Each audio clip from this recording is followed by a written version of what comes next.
Hello and welcome. I'm Catalina Marchand-Abreu and you're watching W News, broadcasting live from the Arabiya studios. These are our top stories. Protests across Iran continue as its supreme leader insists the Islamic Republic will not back down. 2 people have been wounded in a shooting involving U.S. federal agents in Portland. While icy conditions and snow cause travel chaos as Storm Gerrett hits parts of northern Europe.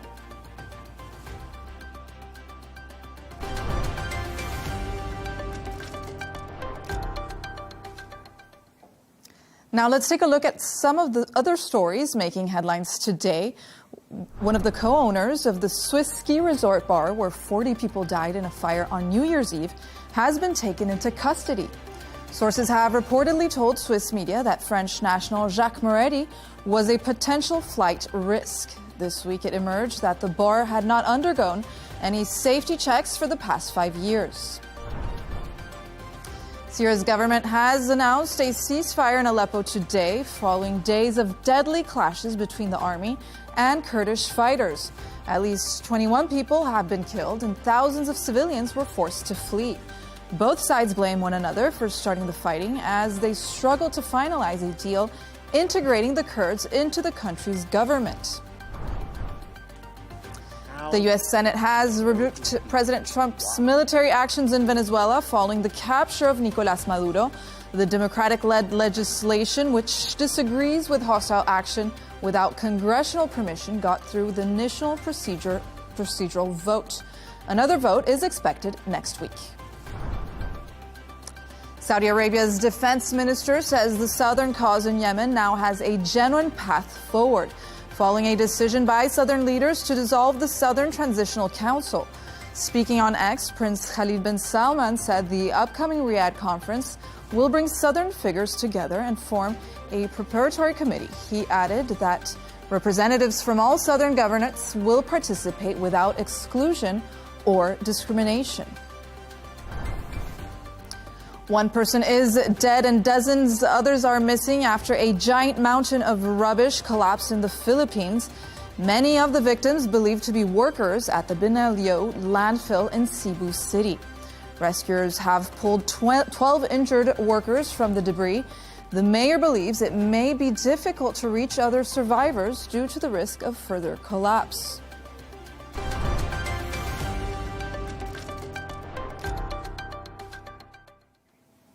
Iran's Supreme Leader Ali Khamenei has insisted that the Islamic Republic would not back down in the face of protests. It comes as unrest across Iran continues to grow due to anger over the rising cost of living. For more on this and our top story, I'm joined from Beirut by Rahida Durgam, advisor to Al Arabiya on American and international relations. Rahida, thank you for joining us. The full scope of the demonstrations is still unclear because of the internet blackout. However, there are reports and videos showing protesters chanting against the regime, debris in the streets, bonfires.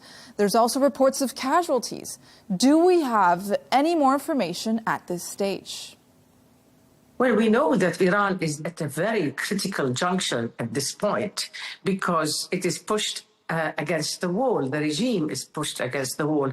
Either it uses force to quell the demonstrations, or it takes the developments on the ground that will really turn the regime down.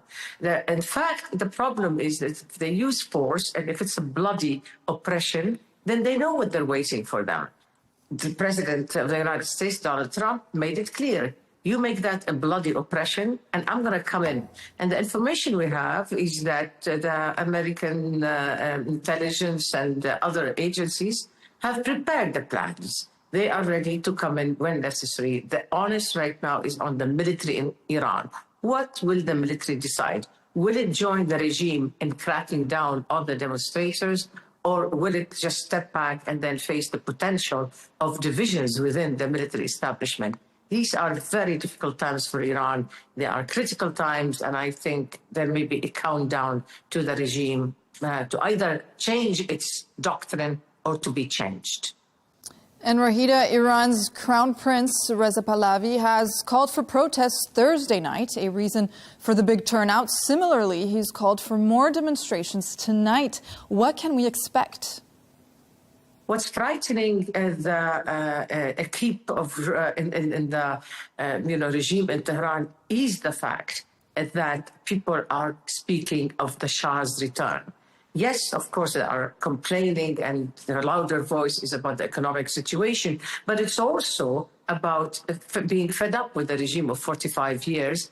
And they're saying that we don't want to tolerate the doctrine of the regime by the proxies, for example. They don't want them invested in Gaza or Lebanon or Iraq or Yemen. They want the focus on Iran. And they're saying that, and they're saying on the streets that the regime has not given them that. That's why they're saying the word Shah.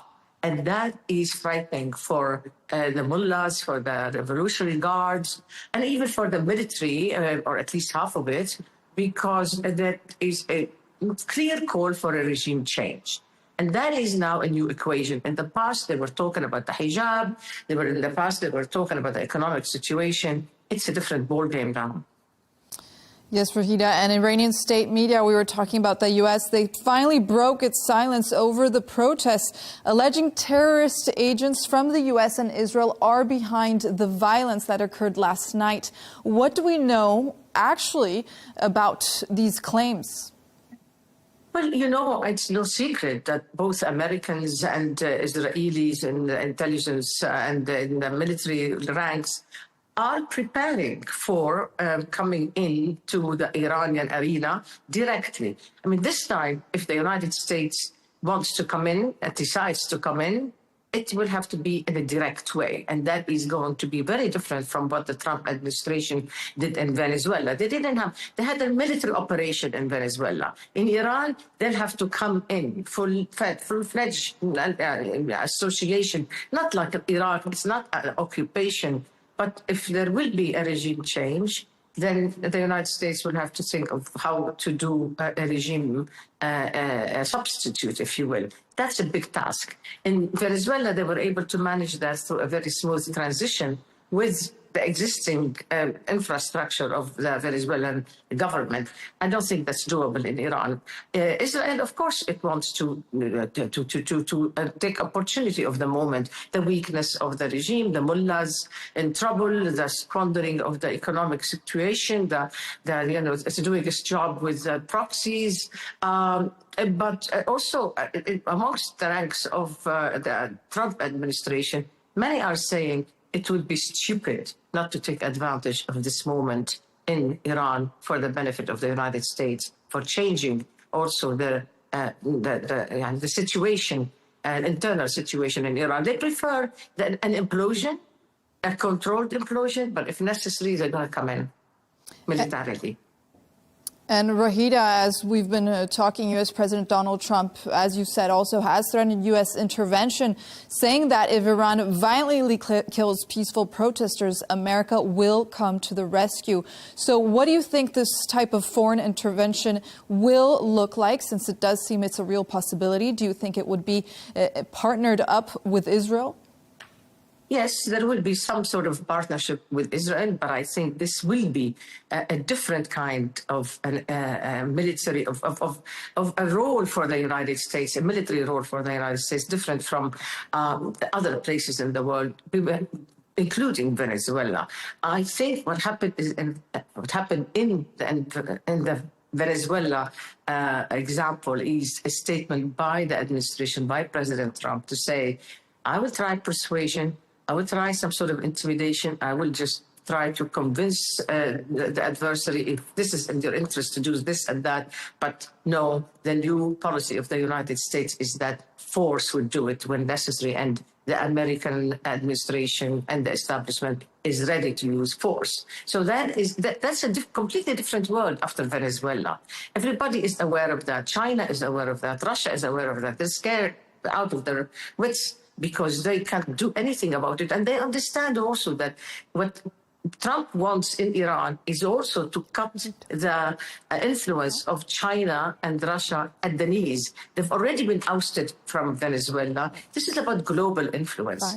And in fact, Donald Trump has in mind to attack the influence of China in where it matters now, in the leadership of the BRICS. This is the BRICS countries, the group that China takes pride in leading, and therefore weakening China through the BRICS, along that weakening China through Iran and through Venezuela is a big thing for Donald Trump. Don't forget, the issue here is a lot of it related to the price of oil. This administration would like the price of oil to be at $50, maybe $40 a barrel.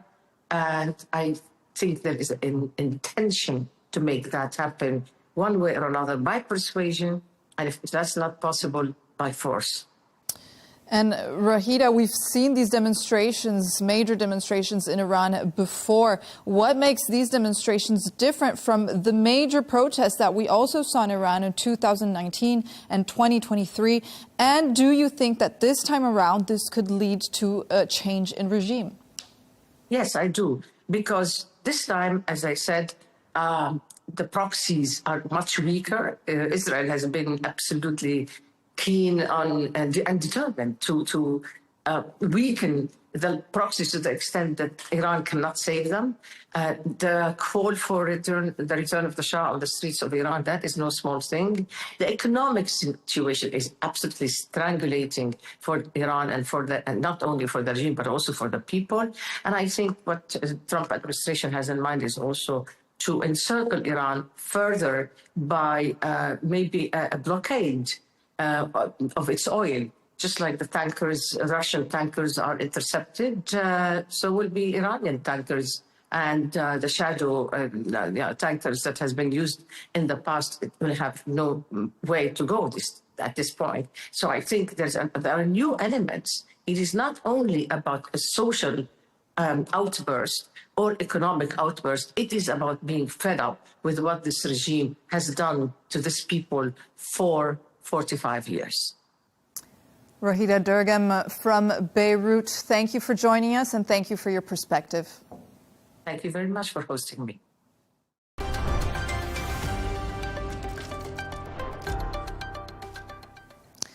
Two people have been wounded in a shooting involving U.S. federal agents in Portland. Officials say a man and a woman have been taken to the hospital. Their conditions are still unknown. It comes a day after a federal agent shot a woman in Minneapolis, starting protests around the U.S. Portland's mayor has called for ICE to halt all operations in the city. Take a listen.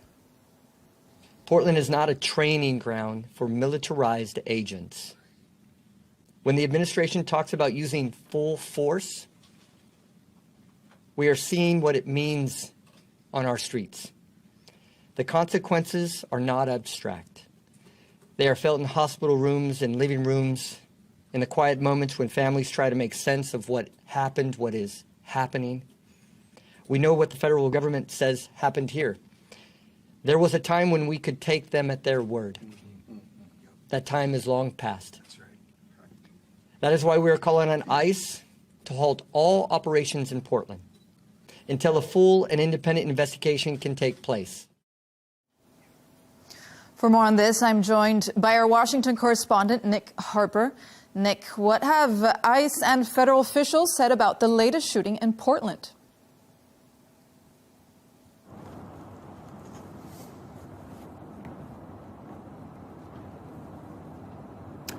Well, Catalina, there seems to be no consistent narrative so far from the federal authorities in Portland about exactly what happened. What we are told by them, though, is that agents were carrying out what they called a targeted vehicle stop. Agents surrounded a car. Inside the car was a man and a woman.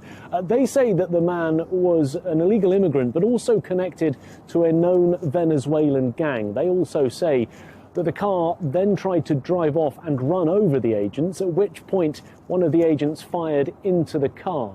In terms of the two people inside, they were shot, but not fatally. It happened just outside of a hospital, so they were treated quickly, but their exact condition is not yet known. There are some reports that one of them was hit in the chest, the other in the leg. But what we haven't yet got from those federal officials is any evidence to the effect that one of the people in the car was connected to that Venezuelan gang. That investigation now being headed up by the FBI. And the Portland shooting comes off the back of the fatal shooting in Minneapolis. How are Americans responding to all this violence, Nick?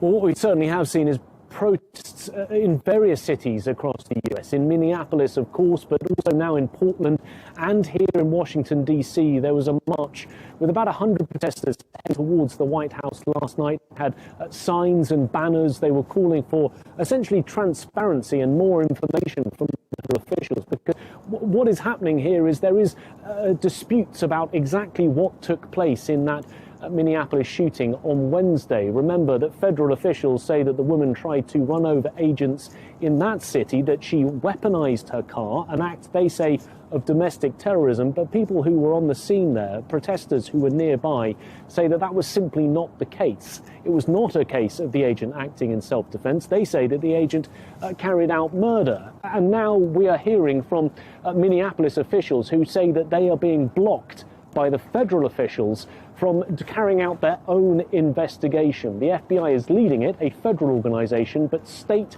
and local officials run by Democrats say they need to investigate to get to the bottom of exactly what happened. And because of that block, they say that there is no transparency, and they're calling on the federal government to give them access to documents, to evidence, to allow them to carry out an independent assessment of that shooting. And what's the probability of this happening, Nick? Because as we've heard and it's being reported, state and local officials in Minneapolis say they are being blocked from investigating. So what more do we know about this?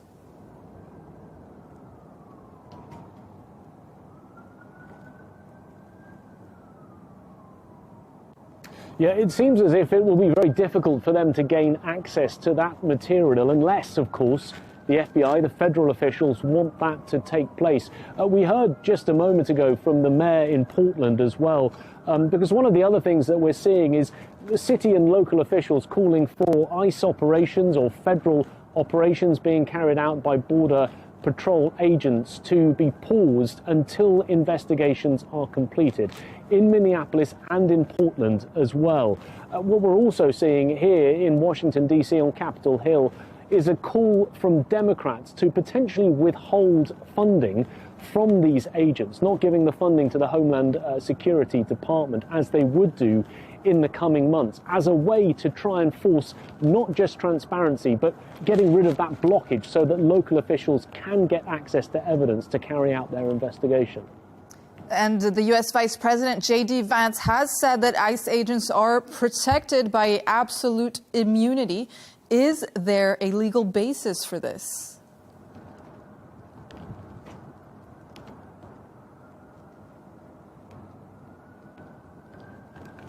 Yeah, very strong comments from the Vice President during a White House briefing, essentially doubling down on what the Trump administration has said about this shooting in Minneapolis, that the woman was trying to kill federal agents. He essentially vilified her, saying that her death was a death of her own making, blaming her, but also saying that, yes, the federal agent acted in self-defense, and yes, he would be covered by complete and absolute immunity. But that is a legal grey area. Police officers, federal agents, they do enjoy some legal protections. But state officials and local officials in Minneapolis are saying that because they believe he did not act in self-defense, that he carried out murder, they want to prosecute him to the fullest extent of the law. What we are likely to see is not just protests continuing across the United States, but really that legal wrangling now to see whether or not state officials can bring charges against the officer in Minneapolis. Nick Harper there. Thank you for joining us from Washington.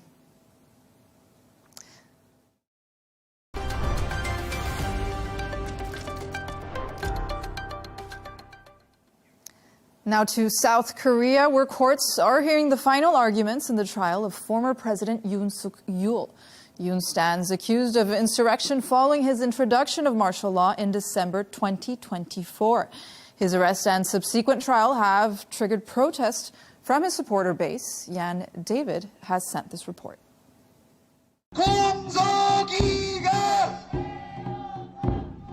Outside Seoul's Central District Court, protesters gathered today, calling for the release of Yoon Suk-yeol.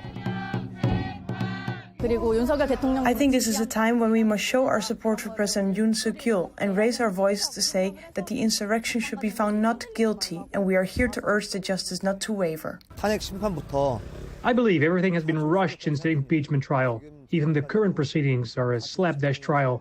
So as citizens who hope for justice and fairness, I'm watching with a prayerful heart, but to be honest, I don't have high expectations.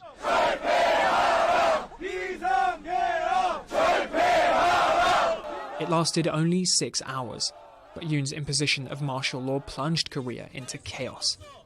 Protests erupted as thousands armed with light sticks took to the streets, and parliamentarians rushed to reverse the decision. At the time, Yoon declared martial law was necessary to protect the country from a North Korean threat.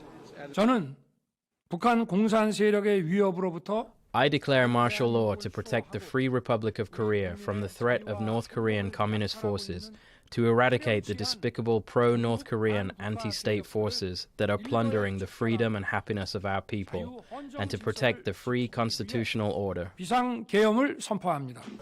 Prosecutors say there was no threat from North Korea.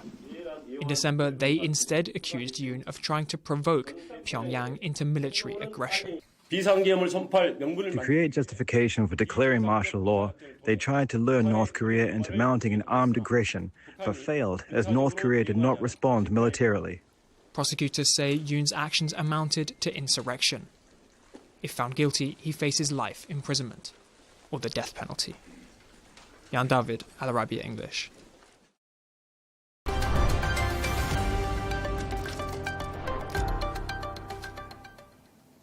Russia has used a ballistic missile during a series of overnight strikes on Ukraine.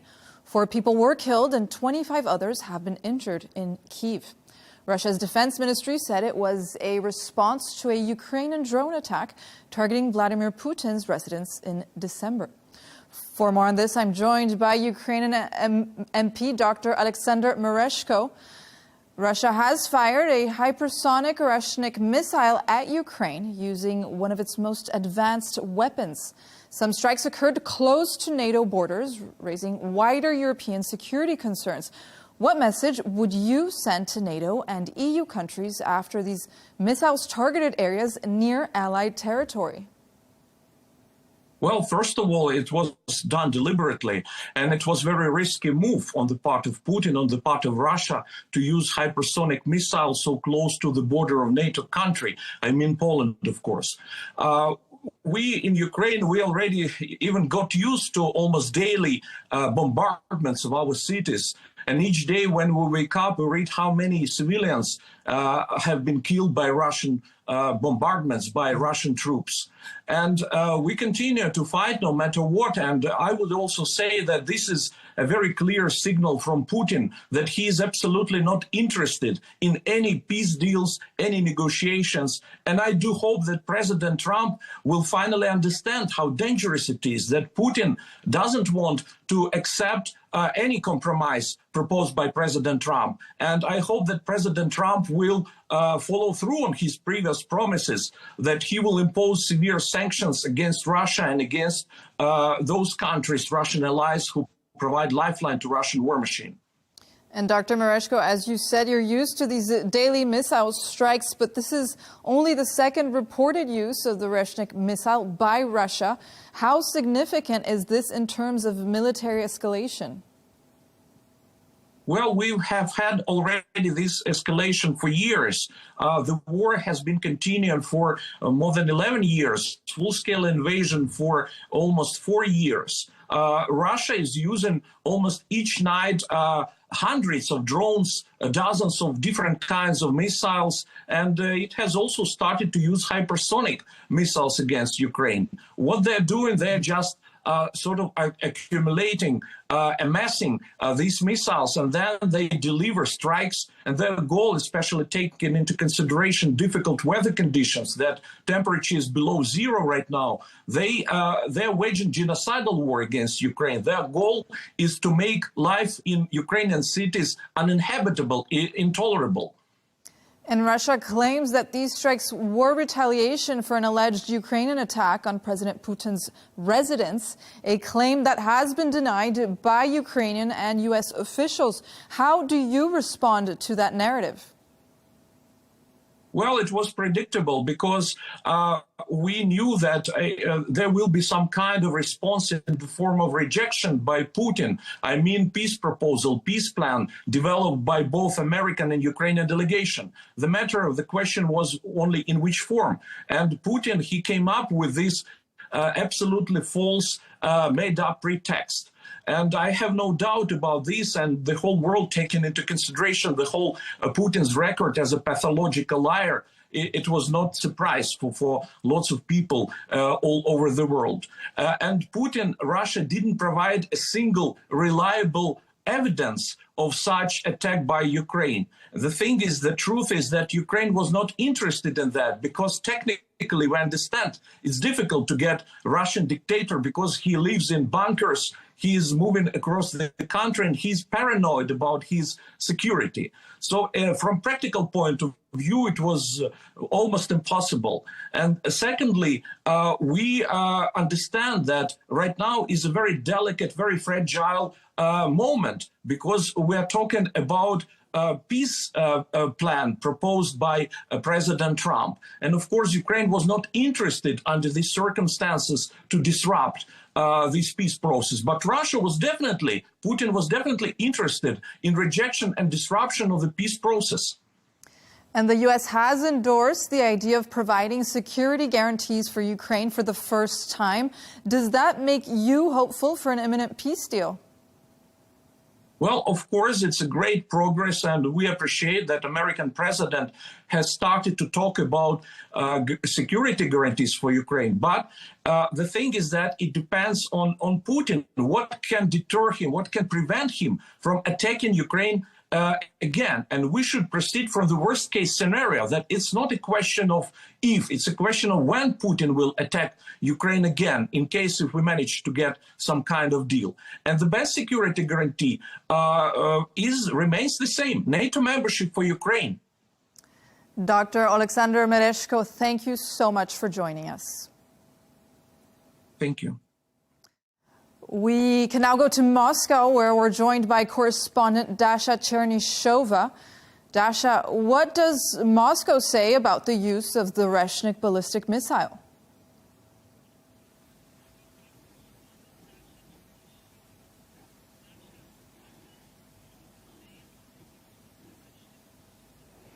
Well, the Russian Ministry of Defense has released a statement saying that overnight there's been a retaliatory strike that Russia has carried out in response to the Ukrainian attack against the residence of President Vladimir Putin. That attack, Moscow claims, took place on the 29th of December 2025. And now the MOD says that in this major strike against Ukrainian military facilities, Russia indeed used its hypersonic ballistic missile Reshnik, something that is being used for the second time, and Moscow continues to say that it was again in retaliation to the act of terrorism, as Russia describes it, by the Ukrainian authorities. Moscow insists all designated targets have been hit, especially the drone production facility, which, according to Moscow, has been producing drones that were involved into the attack on Putin's residence in the Novgorod region. But also we understand that Moscow is prepared to continue such strikes if there are continued Ukrainian attacks against the targets on the Russian territory. So Russia is sending a message here, but also insisting that it is willing still to negotiate a peace deal. And Dasha, it's only the second time that Moscow has used the Reshnik, which was first deployed to hit the central city of Dnipro in November 2024. Tell us more about the missile.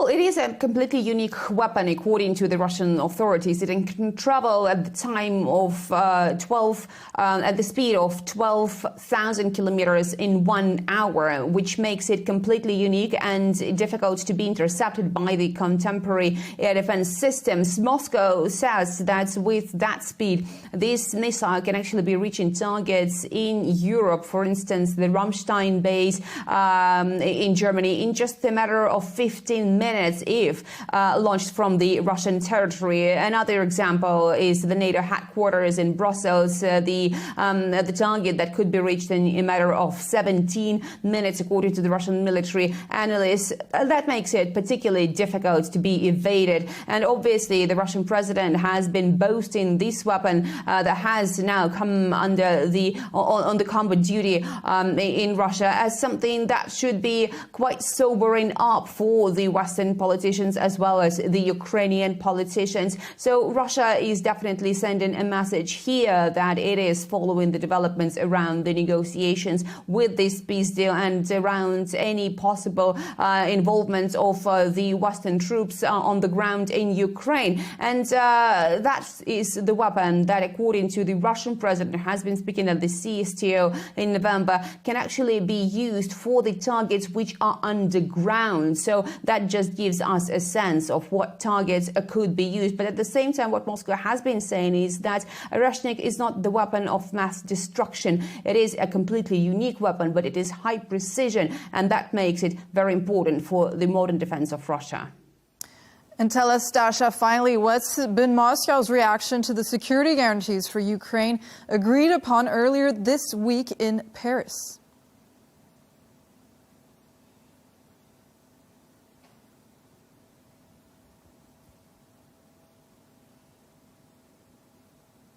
Well, we've heard this statement coming from the Russian Foreign Ministry, which says that any boots on the ground in Ukraine or any assets that the Western countries could be providing there as part of any post-conflict security guarantees or any other way, they would become the legitimate combat targets for Russia, because they will be creating those additional security challenges for Russia. This is what Moscow has been saying is absolutely unacceptable, and Moscow says that any discussion, any plan of that kind is not actually bringing us anywhere closer to finding the settlement in Ukraine. Instead, Moscow insists that it's prolonging the conflict. So from the Russian perspective, those discussions should not be taking place if the Western countries are genuinely interested in finding the negotiated solution to the conflict in Ukraine. Instead, Moscow says the root causes of this conflict in Ukraine have to be eliminated. Otherwise, this conflict will continue. So Russia's response has just underlined to what extent Moscow considers it a security problem for its own territory if there are foreign boots on the ground in Ukraine or any encroachment of the Western military infrastructure onto the Russian territory. Dasha Chernyshyova, thank you for joining us from Moscow.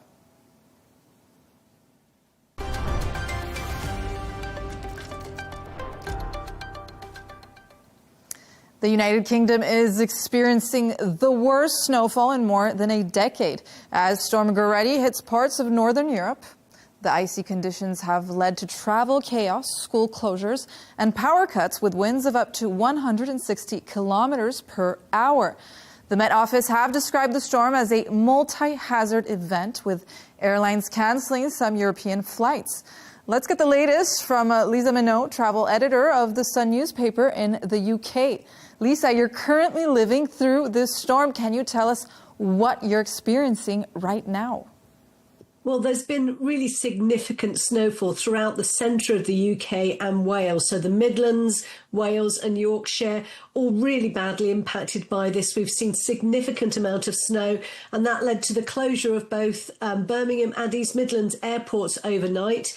They were both eventually found ways to clear their runways this morning, but we've seen significant amount of cancellations and number of delays, particularly going into European airports where, of course, this storm is still impacting as well. So the likes of Amsterdam, Paris and Germany all having problems with severe weather and lots of flights being cancelled because of that.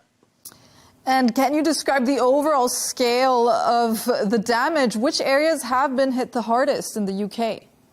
In terms of damage, I think really it is the south west of England, particularly Cornwall and the Isles of Scilly, where they had these incredibly high sustained winds. The storm smashed into the very bottom part of the UK overnight, and that really did create some quite substantial damage. We had a lot of trees down there. Many roads were impassable because of fallen trees. Roofs have been ripped off, and lots of sort of furniture, street furniture, has been swept away. It was a really significant storm and a very strong storm, one that we haven't seen here for many a decade. Yes, Lisa, in this regard, the Met Office did issue a rare red wind warning for parts of the UK. In your opinion, do you think that the government's response has been adequate so far in terms of warnings, coordination and post-storm support? I think in terms of the warnings, yes, I think it has. There was plenty of warning. People were given lots of time. Train services ended earlier so that people were given advance notice that train services were ending earlier. The roads as well, particularly, was lots of information, lots of advice on where the storms were going to hit. Parts of the UK, where I am at the moment in Hertfordshire, just on the outskirts of London, we've had heavy rain and winds, but really not that much. It very much depended where you were in the UK. Scotland and Cornwall plus the middle of England was the ones that were the hardest hit. I think in general, we're not great at coping with bad weather in the UK. Storms always seem to have an issue, and we have seen trains not starting at all this morning. So, people on the Avanti West coastline in the Midlands and in Wales were told that there were no trains this morning. Do not travel. Things are now starting to get up and running again and starting to get better. But I think it's very much in the English to sort of just roll our eyes and go, we'll get through it. We'll get there in the end. But it has been a very frustrating day for anyone who was trying to get out and about on the roads. And the storm has also hit France today. How does the storm compare with recent severe weather events that we've seen before in the UK and France? I think we've slightly got away with it here with this one. I don't think the damage has been as bad as people predicted it possibly could be. I think a lot of that comes down to the fact that there were warnings in place. People were told not to leave their homes in the impacted areas in Cornwall and the Isles of Scilly, and people did adhere to that advice. I think we're getting much better at reacting quickly to these severe storms and making sure that we're putting ourselves in the best possible position for recovery. Obviously, a lot of people did have power cuts. There were homes that probably still now are without power. But again, there's been a huge effort in terms of trying to get people back onto the grid as quickly as possible. That's impacted in France as well. They've had these very severe winds coming through France as well. The storm was named by the French Meteorological Office because it was going to impact them so severely. And there are still a lot without power there. All we can hope is that there's still going to be warnings for ice and snow over the weekend, that those services are reinstalled and people are back to having heat and light as quickly as possible. And are these what are being called multi-hazard winter storms, being labelled that, like this, becoming more frequent across Europe? I think this is very unique for the UK. We haven't seen a storm like this in a long time. There's been more snow in the Midlands than there has been for the last 10 years, in the last decade. But we are seeing more of these severe storms coming across Europe. It's not an uncommon event anymore, and it does impact travel very severely. So that's why we have seen, even from the start of this week onwards, we have seen severe delays and cancellations at airports across Europe as they were dealing with this intense snowfall even before the storm arrived. Lisa Minot, thank you for joining us. Stay safe and stay warm. Thank you.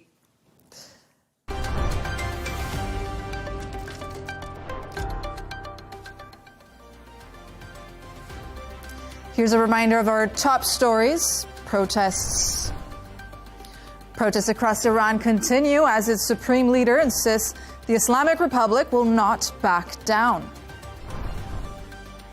2 people have been wounded in a shooting involving U.S. federal agents in Portland. While icy conditions and snow caused travel chaos as Storm Gerrett hit parts of northern Europe. And that's all from us on W News. Don't forget to subscribe to our YouTube channel and follow us on X.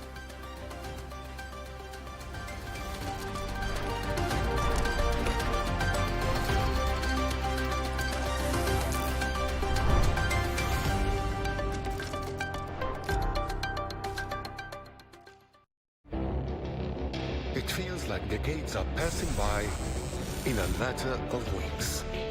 Seismic shifts in the world order. Never, ever will be part of America. With so much happening and so much noise. Whether it's political upheaval, Canada has been ripping us off for years. Economic shifts or social movements. And no one wins from tariffs. I think America can be more friendly to the rest of the world. For in-depth analysis and all the latest developments across the globe. To have an inclusive policy together. The meetings with Hamas gave me some hope. We're in another nuclear arms race. The most important development straight to your screen. Welcome to the dressing room. I'm on my own. I need backup. And an insightful look at the issues shaping our world today. It was not going to happen, that war, and it happened. Join us on Arabiya News, where the world talks.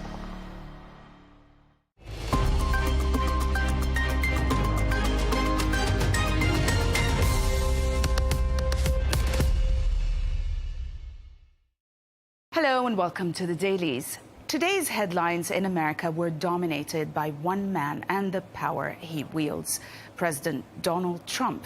From an explosive New York Times interview with the president to fallout from U.S. sanctions in Venezuela, clashes with Congress and unrest at home and abroad. These were the ranging headlines. Global attention also focused on Iran as nationwide protests dominate global headlines. We'll start with the New York Times, which published a striking interview with President Donald Trump, laying out an expansive vision of presidential power and saying the only real limit on his authority is his own morality. In the interview, he openly dismissed international law, treaties, and global norms as restraints, also arguing that U.S. strength, not rules, should decide outcomes. Trump pointed to recent actions in Venezuela, threats towards Greenland, and also pressure on allies as examples of coercive diplomacy working. The piece portrays a president emboldened by force, willing to risk NATO unity and global stability to assert American dominance, while insisting rivals like China and Russia would not dare challenge him personally. The New York Times also offered an inside look at the interview, which apparently was very long and revealing, exploring the many faces of the same president. The piece highlights Trump's shifting moods, from a gracious host to combative strongman, as he showcases power, indulges grievances, and leans into unpredictability. It also notes that reporters were allowed to witness calls, rituals, and decision-making up close. The piece argues that Trump uses spectacle and ambiguity as a governing strategy, projecting authority while keeping allies and also rivals uncertain. Another big story dominated headlines in America was the Minneapolis ICE shooting, which was framed by the media as a deeply polarizing incident. Many outlets focused on conflicting video evidence and disputes between federal and state authorities. Coverage highlighted sharp political divides, with Democrats stressing accountability and protests, while the administration and conservative outlets emphasized officers' self-defense and law and order narratives.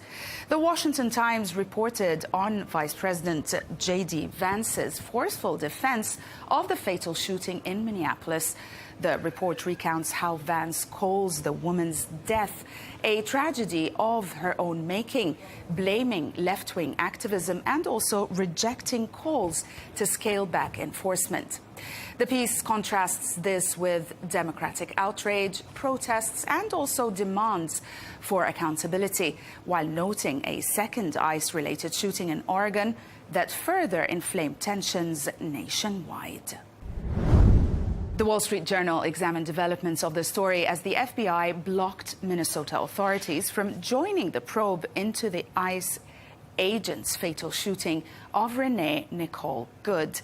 The piece highlights Tim Walz's claim that the investigation lacks credibility, while J.D. Vance defends the agent and cites federal immunity. It also details disputed video evidence, protests also in Minnesota and Minneapolis, and growing concern that political rhetoric is outpacing due process. The Guardian profiled the victim, Renee Nicole Good, countering official claims that framed her as a security threat. It portrays Good as a poet, mother of three, and also a recent Minneapolis resident with no criminal record, emphasizing her creative life, faith, and also family ties. Through testimony from relatives, neighbors, and her university, the piece challenges the Trump administration's narrative and highlights the personal cost of aggressive immigration enforcement. Politico argues that Donald Trump can no longer rely on automatic Republican loyalty in Congress. The analysis details a string of GOP defections from war powers limits on Venezuela to reviving Obamacare subsidies and also honoring January 6 officers. While Trump remains influential, the piece shows growing Republican willingness to assert congressional authority, exposing cracks in his control as election pressures mount.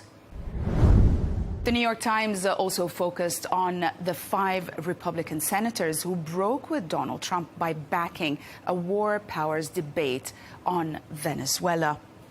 The piece profiles Susan Collins, Todd Young, Josh Hawley, Rand Paul, and Lisa Murkowski, showing how constitutional concerns, fear of open-ended conflict, and also executive overreach drove their votes. Though the measure is probably unlikely to pass, the article highlights rare bipartisan ease and Trump's furious response, exposing tensions inside the GOP. Regarding Venezuela, the Washington Post reported President Trump's latest remarks on the country as he says he will meet opposition leader Maria Corina Machado and would accept her Nobel Peace Prize if she chose to share it.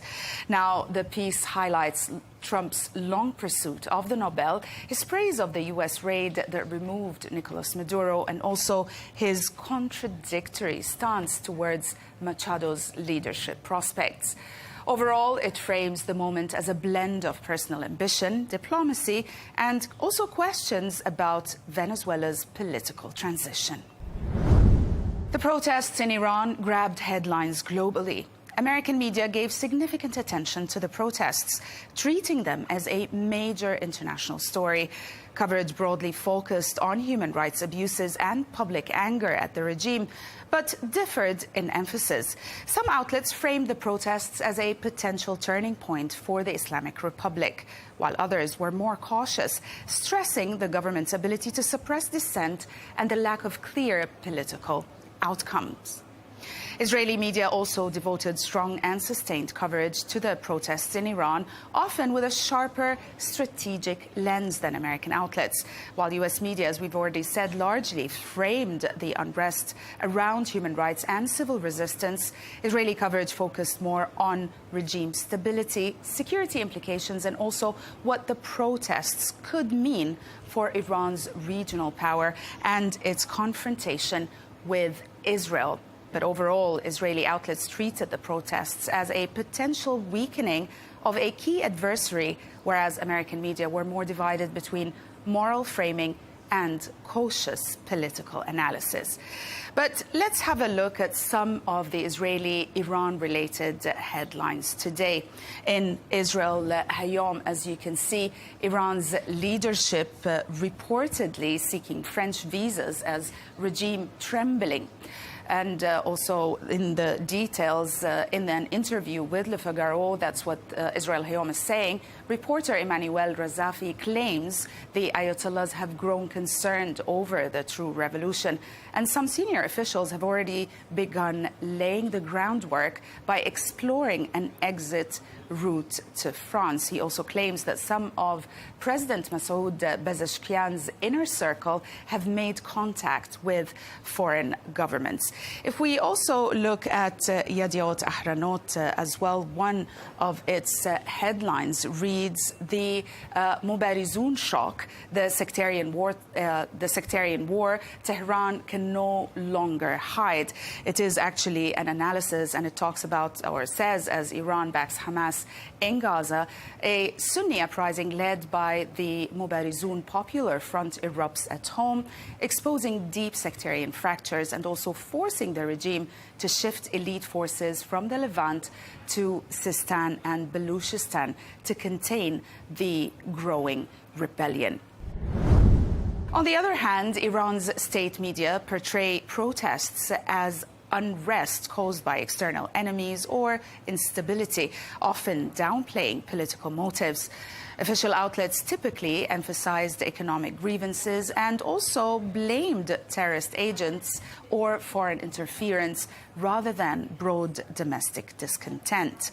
Opposition or independent Iranian-linked media focused on the scale of the protests, as well as the causes and human impact of these protests and the civilian casualties. These outlets report on widespread demonstrations, economic fallout, internet blackouts, and claims of casualties, often highlighting popular dissatisfaction with the government.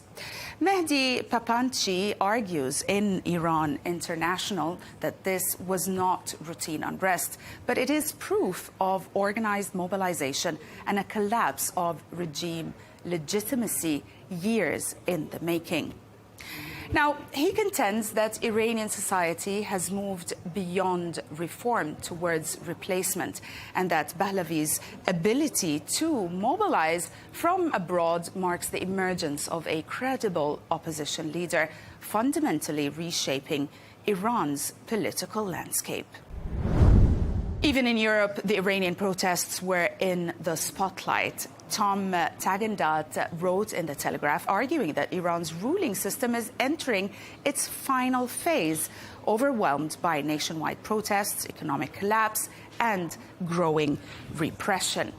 The author frames the unrest as a liberation movement rather than a financial revolt, fueled by youth anger and also elite corruption. He links Tehran's weakness to the fall of the key allies abroad and highlights succession chaos around the aging supreme leader. The article concludes that repression is failing and the regime's collapse now appears inevitable. And we'll end with the Arab media, which focused on recent clashes in Aleppo, Syria, portraying them as a warning sign of internal instability and not a decisive battle. Coverage emphasized civilian impact and the fragility of the ceasefire, treating it as a short-term pause rather than a solution, and warning that deeper political fractures remain unresolved. Al-Sharq al-Awsat revisits the contested identity of Aleppo's Sheikh Maqsoud and Ashrafiyya districts amid renewed fighting. It also challenges claims that they are historically Kurdish areas. Through personal testimony, the piece argues that these neighborhoods were originally Syriac and also Arab, later shaped by migration and politics. It traces how Syrian intelligence, the Syrian Democratic Forces, and the PKK transformed perception and control, warning that today's media battle over identity masks a far more complex social reality. That's it from us today. Thanks for watching the Dailies, only on Al Arabiya English.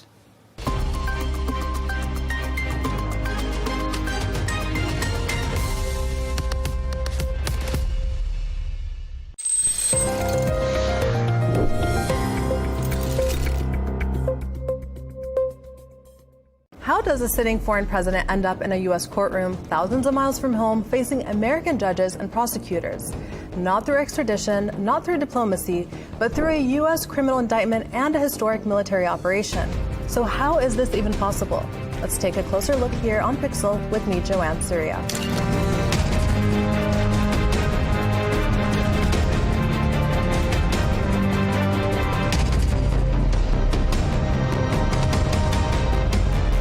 At the center of this case is Nicolas Maduro, who U.S. prosecutors accuse of leading a narco-terrorism conspiracy. According to a federal indictment filed in New York, Maduro is accused of working with drug traffickers and armed groups to move large quantities of cocaine toward the United States. Prosecutors say this was not a political dispute. They say it was a criminal conduct that directly harmed the U.S. And under U.S. law, that distinction matters. Normally, U.S. courts do not try foreign leaders for actions taken overseas. But U.S. law allows prosecution when alleged crimes are intended to impact the United States, like drug trafficking into the U.S. market. There is one more critical condition. The defendant must be physically in U.S. custody. Once that happens, federal courts are required to proceed with the case. This is the same legal framework used in past prosecutions of international drug traffickers. In U.S. courts, once you are in custody, the legal process starts moving fast. We know Maduro was captured during a coordinated operation involving the U.S. military and law enforcement. He was then transported out of Venezuela and brought to New York. Once he appeared before a federal judge, the case formally began. At that point, the court does not rule on how he arrived. It rules on what happens next. And this is where the case becomes legally explosive. Maduro's lawyers argue that he is a head of state and should be immune from prosecution. Maduro himself has called his detention a kidnapping and described himself as a prisoner of war. But the U.S. government rejects that claim. Why? Because the United States does not recognize Maduro as Venezuela's legitimate president, following years of disputed elections. Under U.S. precedent, head of state immunity depends on diplomatic recognition. No recognition means no automatic immunity. U.S. officials also argue that drug trafficking is not a legitimate act of government, even for recognized leaders. This case now sits at the edge of law and power. The operation and the prosecution have triggered backlash. Several countries and legal experts say the capture violated Venezuela's sovereignty and international law. Even some U.S. allies have raised concerns. The charges may be criminal, but the way Maduro was brought to court has become part of the case. Judges will now have to weigh criminal law against claims of immunity and international norms. So, why is Nicolas Maduro being tried in the United States? Because U.S. prosecutors say his alleged crimes targeted America. Because U.S. law allows prosecution once a suspect is in custody, and because the U.S. does not recognize him as a legitimate head of state. What happens next could redefine how powerful leaders are held accountable across borders.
Hello and thank you for joining us for this special interview here on Al Arabiya English. I'm Tom Burgess-Watson.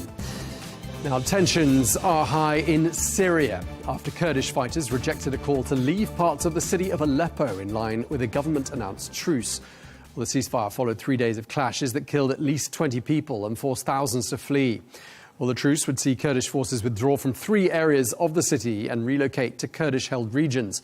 But reports say the Kurdish forces remain in place despite being surrounded by government troops.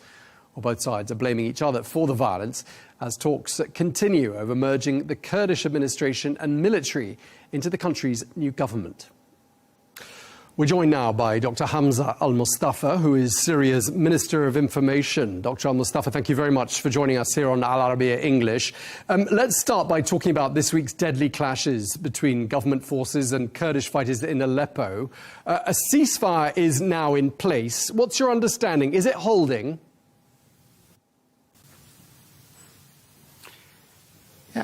Thank you for having me. The Ministry of Defense earlier today announced a ceasefire and an agreement with the SDF leader. This agreement requires the SDF affiliated fighter to withdraw with only their personal weapon from two neighborhoods in Aleppo, Al-Ashrafiyya and Sheikh Maqsoud. And everything went well until 2 hours ago, when a group affiliated with the PKK decided not to withdraw from the Sheikh Maqsoud neighborhood and decided to stay.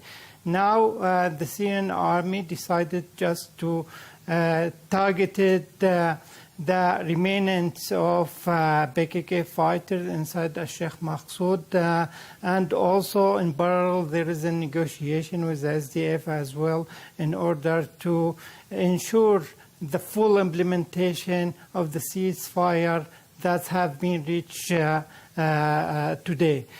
So just before talking about the latest developments, we need to clarify why this military operation is being conducted in the first place. And firstly, the current confrontation is not against the Syrian Kurds. Syrian Kurds are integral and historic part of the Syrian fabric and the Syrian society, and we consider the Syrian Kurd as a partner, and we are sharing the same responsibility and right in all of life aspects. What's happening in the Sheikh Maqsoud is interlinked with two separate tracks. Here I can distinguish between two tracks. The first track, we can talk about the March 10 agreements between the SDF leader Mazloum Abdi and the President Ahmed al-Shara. And the second track, we are talking about the 1st of April agreement. So in general, the March 10 agreement is dedicated, we can consider it as a wider political framework that's addressing the possibility of SDF integration into the state institution. However, another track, the 1st of April agreement, is dedicated only to reach a peaceful and negotiated solution in the two neighborhoods in Aleppo city. So this agreement asked the Kurdish fighters, the Kurdish armed group affiliated with the SDF, to withdraw. However, the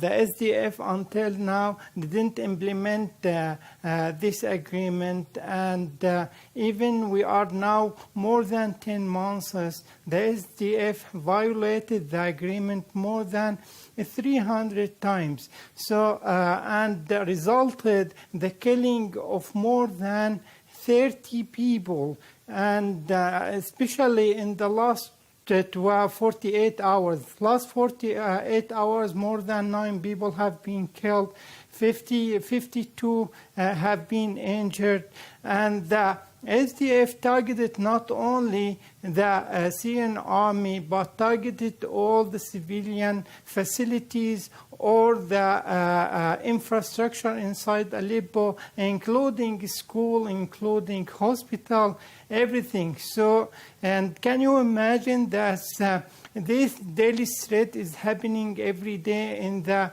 local community, daily life in Aleppo. So the local community has demanded the state to take responsibility and get rid of this threat. Yes. Okay, so as you say, there's a plan, and there has been a plan since April, to merge the Kurdish administration and the Kurdish military into Syria's new government and the Syrian army. What would you say is the biggest obstacle to that happening?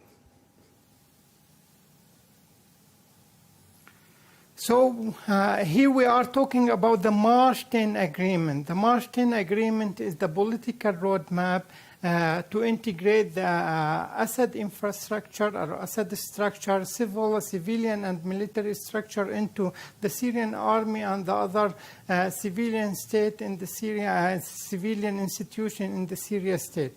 So when we reached this agreement as a government, we demanded from the USA to be not a mediator but also to play a role in order to supervise the agreements. From our side, we have done all the requirement to facilitate the integration of SDF, and we were flexible to any suggestion and recommendation from the mediators and also from the others from our counterpart. However, the SDF until now, they only just saying theoretically that they want to integrate and they are eager to be a part of the new Syrian state. But on the ground, there is no any tangible consequences. So as you know, that the deadline of the March 10 has been expired 2 weeks ago. And the last round in Damascus was very vital for the negotiation path. And after a long process negotiation, we have reached no tangible consequences or tangible result in order to go forward. And since the government announced that this path should advance in a good way, and until now we cannot wait for a long time to find an answer and a response, a positive response from SDF. So SDF troops decided to escalate. They started from their Hafer in the eastern countryside of Aleppo, and under that they moved to the two neighbors. This you targeting civilian and targeting the Syrian army as a form during the negotiation as the form of pressure is a tactic recently increasingly used by and employed by SDF in order to affect the negotiation path. So this is create a security dilemma. This is create a problem for the local community in Aleppo, and many demand and the civilian in Aleppo put pressure on the state, and they ask the state and the governmental entities to take its responsibility and restore the order and the stability in the city. So as you know, that the Aleppo is the second largest city in the country, and Aleppo is considered as the economic capital for the Syria, and it's expected to play a vital and critical role in economic recovery, rebuilding, and reconstruction process in the country. And until now, Aleppo, the Aleppo city and Aleppo governorate cannot contribute positively due to the security and military threat posed by the SDF and PKK fighters inside the two neighborhoods, I mean Al-Ashrafiyya and Al-Sheikh Maqsood. Okay, Dr. Al-Mustafa, you raise a lot of important points there, and we receive numerous reports more broadly, not just talking about the Kurdish situation, but reports of interference in Syria's internal affairs, attempts to destabilize Syria. I'd like to ask you where you think the greatest interference is coming from, because we read reports, for example, that Bashar al-Assad's cousin, Rami Makhlouf, is plotting some kind of an insurgency in Syria. Do you find, for example, that kind of a report credible? Yeah, that's as you know, that's during the ousted regime era, that Bashar al-Assad made Syria as a playground for all the players. And at that time, the Syrian opposition had to force the different players, including Russia, including ISIS, including SDF. And after the liberation, many players, regional player and international player, have a negative perspective regarding to the change happened in Damascus after the Assad era, I mean. So that's why, for example, we are talking every day about the Israeli interference in Syria since the liberation until now. I can say we have more than 100 1,000 inclusion, more than 500 airstrike conducted by Israel. And also we are talking about Iran by supporting the remnants and the supporter of the Assad regime in the coastal area. Also, as you know, that in the south we have also a big challenges regarding to the Suwaida and the Al-Hajari part in Suwaida, as many investigation revealed that they are interlinked with the foreign countries like Israel. Israel, for example, supported the Al-Hajari and his group a day after the liberation. So, of course, that we are navigating very critical transitional period, and the Syrian state has several challenges and obstacles. But we also repeat our strategy that as the Syrian government we favor the political and negotiated solution. We are always in favor to reach a peaceful resolution to everything. Okay. That's why we are open to dialogue and we are opening to a political compromise with the all partners. But also we have a principle that we always need to ensure that our policy is relying on three pillars: one nation, one government, and one army. Under these titles, that we are ready to reach any political compromise. Dr. Al-Mustafa, since you mentioned Israel there, it's been announced this week that Syria and Israel have agreed to share intelligence, which sounds like a very significant development. I'd like to ask you what that could mean for the future of relations between these two countries. So after months of hostilities from Israel and due to the American pressure, especially after the last visit to Netanyahu to the White House, so Trump administration put the pressure on Netanyahu and his team, and they are more convinced by the Syrian perspective to resolve the dispute with the Israel. The Syria principle is clear that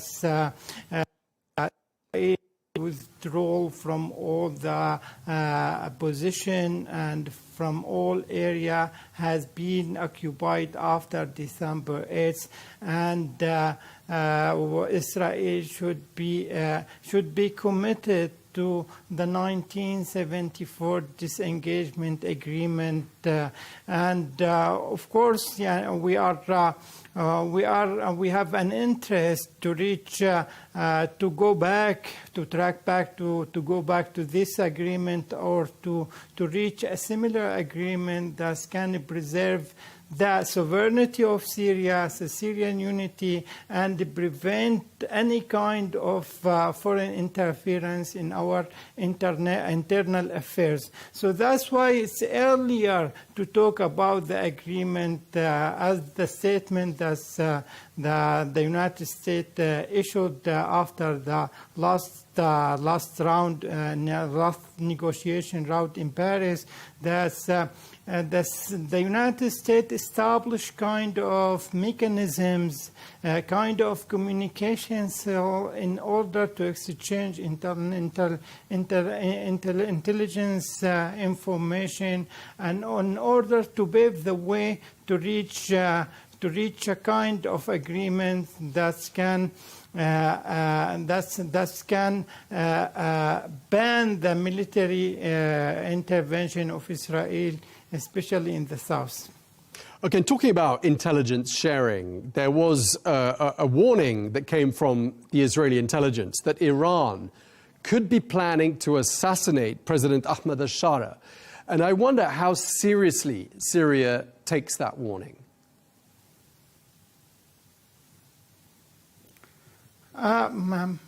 Regardless of the Iranian intention, and of course, I think that the Iranian leaders, we have a long history in fighting Iranian militia here in Syria, and I think that the Iranian leaders have a bad intention, not only for the Syrian leader or for their people as well. So, however, it's a different path. The Syrian state now trying to build its intelligence institution, in order to protect all its peoples, including the president. And when you look at the huge protests taking place in Iran today, what does that tell you about the direction Iran is heading in?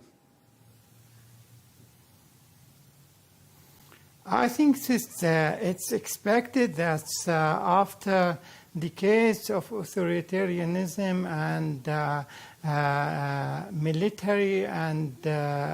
military interference of the Iran state and Iranian militia, and without focusing on the economic development and without taking care of their people interest, I think that the Iranian people has reached a point that they are not asking for a reform. I think they are asking beyond the political reform.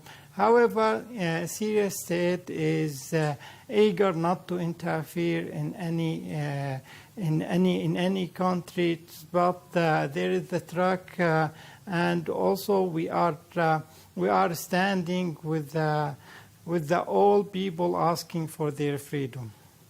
And just turning our eye back to Israel for a moment, do you see a day when Syria signs the Abraham Accords? As the President Ahmad al-Shara said, it's early to talk about the negotiation or the Golan Heights. So Syria cannot be a part of Abraham Accord because Israel is occupying our land, especially in Golan Heights. And as the President mentioned, that the Abraham Accord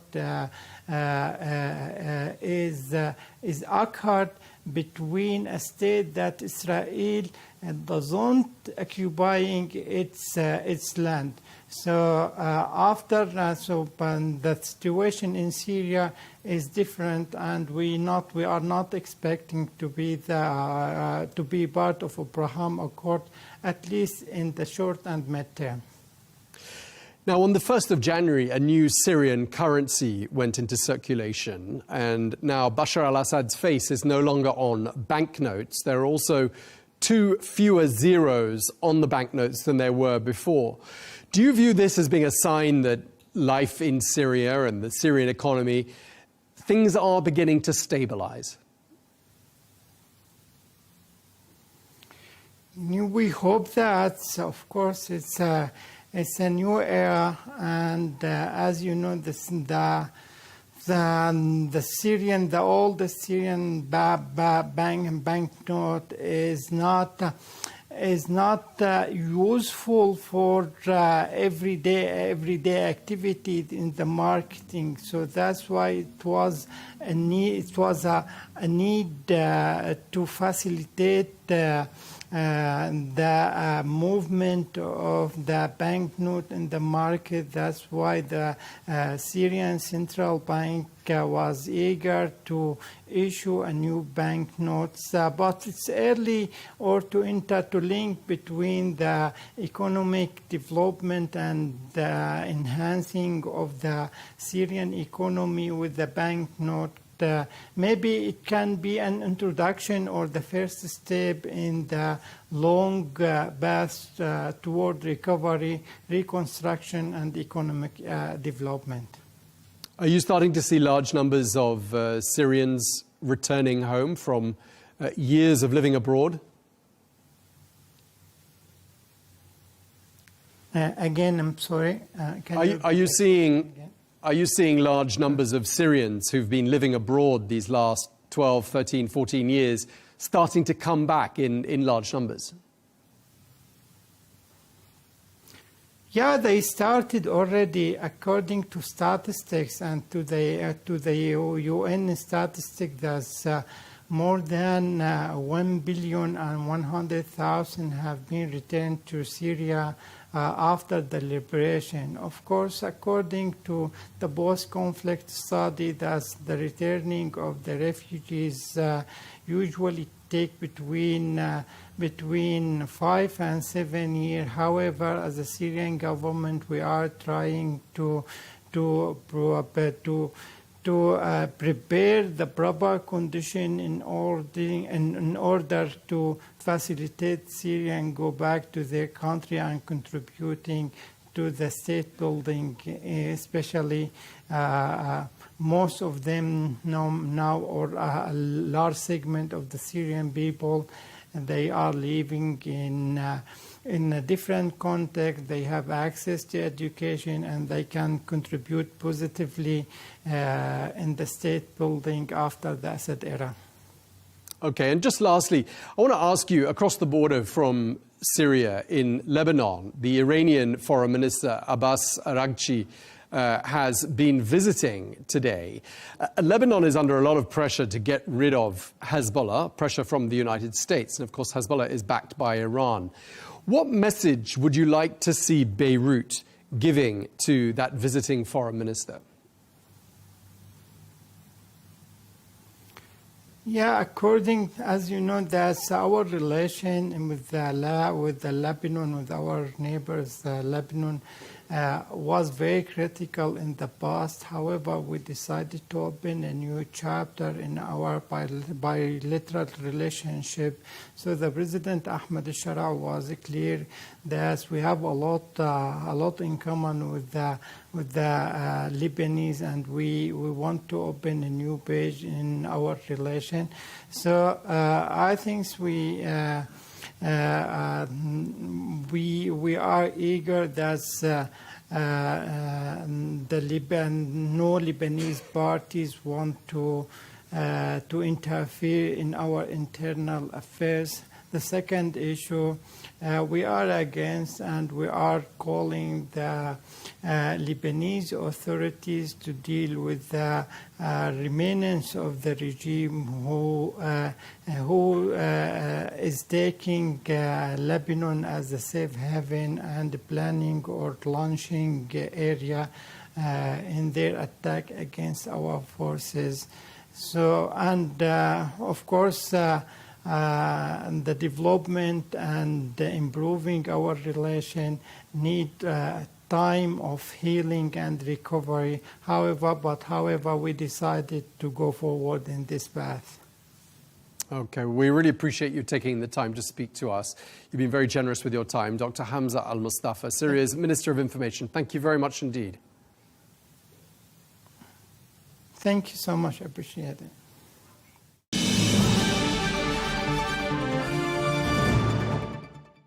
Well, that is all we have time for. Thank you very much indeed for watching. Look forward to seeing you again for another edition of Global News Today on Monday. Until then, goodbye.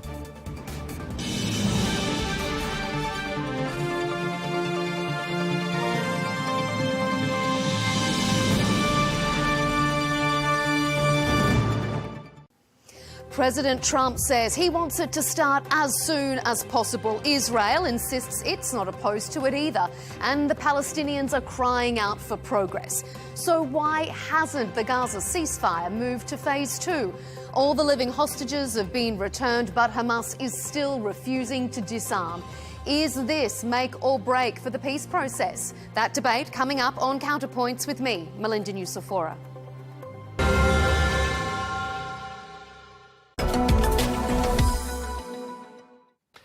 Now, Vision 2030 was first unveiled in April of 2016, and 2 years later, Saudi Arabia's Quality of Life programme was launched. Well, the programme has the goal of boosting livability, vibrancy and innovation in cities across the kingdom, making it one of the most attractive and rewarding destinations for investment, talent and collaboration in the world. Well, for more on this, I'm joined now by Salman Al-Khattaf, who is the advisor to the CEO of Saudi Arabia's Quality of Life programme. Thank you very much indeed for joining us, Salman. Thank you, Tom, for your great introduction. Now, for people who don't know, what is the focus of the Quality of Life programme? Quality of Life programme is inspired by Vision 2030, Saudi Vision 2030, to improve two aspects of living in Saudi, which are livability and lifestyle.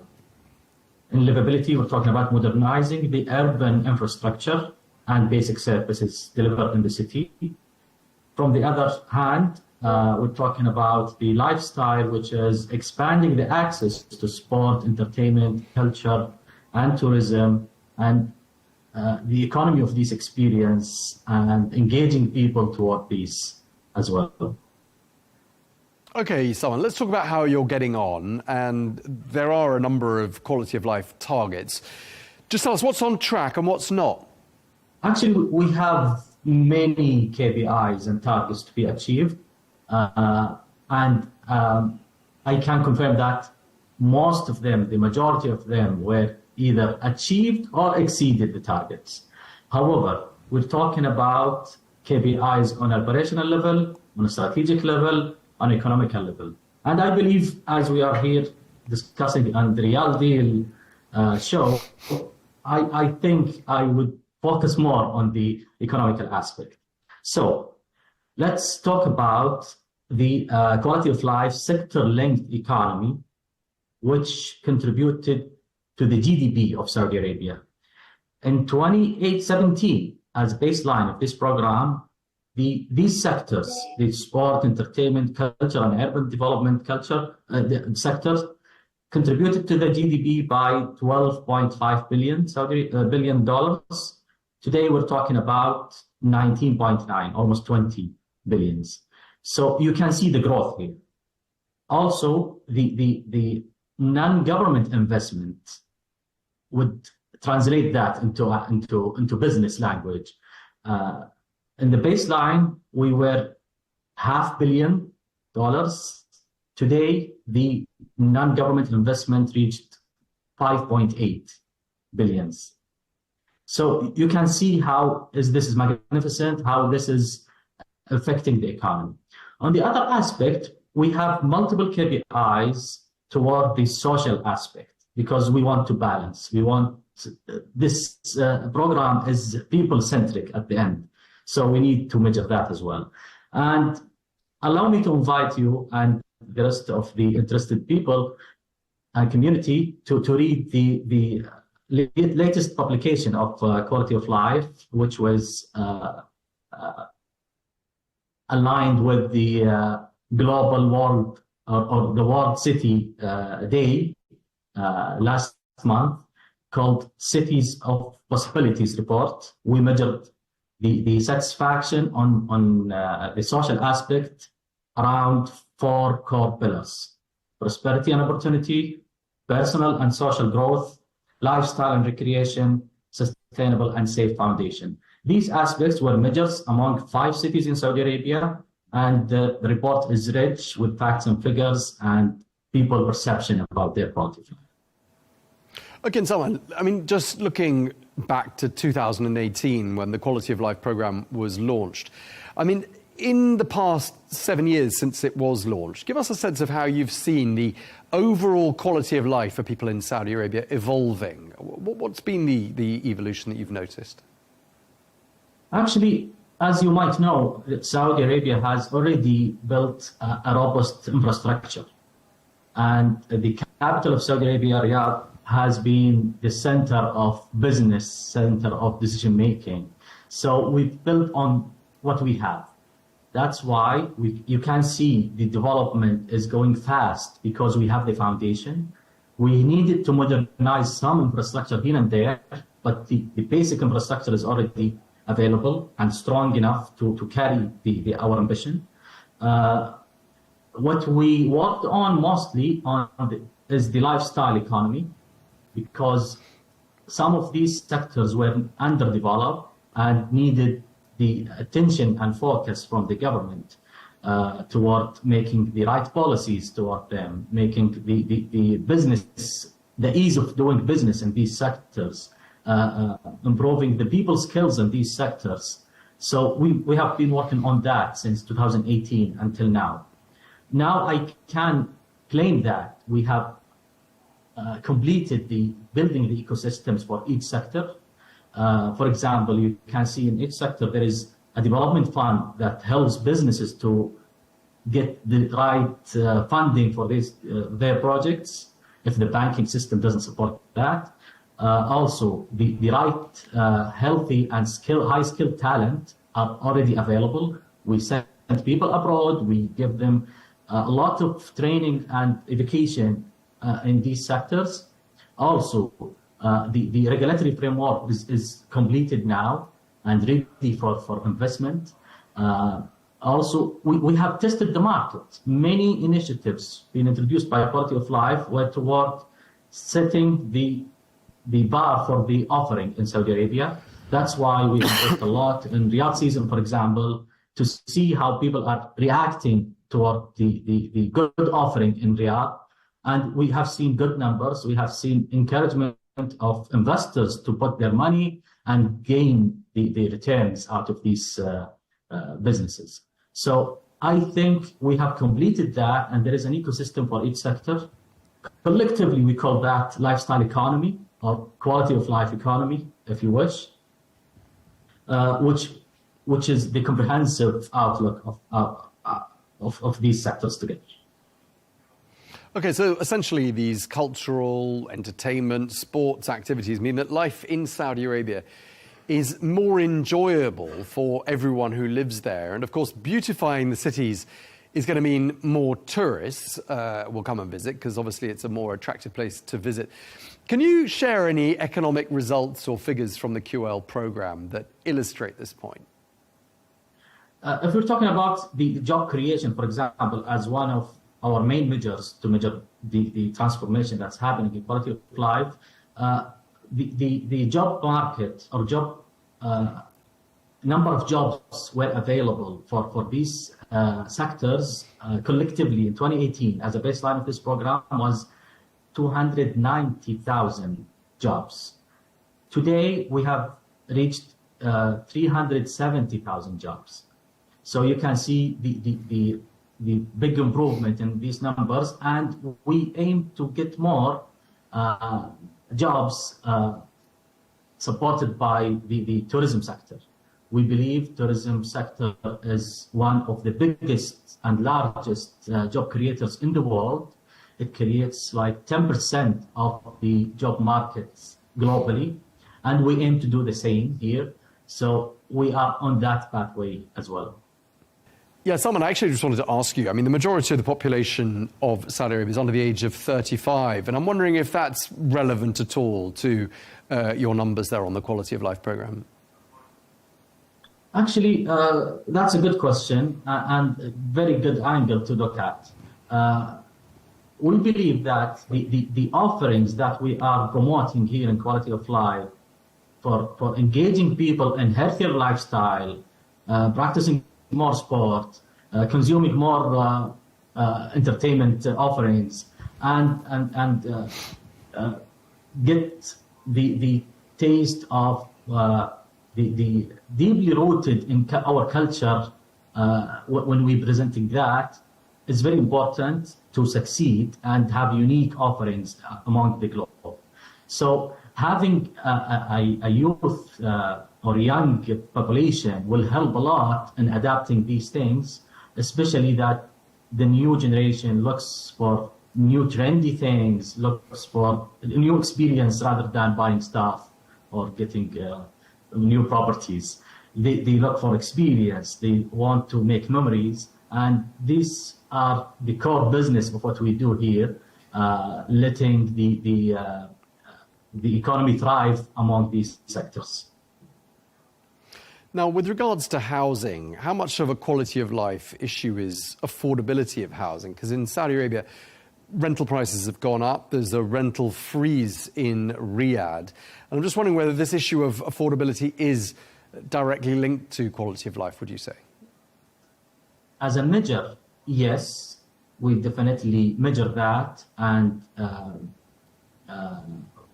most of the indices that measures quality of life focuses on these things, such as does your city treated you well in terms of job opportunities, educational opportunities, or learning and growth, and providing you with the good solutions with affordable prices when it comes to housing. Yes, that's a very important aspect that we measure. But do we contribute directly to the housing issue? We don't do that because there is a special program in Vision 2030 focusing on the demand and supply and modernizing the market, using the best tools to balance the supply and demand. Maybe Riyadh was a special case because Riyadh has the highest pressure of people coming in, practicing their jobs or moving their businesses to Riyadh or investing new businesses in Saudi. So Riyadh has been the pressure point for housing. And I believe the leadership in Saudi already took care of that by new regulations toward fixing the current issues and setting a pathway for the economy to fix itself. Now, Salman, I wanted to ask you about infrastructure, because clearly infrastructure is a really big part of Vision 2030, and public transport and things like that make a really big difference about how you get around a big city and that city's livability. How are you seeing infrastructure and public transport improvements and upgrades and so on change the results of quality of life surveys in Saudi Arabia? We believe that transportation and walkability are crucial to quality of life. And we encourage people to use healthier lifestyle when it comes to transportation and mobility. That's why we invest a lot on beautifying the sidewalks, cycling paths, modernizing the infrastructure toward the mobility. Mobility by itself, like metro or public transportation, is not core business of quality of life program, but it is core business for other programs. And you can see Riyadh is developing a lot in the metro project and the walkability measures, while we focus on the walkability more and green spaces, public outdoor activities, these kind of things. So yes, we invest a lot in these aspects, but transportation per se, we measure it, but we don't own it. Okay, and of course, green space is another really important part of making a city feel livable and improving the quality of life for everyone there. What can you tell us about the changes to the green spaces in the major cities in Saudi?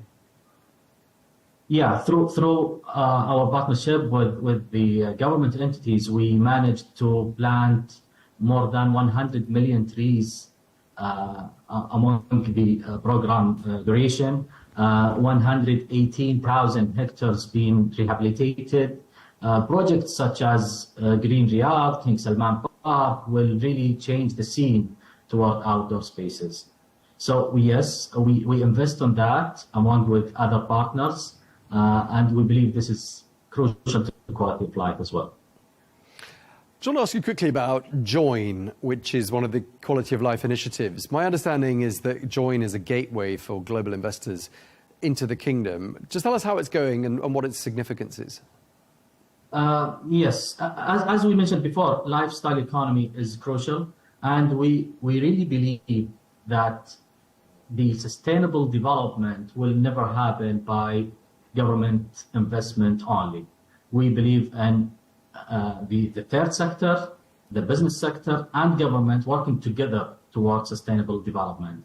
Yes, Saudi Arabia has invested a lot from government aspect in these projects, setting the infrastructure, sometimes delivering the offering by itself, but this is not sustainable, and we believe the private sector should lead the business in people life, especially in lifestyle economy. So QL Joint Investment Initiative is about that, is about setting the scene and promote it to the global investment community to see the opportunities that's happening in Saudi Arabia, to see what are the actual reforms that happened on the regulatory frameworks, on the PPP models, on the partnerships that's happening cross-governmental or with the business as well. And you can see the numbers, as mentioned before. There is a lot of private sector investment happening in these sectors, and we believe and global community could also be part of that, as we are positioned in the middle of the globe. We believe we have the biggest market in the MENA region, and you can expand toward 400 million consumers if you work harder in this area, because we are approximate to the in the center of the MENA region, let's say. Okay, Salman, lastly, I saw that the Quality of Life program was present at the Lisbon Web Summit. I wondered if you could just tell us about your participation there and what came out of it. It's part of Joint Investment Initiative, where we interact with the global business community. We are really focusing on digital transformation that's happening in Saudi Arabia. AI and new solutions are the future of investment, let's say, and will ease the people's lives and will be part of quality of life as well. So we believe that being there, talking about the opportunities in Saudi Arabia in terms of investment, in terms of moving your business, in terms of working or finding a job opportunities in Saudi, that's going to be beneficial for both parties. So we always want to be in the center of these kind of events. Okay, Salman, so I think it's fair to say from everything you've told us that the quality of life in Saudi Arabia is on an upward trajectory according to all of your measures. Across all measures, yes, we can prove that by numbers. Quality of life is strongly improving right now in Saudi Arabia. If you visit Saudi today and you visit next month, you will see some differences and big improvements. So yes, we are focusing on that, and the leadership wants that, and people wants that as well, and the business finds a lot of opportunities there. So yes, we are on the right track to develop the quality of life in Saudi Arabia. Yeah, you're right, Salman. It's always changing, isn't it? Lots of changes underway right across Saudi Arabia. Thank you very much indeed for your time. Salman Al-Khattaf, the advisor to the CEO of Saudi Arabia's Quality of Life program. Thanks for your time. Thank you. Thank you. Our allies, in many cases, are worse than our enemies. Stay informed and connected with the latest international headlines. There obviously is a risk. From breaking news to in-depth analysis, it would appear that this war is coming to an end. Who buys this stuff? Investors, pension funds. We deliver the most important developments straight to your screen. Iran always wanted to deal with militia. Join us for compelling, expert-driven conversations. A curfew order has been established. And an insightful look at the issues shaping our world today. There are a lot of proposals about European architecture for security. I'm Leanne Gerrett, and this is W News. We dealt with this when I was Chief of Staff in the first term. Where you don't just hear the headlines, you get the full story. President Trump says he wants it to start as soon as possible. Israel insists it's not opposed to it, and Palestinians are crying out for progress. So why hasn't the Gaza ceasefire moved to phase 2? All of the living hostages have been returned, but Hamas is still refusing to disarm. Is this make or break for the peace process? You're watching Counterpoints with me, Melinda Nusafora.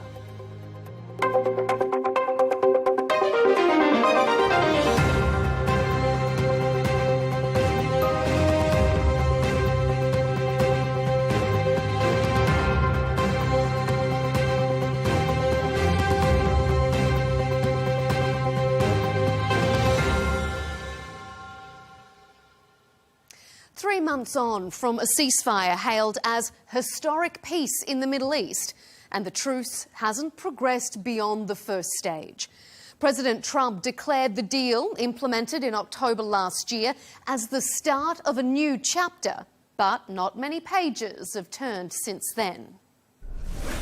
If they don't disarm, as they agreed to do, they agreed to it, and then they'll be held to pay for them. And we don't want that. We're not looking for that. But they have to disarm within a fairly short period of time. His time frame is, as is often the case, ambiguous. But there can be no doubt the president's patience is wearing thin. Humanitarian groups say the promised increase in aid hasn't materialised, nor has the proposed Board of Peace. There's an attempt to bring an international force. So far it hasn't come to fruition, but we'll give it a chance because if it can be done, again, as the President and I have said, if it can be done the easy way, fine. And if not, it'll be done another way. On this episode, we'll debate why 3 months on has the truce not moved to phase 2.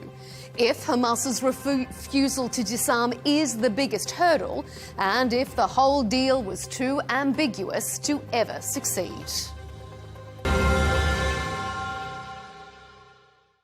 Well, joining us for this discussion is Rowan Osman, a Syrian-born German Middle East commentator. Thanks for being here, Rowan. Ksenia Svetlova, former Israeli Knesset member and executive director of ROPES, the Regional Organisation for Peace, Economics and Security, is back with us. And rounding out our panel is Dr. Jamal Nizal, a spokesperson for the Palestinian political party Fatah. To all of you, welcome to Counterpoints and thanks for being here.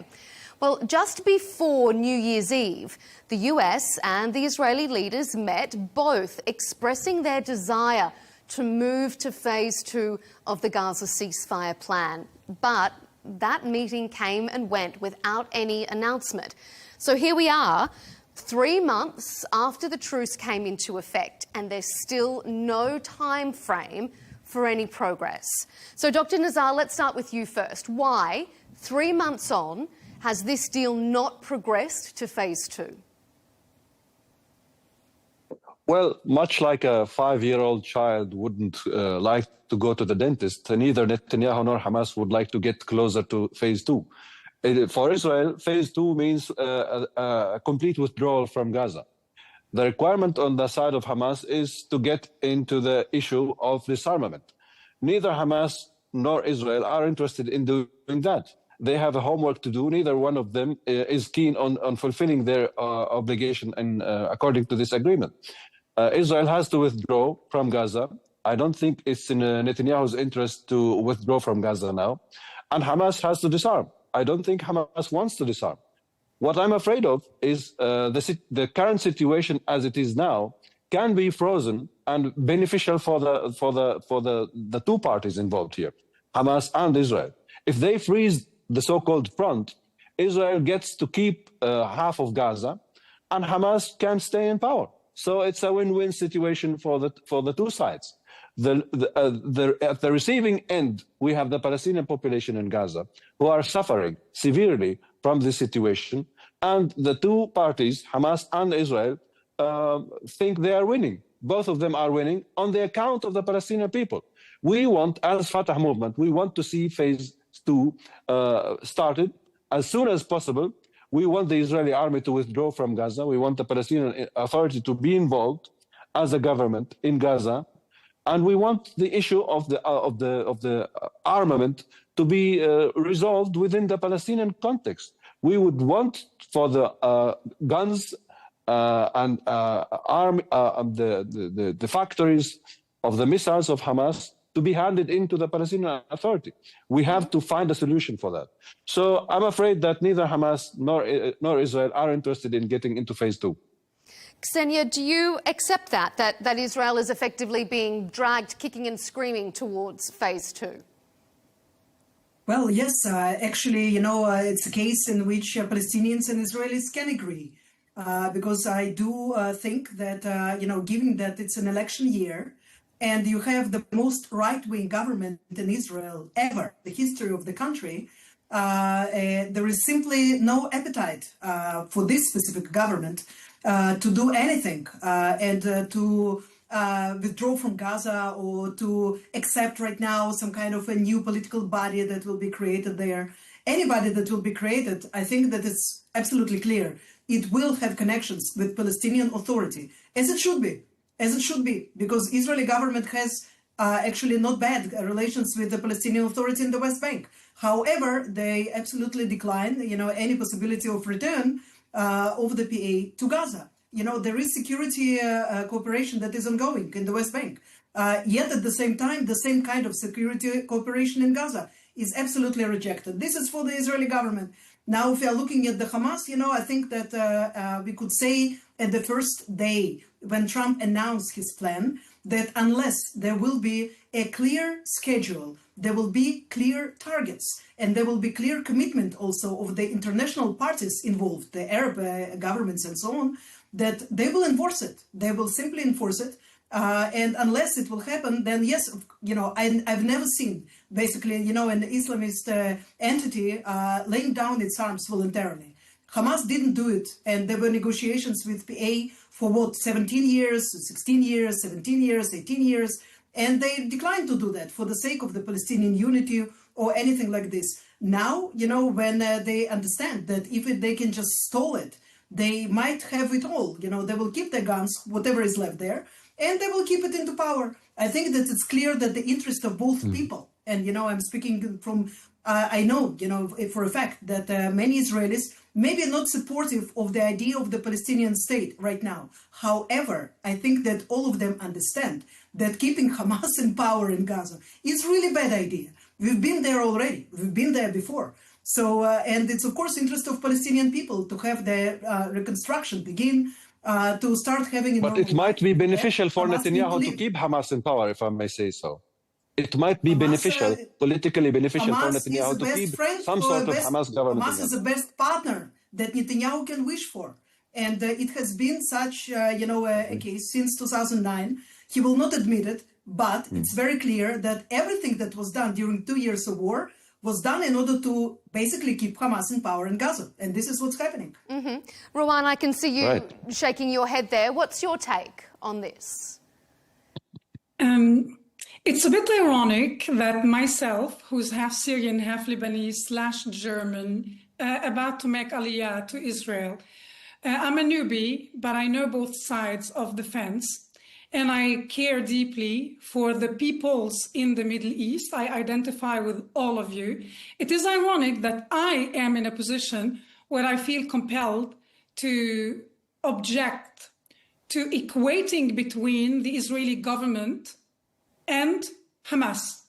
That is unacceptable and outrageous. There we go again. There we go. The fact that if I may, the fact that the government might be extreme in its approach is understandable, given the circumstances. and we know how we've come to where we are today. We forgot to mention... This government was elected before 2007, Rawan. We forgot to mention something important. Ram Gvili, they can give back the body they kidnapped, they stole on October 7th. They killed somebody and stole his body. And the Israelis, whether on the right or the left side of the political spectrum, expect from any Israeli government to bring everybody back. That was the commitment and the demand. However, Hamas failed to find the decency. I'm not expecting chivalry from thugs and gangsters, but at least have the decency to have some compassion for your own people to end this misery. Give back the body, call Israel's bluff, if that is what you're suggesting. You're implying that, no, you're explicitly saying that Hamas is the best partner of this government. I disagree. The Israelis made a deadly mistake by underestimating Hamas, by underestimating them and thinking they will be distracted if you allow money to be injected into the Gaza Strip. But instead of investing into infrastructure, into building anything positive, they built more than 500 kilometers of tunnels underground and failed to build a single shelter for their families, their women and children. And if I may ask Fatah or the Palestinian Authority, how did you contribute since October 7th? First, you could not prevent October 7th from happening. And since then, do you have that kind of ties that allows you to ask anything of Hamas? Why should you be trusted in the Gaza Strip? People do not trust you, understandably. Your people, not only the Israelis. I was recently in South Africa and I met Gazans who left the Gaza Strip recently. And I was shocked to hear that they believe that no politician, they paid to get out, and they believe there is not one single candidate among the Palestinians who can navigate out of this mess. So they do not trust you. What is your legitimacy, your credibility?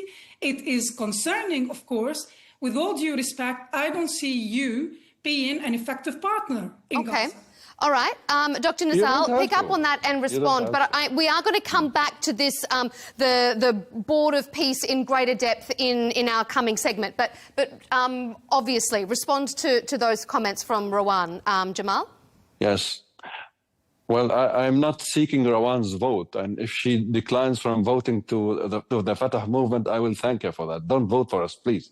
So what we want is to win the trust of our people. They know what we can do for them. For example, we can avoid dragging our people into a catastrophic situation as the one Hamas got us in by doing what they call the October 7th, or the Tufan al-Aqsa, which is a silly word. It has nothing to do with Al-Aqsa Mosque. They did this, and it's a mysterious issue that hasn't been cleared because the Israeli government refuses to allow any investigation commission. The Dome of the Rock is, sorry. The Israeli government will never give us the information, the complete record of what happened on October 7th. So this is for the Israeli government to clear this issue.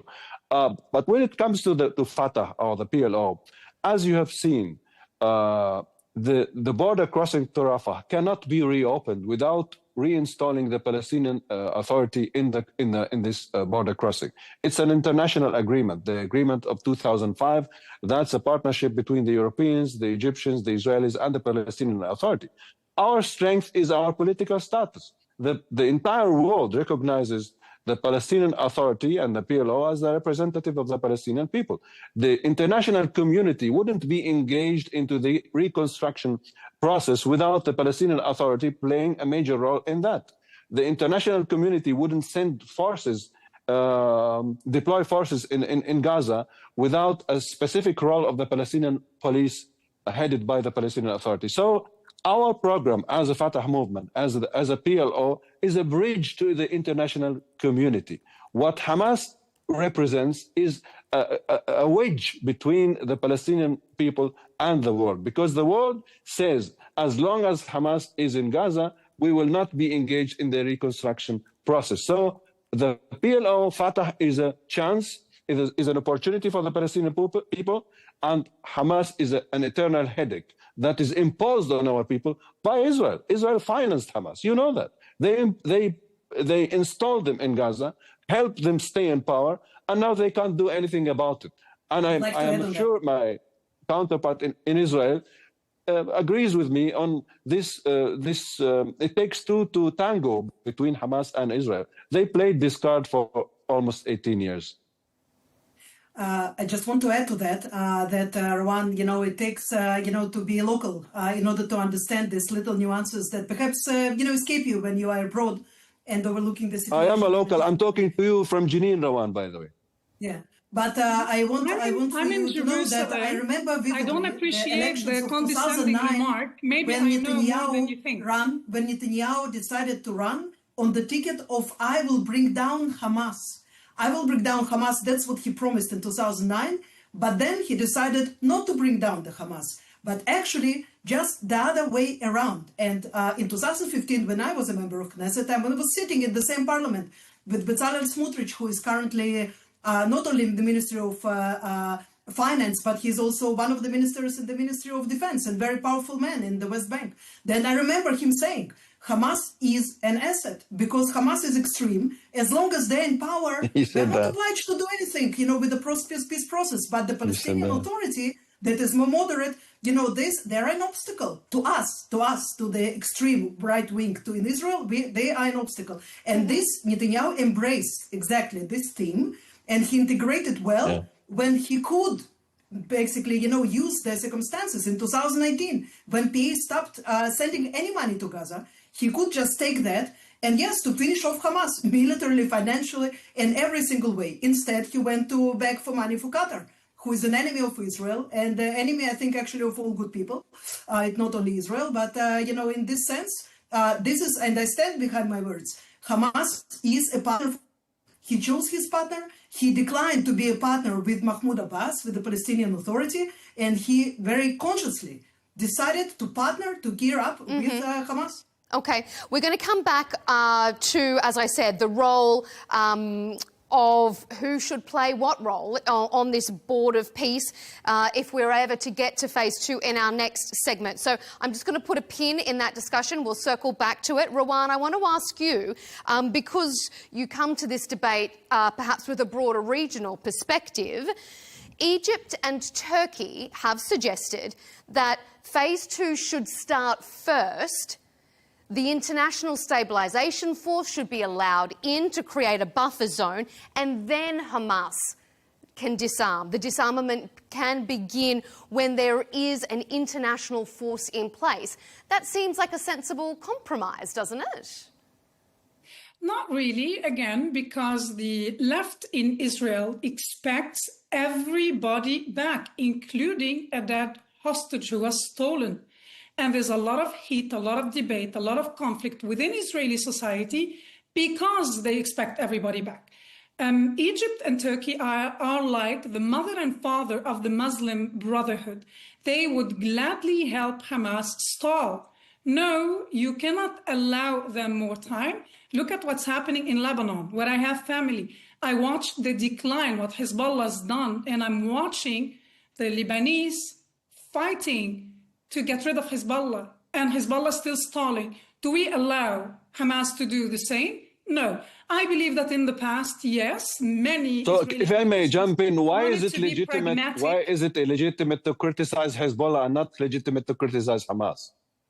We are criticizing Hamas. I don't understand what you're talking about. We are criticizing Hamas. I believe that I called them a little earlier thugs and gangsters, and I do not expect chivalry from them, just a little bit compassion for their own people. It is not acceptable that they stall, and the least we expect is that they disarm. But every day, especially on Arab media, they refuse to disarm. And this is something known to everybody, except for the average naive Westerner. If they will not disarm, how can we imagine any alternative vision imposed or in any way effective in Gaza? We know that they are not trustworthy, they have ill intentions, And in Egypt, even if the government or the president is not fond of the Muslim Brotherhood, they have many, many supporters. And when we know that Erdogan is concerning, what Turkey is doing in Syria is concerning, isn't it legitimate that Israel today is very, very, very skeptical when Turkey is involved in any suggestions because we don't see it as sensible? We know that they have ill intentions. Okay, Ksenia, do you want to pick up on that? I mean, what's the feeling about allowing this Turkey-Egypt plan to go ahead? Do you think that it's a sensible idea to allow this international force in before Hamas disarms? Well, first of all, I have to tell you that, on the hostage issue, there is absolutely clear in Israel that the right side, the left side, they all agree. The hostage has to be the body of the hostage. Unfortunately, it's a body. It's not a living person anymore. He was killed by Hamas. It has to be repatriated to Israel. Okay, so this is his obligation by Hamas. Israel intelligence has reasons to believe that Hamas is deceiving. It is always deceiving. It's not the first time. It does not have any. But what if the body is already in Israel and we don't know of it? Sorry, what if Jamal, the body is already in Israel and we don't know of it? It doesn't have any compassion, neither for the Palestinians, not for the Israelis, of course. So we do not expect it from them. I think that the issue of the international peacekeeping contingent is the most weak thing in this plan that was introduced by Donald Trump, because it's unclear to this day what is the mandate that these forces will have, and who will they be exactly? Because President Trump mentioned that there are 59 states that are ready to send their troops. Unfortunately, we know that this is not exactly true. It's not compatible with the reality as we know it. And many countries want to stay away. And because they understand that it's a hot mess, they don't want to be involved in that. I really suspect that there are only two parties that want to be engaged in disarming Hamas and actually can be engaging in this. One of them is Israel, which I don't think that at the stage after the ceasefire needs to go back. The second party is the Palestinian Authority that has the gunmen, that has, the firepower, that has the ability and the desire to rule Gaza again, and for the sake of the people to get rid of Hamas as a military power forever. But they are not allowed to even come close, there. So we will never know, perhaps, whether it's possible or not. As for the, involvement of Turkey, I assess it as very negative in any kind of way, So, there is a huge difference. Sorry, Ravan, but I'm an expert on Egypt, actually. This is the object of my academic studies. Huge difference between Egypt and Turkey. And their attitude to the Muslim Brotherhood. I'm sorry, it's not that their president is not fond of Muslim Brotherhood. No, this organization is officially banned in Egypt, and there is a huge struggle they finance them, to get rid of them, so it's not the same. But cannot be said about Turkey.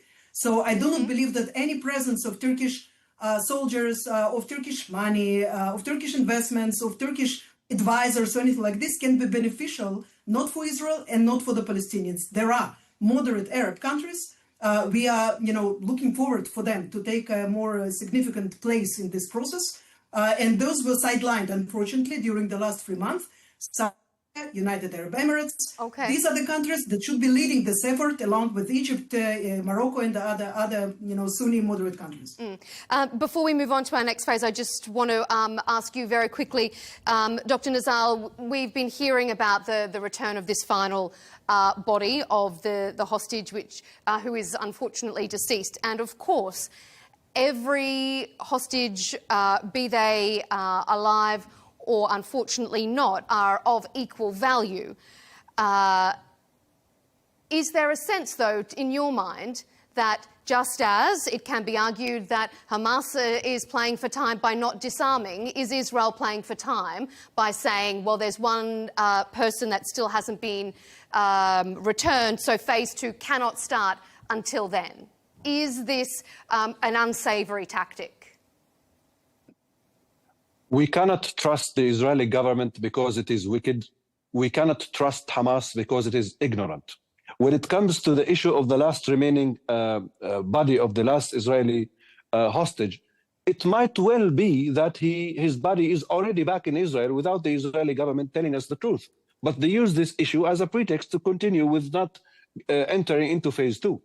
It could also be that the carpet bombardment that Gaza was subjected to by Israel has destroyed also the body of this Israeli individual. So we don't know the truth, actually. But it could be that Israel is using this as a pretext. Israel may have found the body and not told us about that. I'm not keen to believe that, I'm not willing to believe that Hamas is cheating when it comes to the last remaining remains of the Israeli Why not? They're cheating with everything else, Dr. Nazar. They are cheating with a lot. They are deceiving and they're making a lot of catastrophic mistakes. I'm talking about Hamas. So I don't trust neither the Israeli government nor Hamas.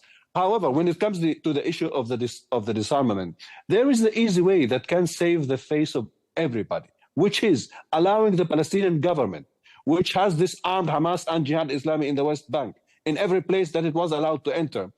It has a good record of disarming these groups. So if the Palestinian Authority is enabled from working in Gaza, there can be an agreement with Hamas on making Hamas hand in all its weapons to the Palestinian Authority once there are international guarantees for Israel not coming back to attacking Palestinians in Gaza. But Israel doesn't want to give us this card, the card of withdrawing from Gaza and promising to not come back. So if we can give Hamas the guarantee that Israel is not going to attack them again, I believe making a Palestinian government, the Palestinian Authority work in Gaza would help us tackle this issue, if I may just briefly. issue of... Okay, yeah, sure, go ahead, Rowan. I would like to emphasize a point that was mentioned earlier. The Israelis have intelligence that are almost confirmed. Hamas knows where the body of Ghanikvili is. 1. 2, you would like, as the Palestinian Authority, to give guarantees to Hamas that Israel is not going to target them again. Why should Israel not target them again? Israel... because we're talking about a ceasefire. I understand. But they also, everybody agrees, including many sensible Arab countries, that Hamas should disarm and dissolve. So why should anybody give Hamas any guarantees? And if you are so effective with Hamas, why didn't you contribute since October 7th? Why couldn't you prevent October 7th? And I'm going to ask you, why were you defeated in Gaza by Hamas? They've driven you out. You remember that very well. Well, are you aware that one last point, if I may, one last point. I should remind you that even in the West Bank, how is the Palestinian Authority supposed to... The Israeli security forces, Dr. Jamal, would not be able we'll let Rowan finish and then I'll come to you. I just need to emphasize one last point. Without the help of Israeli security forces in the West Bank, no, you would not be able to control jihadist militia members. You would not be able to control your own people. The Palestinian government entered war with them in Jenin 2 years ago. And the Israelis help you there, and they still help you, and there are They didn't. They torpedoed the effort. The Israeli government... Jenin, and you give me a break, please. Okay, Rowan, I'm going to let Jamal respond because then we need to sort of get back onto this peace plan and not go back through history. So, Dr. Nazal, a response from you, and then I'll bring us back onto the topic. Almost a year and a half ago, the Palestinian forces tried to enter the refugee camps in Jenin, because they wanted to tackle the issue of these gunmen who were hidden there. We almost reached an agreement, but Israel destroyed this agreement and decided itself to launch a terrible campaign against the refugee camps, especially in Jenin. The gunmen escaped and they got caught by the Palestinian forces, and some other individuals were arrested by Israel.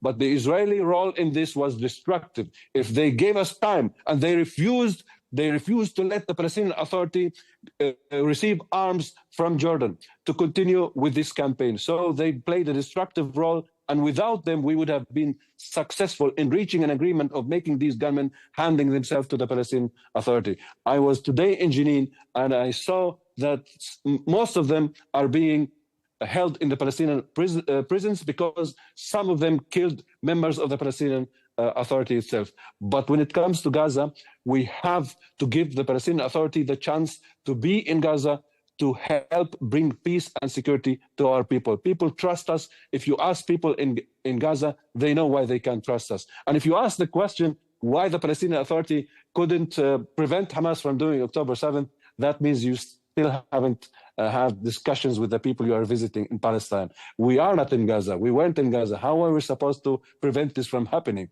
What we could do is prevent this from happening here in the West Bank. That we were successful in. And if we saw in October 7th Israel, a successful not model... Palestine, by the way. Israel, not Palestine. Okay. I'm going to move us back on track. Thank you for your response there, Dr. Nazal. I'm going to move us back onto the progress towards phase 2 of this ceasefire deal, because we are getting close to the end of our time here.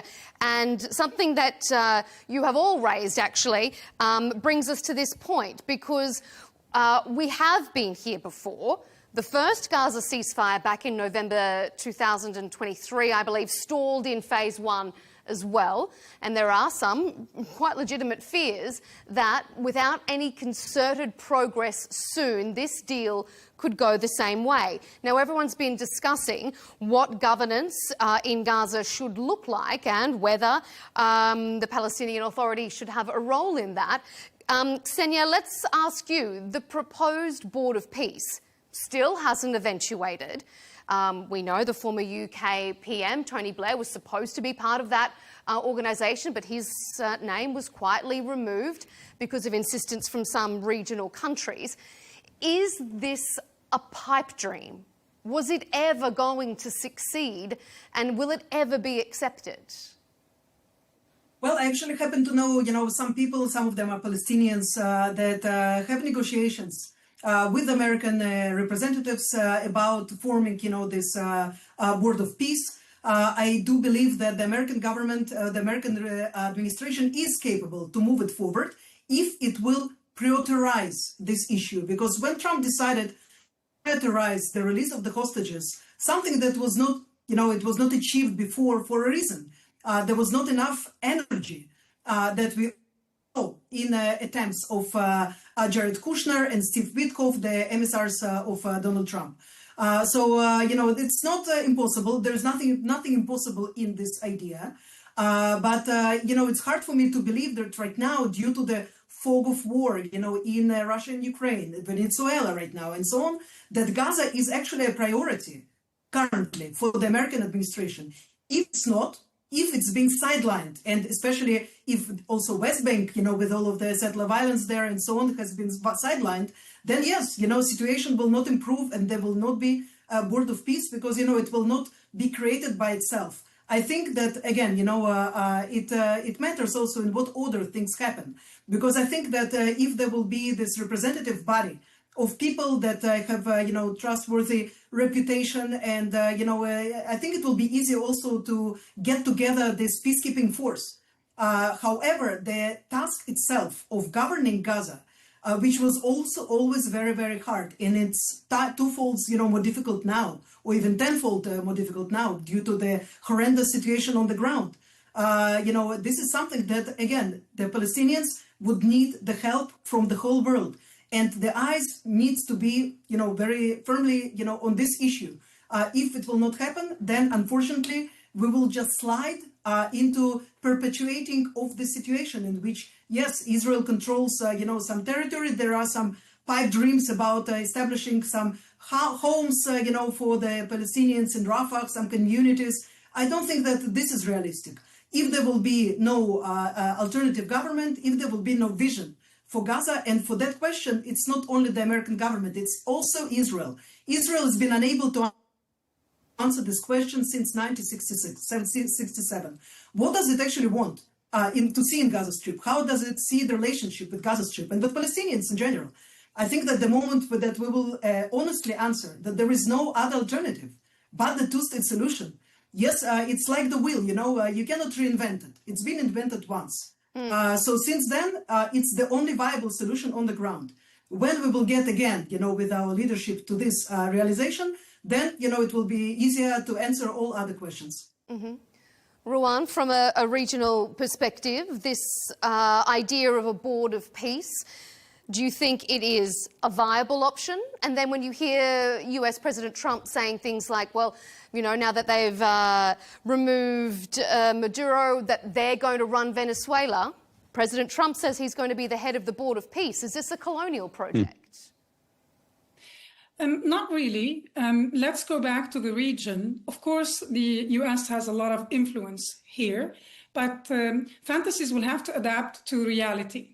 So I agree with your guests, because you can see, although we disagree on the future of the region or the way we imagine it, we agree that we need a solution. Things cannot continue the way they are, because there are children who did not choose where they were born. Whether they were born in Kibbutz Be'eri or in Rafah, they had nothing to do with it. And we have the responsibility as adults in the room to try and push for a solution.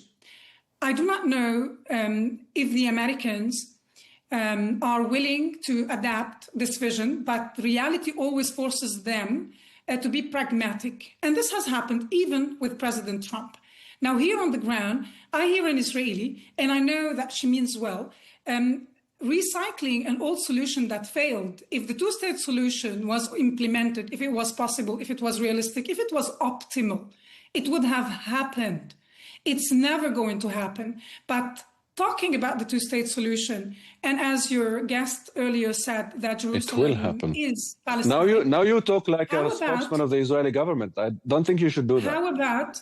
How about, as you mentioned, that Jerusalem is It will happen. The Palestinian state is already a reality. I will listen to Why you don't in you a take moment. a taxi and go to Ramallah, where you can see the Palestinian government I would and the get killed institutions? there, because I would get killed. Why don't you take there? a taxi and go to Ramallah? You will see the Because Palestinian I would state get by killed yourself. there. In Israel, Why would you get I am killed? safe. I'm safe. So my point is, if we have very I just been to Ramallah. What BS are you saying? Let's let Ruan finish her point, and then I'll bring it to both of you for a response. Ruan, finish off your point there. What? Well, that's really outrageous and silly. It's also not realistic. Jerusalem is de facto Israel. It's de facto Israel. It's not Palestine. Because Jerusalem, as someone who studied Islamic studies, and I'm not Jerusalem is the capital of Palestine. We're not going to get into the redrawing of borders. Let's focus on the point at hand. The board of peace. Is the capital of Palestine. Jerusalem is not mentioned once in the Quran. So if we go back to reality, the two-state solution, maybe we should consider that Palestine, when we use that word, we should سبحان الذي أسرى بعبده ليلا من المسجد Palestine that was already divided. 78% of the land became Jordan. The 22 remaining, the Jews accepted to divide. So it was possible, but the Palestinians said no repeatedly. We've reached a point where we should stop attempting to recycle old solutions that failed. Let's be real. To recycle the old talking points also. All right, we're almost out of time, so I'm going to bring us back onto the topic at hand. We've only got about 5 minutes left. So let me go to you, Jamal. Is the two-state solution dead? And I also want you to circle back to this board of peace. Would the PA support the board of peace? Does it support the board of peace, regardless of whether or not it has a seat at the table? The PA supports the Trump plan, and we supported the UN Security Council calling for implementing it. We believe Mr. Trump wants to see peace achieved in the Middle East, and we know that he aspires to widen the Abraham Accords. And for that to happen, it takes for Israel to recognize Palestine. This will happen. Maybe not in my lifetime, but I hope it will. The Palestinian state is a reality.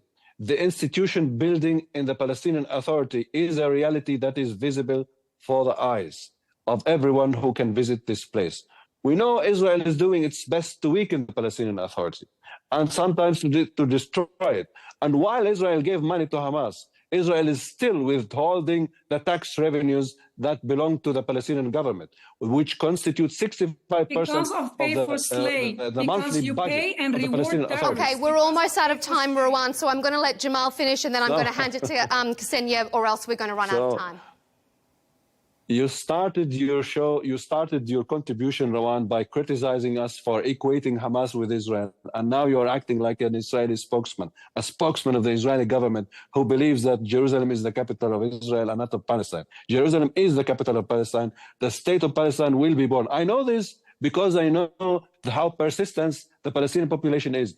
I'm now in the city of Jenin, and I grew up in Jenin under curfew. The city is sometimes under curfew, but the people are here. I came from Jordan just a week ago, and I see the number of the Palestinian people who come back is more than the number of the people who want to leave the place, although the border crossing to Jordan is open. So the willingness to stay here is very big, because this is the land where we're born, and this is the land where we want to be, and this is the land where we aspire to be free, and we will be free, even if you don't want us to be. Okay. Ksenia, let's round us out. What's your take? This board of peace, can it succeed? Will it succeed? And is there a concern that President Trump is going to run Gaza the way he says he will run Venezuela?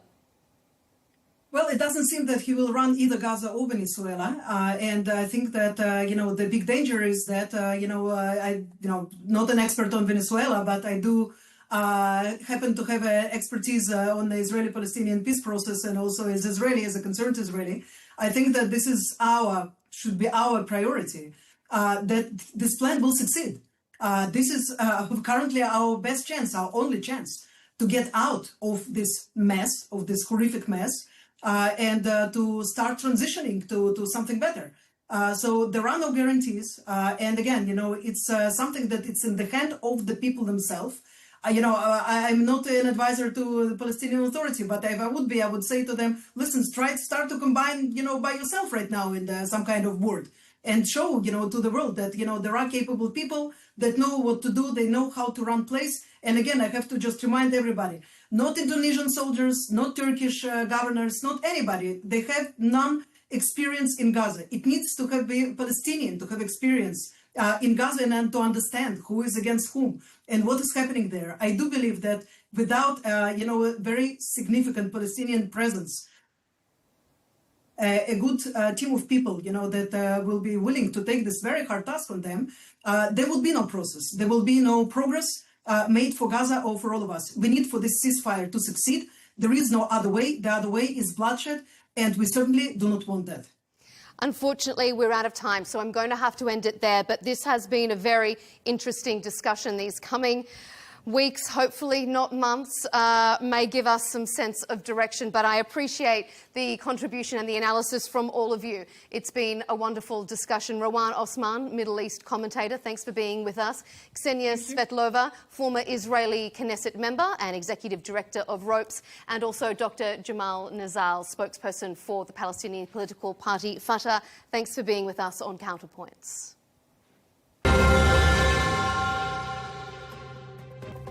And for all of you watching, thanks for tuning in to this episode. You can, of course, keep up to date with all of our latest debates and interviews by subscribing to Al Arabiya English on YouTube, and, of course, follow us on X and TikTok. We'll see you for the next debate.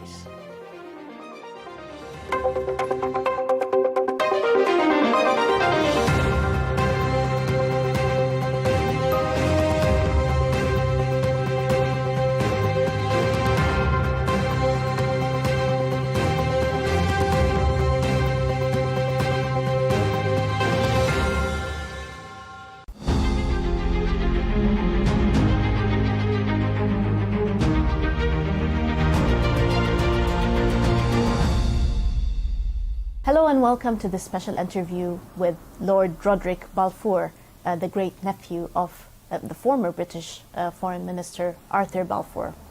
Lord Roderick, thank you for your time and for this interview. I'd like to first start by asking you about your family legacy and the history of the name of the family of Balfour. Being a descendant of former Foreign Minister Arthur Balfour, how do you think that carrying the name shaped your own perception and understanding of the declaration and the impact, given its significance and to the whole world, I would say? Good. Well, listen, thanks for your interest. The Balfour Declaration, you may have read before, hung on the back of the lavatory door in our house in France.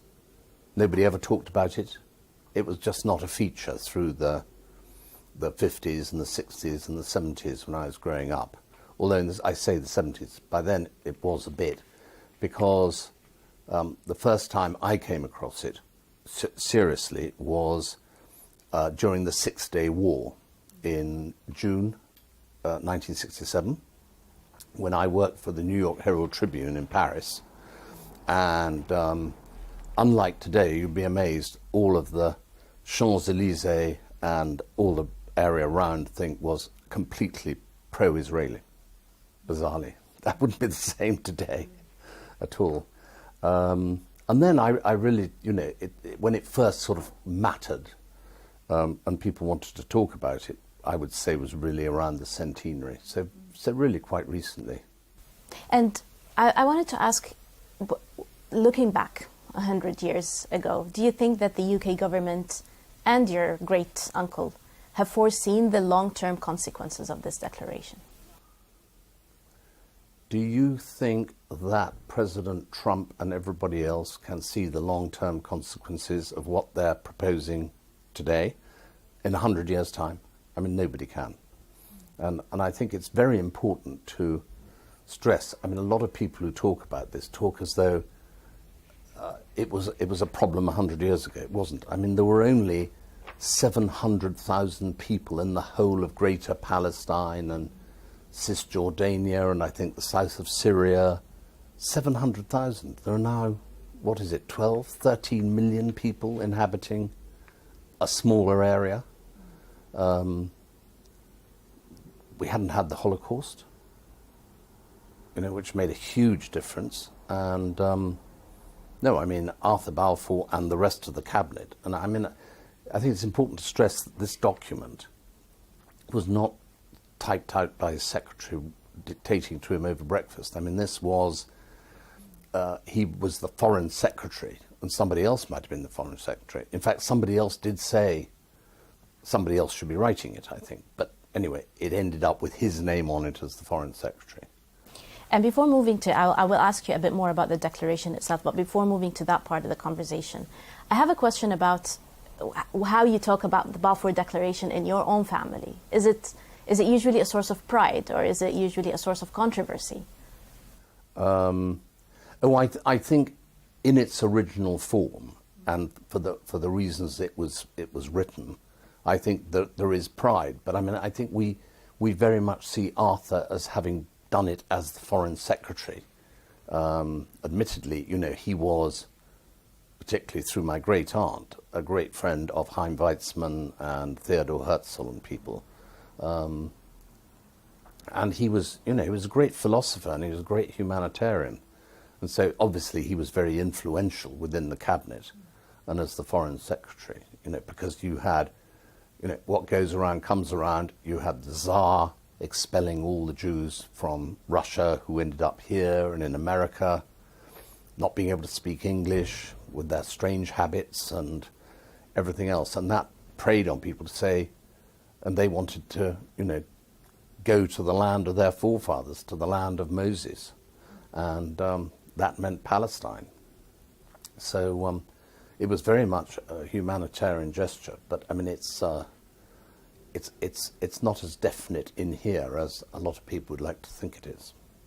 And moving on to the declaration itself, and I think this is a question on everyone's mind in the Middle East, as you may know. Why do you think that it was a promise to one group of people, a homeland for one group of people, but did not promise the same for another group of people who were inhabitants of the land at the time? Well, because the Palestinians, if you like, for want of a better word, were not under persecution. Nobody was chasing them. Everybody was, I don't wish to demean them, but I mean, I think when I read about the history, it was basically an agrarian economy with sheep and goat herds, no sophistication, very few people, as I say, and therefore I think they thought if a few Jews wanted to go and live there peaceably, all the Abrahamic faiths, Muslim, Christian and Jew, why would there be a problem? So, there was no sort of contentious arguments over the breakfast table about how can you do this? You know, everybody was coexisting peaceably. But a lot of it obviously has to do with the Holocaust, population explosion, that there isn't room for everybody. Do you think the declaration, now looking at it, fulfilled some of its goals? When you say its goal, I mean, I have it in my hand because I always want to get it absolutely right. I have much further we have a declaration of sympathy, that's all, with Jewish Zionist aspirations, which has been submitted to and approved by the Cabinet. His Majesty's government view with favour the establishment in Palestine of a national home for the Jewish people. So there's no, we will support the creation of a state of Israel, as is, under pressure to create for Palestine at the moment. And this is the strong bit. Everything else is what I think in the lawyers call precatory. It's a wish, okay? But the next sentence is the one that gets me into trouble in Israel. It being clearly understood that nothing shall be done which may prejudice the civil and religious rights of existing non-Jewish communities in Palestine. So I leave anybody listening to think what is going on today is not what he or the government of the day would have wished. But do you think that the UK government has done enough for that clause to protect non-Jewish communities? That's a very good question. I mean, when you say done enough, I mean, I felt for many years that the United Nations, who got involved in the Congo, in Sudan, in all these other places, never really got sufficiently involved in the Holy Land. And I call it the Holy Land for all three religions. And I've never quite understood why not. And particularly as, one has to say it, but Israel has never attacked anybody else. I mean, they've gone off and done these missions in recent times, but they've never wanted to wipe out the Palestinians. I mean, the occupation of the West Bank and these settlements under the very right-wing Israeli factions, is not something. I mean, that goes completely contrary to this, as well as to United Nations resolutions and things like that. So, what could we do, just Britain? I mean, it wasn't a, we came out of it after the mandate finished in 1947-48 and the State of Israel was announced, recognized by the US, recognized by the United Nations. They were a sovereign nation by whatever other means you want to call them. So, it wasn't up to us to say, you are contravening the declaration. I would have liked it if they had, and the United Nations had said, we're going to come in here and sort things out, because it's contrary to the declaration. I'd like to move to the to UK's historical decision to recognize Palestine last week. And this was an important day for a lot of Palestinians and Arabs in the whole world. Mm-hmm. What do you think of this recognition? And do you think that it was a step taken too late? No, I don't at all. I think that again, with the United Nations help and everybody else, there should have been a far greater effort to deal with the two-state, the two population problem much, much earlier, whereby there would have been far more democratic regimes in both Gaza and the West Bank. And instead they've just been able to run riot and do whatever. I mean, the West Bank hasn't had elections for 20 years. Gaza has been ruled by Hamas. I mean, are these, in their present condition, are these really suitable entities for us to recognize as a state? I'm not sure. But I mean, it's symbolic. It shows that we are in favor of the two-state solution, but there's got to be a lot more before it actually means anything. And do you still believe in a two-state solution? Do you think that with today's circumstances that it's still a viable solution? Well, clearly the Israelis don't think so.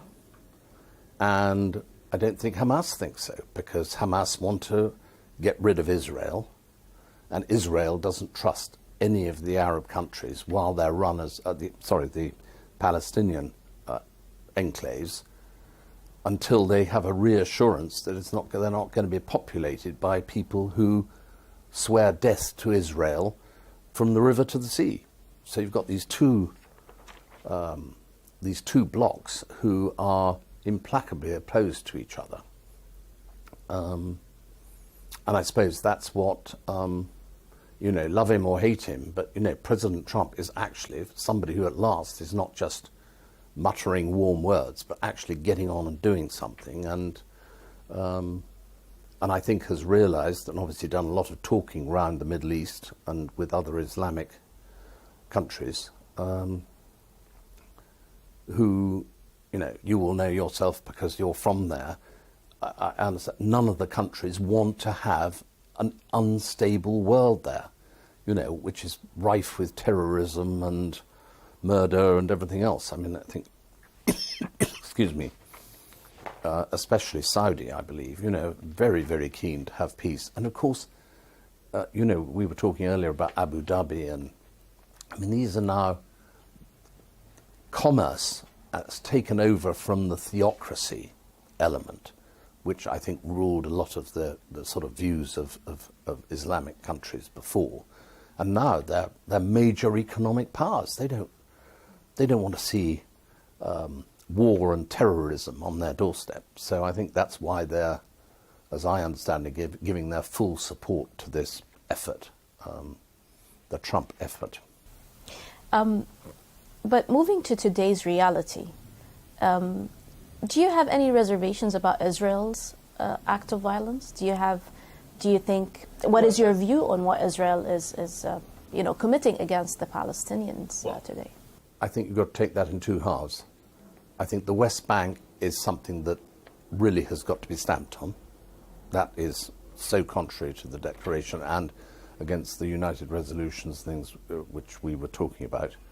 But Gaza, how has Hamas allowed this to happen and not said, listen, please don't bomb all our houses and think we will surrender the hostages? I mean,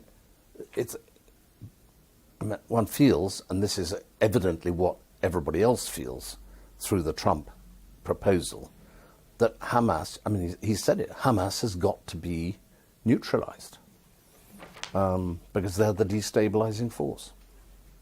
But I think the West Bank and Gaza are, but I'm no lawyer, I'm not a professional historian, so these are just my personal opinions, but you've got to separate the West Bank problem from the Gaza problem. And how's your relationship with the Palestinians and the Israelis, if you have any? Well, I've not really come across too many Palestinians per se who live in Palestine, but I have come across a lot of the Arabs who live and work in Israel. And of course they don't like it either, because they've peacefully coexisted in Israel, done a lot of business with, they're integral part of the business landscape. And I just want to ask two more questions. One of them is, when you reflect back at the declaration, for you personally, do you feel that it's a source of responsibility? Do you feel it's a burden that you carry the Balfour name and you do these interviews? And that's interesting. I mean, I suppose that really why I accept sort of the invitation to do these interviews is it gives me an opportunity to defend the declaration and point out what it actually says. I've read up quite a lot of opinions on the declaration, and one of the things I find, which I think are provocative to the Palestinian side, is all sorts of people have read this and said, oh, this is definitely an official document. This is, we will create the Israeli state.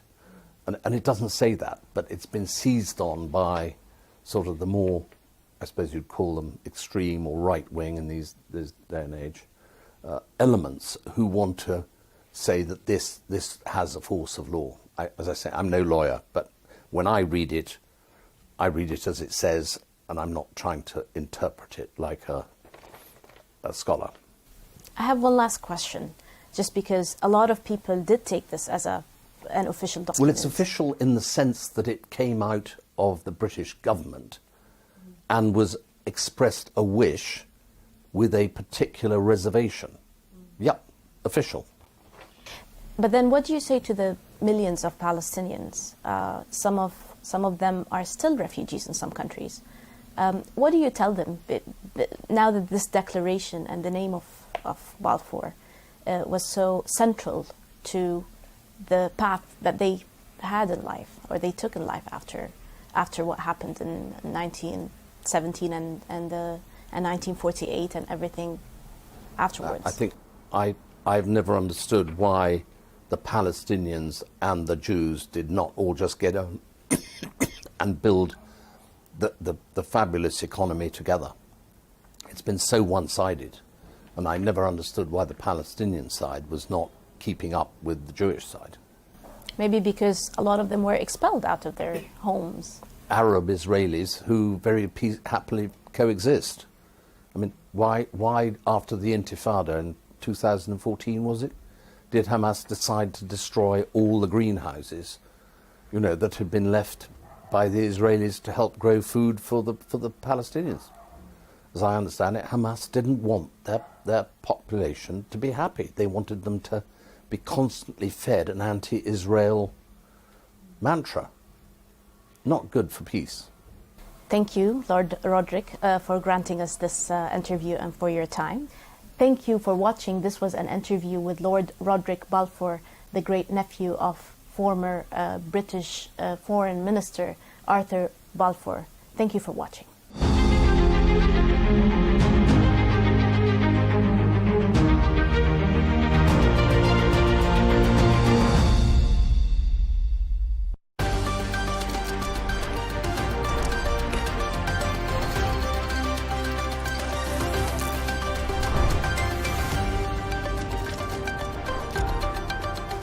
Hello, I'm Leanne Gerrans, and welcome to a special edition of W News Extra. Coming up on today's show, we'll be taking a look back at some of the highlights of the week, all broadcast from the Al Arabiya headquarters.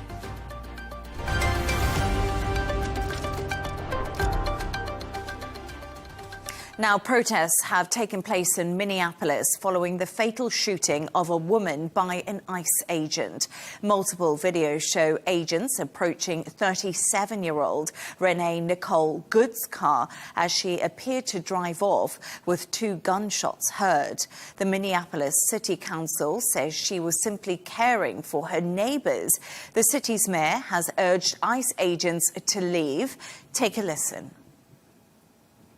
There's little I can say, again, that'll make this situation better, but I do have a message for our community, for our city, and I have a message for ICE. We do not want you here. Your stated reason for being in this city is to create some kind of safety, and you are doing exactly the opposite. People are being hurt. Families are being ripped apart.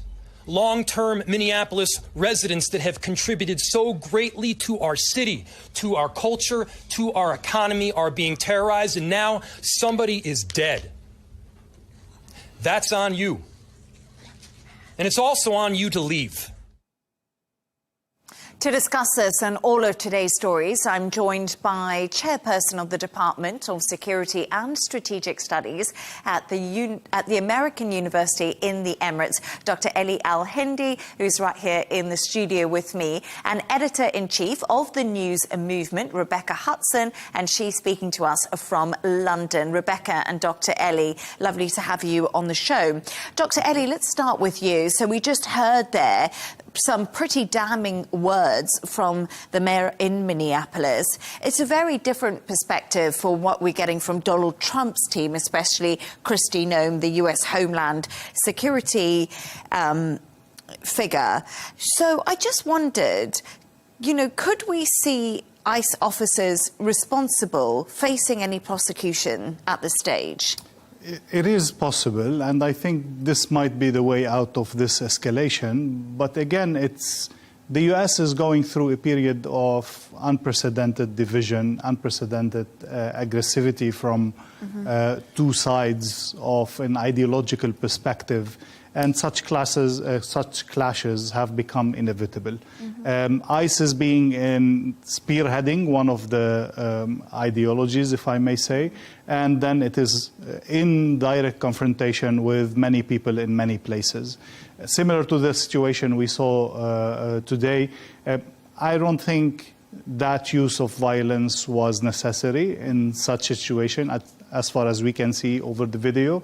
But again, it could be explained with very high tension and very high, let's say, confrontation whenever these ICE agents are trying to do their assigned duties. Now, the question becomes, are ICE agents following the law to the letter, or has there been some, extra zealotness, extra zeal in the sense of addressing the whole migration issue? And in return, the people who, like the mayor, for example, it is not the position of a mayor to tell a federal agency, get out, or you're not allowed, or anything like that. This will only increase the tension.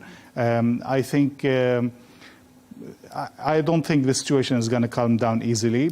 But again, on the positive side, I think the situation in the US is better controlled and less tension than it could have potentially been. After the election of Donald Trump, I remind you, many media were speaking about an actual civil war in the USA, like actual people fighting in the streets with guns and so on. We haven't reached anywhere close to that. There has been a lot of tension, but so far, I think the system has somehow contained this. I hope it will succeed to do so in this incident also. Because many people are now asking that question, is this the flashpoint at the moment that could possibly ignite in the US? And I think that's the concerns. But Rebecca, you spend a lot of time in America for work. What's been your reaction to these ongoing ICE raids and the protests that, of course, follow? I mean, what we saw in Minneapolis last night, I think, is a kind of, like, to your point, is the kind of flashpoint in the ICE policy. You know, Trump 2.0 has invested a staggering sum of money in ICE in his campaign to sort of rid America of what he would consider, to be illegal immigrant communities. We also know that ICE are not that discerning, and the people that get rounded up and included in these raids are often legitimate citizens, people with the right papers, but who just happen to kind of fit a profile that the ICE agents have been kind of, programmed to target. I think what we saw last night was absolutely devastating, and it reminded me a lot of the George Floyd killing that we saw in 2020. And there's a kind of horrendous irony that this happened kind of, not that far, a couple of 100 yards away from where he was murdered. And I think Dr. A makes this great point, like America is and always been a nation divided, but now it feels like a nation truly polarized. And, the behaviors of ICE versus the kind of counter-ICE movement are both, at high levels of hysteria and operating at this kind of high level of tension. And, what we all watched that video last night in horror, but what astounds me is that you've got kind of almost 50% of America who think that they watched, an ICE agent potentially being kind of run over by a truck. And you've got another half of America that think they watched an extrajudicial killing of an American citizen. And we are in this kind of, and both seemingly have as much kind of credibility and airtime and weight when it comes to the public debate. So I think this feels like it was almost an inevitability when you think about the violence and the hostility of how ICE have behaved, but it is absolutely traumatic. And I think what the fallout from this is really worrying. And I think the calls for calm should not be ignored, regardless of how you feel about ICE, because ICE are armed, lots of Americans are armed, and it feels like, that's these tension points, could have consequences, far-reaching what we saw last night, which is worrying for everyone. And at the heart of this, Ellie, we can't forget that it's a lady who's lost her life, as Rebecca said, a US citizen. It's a very polarizing situation, because right now Donald Trump's team is saying very different to what the Democrat team are saying. And it seems to be like, even when it comes to politics, it's becoming even more and more divided. And of course, the midterms are coming up too. Very true. First of all, just to say, a 37-year-old lady in her SUV. Yes. It does not seem to be like a life-threatening situation to 4 or 5 ICE-armed agents. They could have handled this in a much better way, no matter what is the situation. But something to the credit of Noam, the concept that she produced or she introduced in her speech is that more cooperation could lead to better safety. In that sense, this is what we teach in security studies altogether. When a security agency is acting in cooperation with the people and together with the people and is receiving the proper support from the general population, it achieves much better results for the security of all the community. When it is acting against the will of the people, then it is inevitable to have these kinds of clashes that could unfortunately lead to deadly results.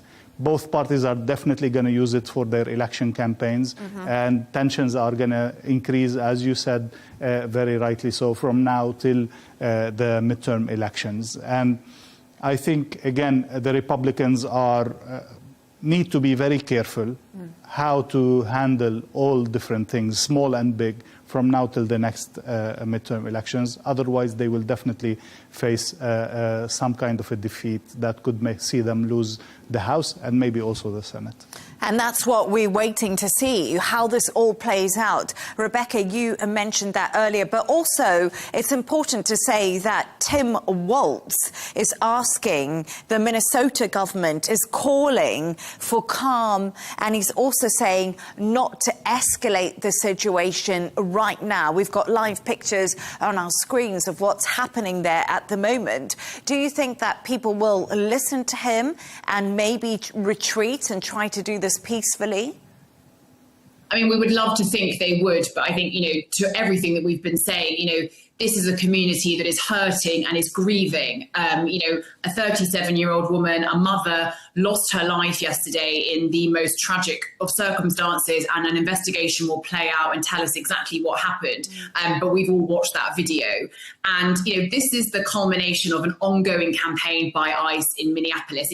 Trump has had Minneapolis in his crosshairs for a while. They've cut off federal aid for child benefits off the back of the child fraud scandal that saw Tim Walz stepping down. He won't be running again. We have seen Trump use some incredibly ugly rhetoric around the Somali community, of which there's a sizable number in Minneapolis. They've been dialing up ICE activity there for a long time. So this has been kind of boiling under for a while, and then you get this huge tragedy like yesterday. And absolutely, to heed the calls to calm would be brilliant, but I think it's kind of horse-bolted territory, and the sense of emotion on both sides is far too high.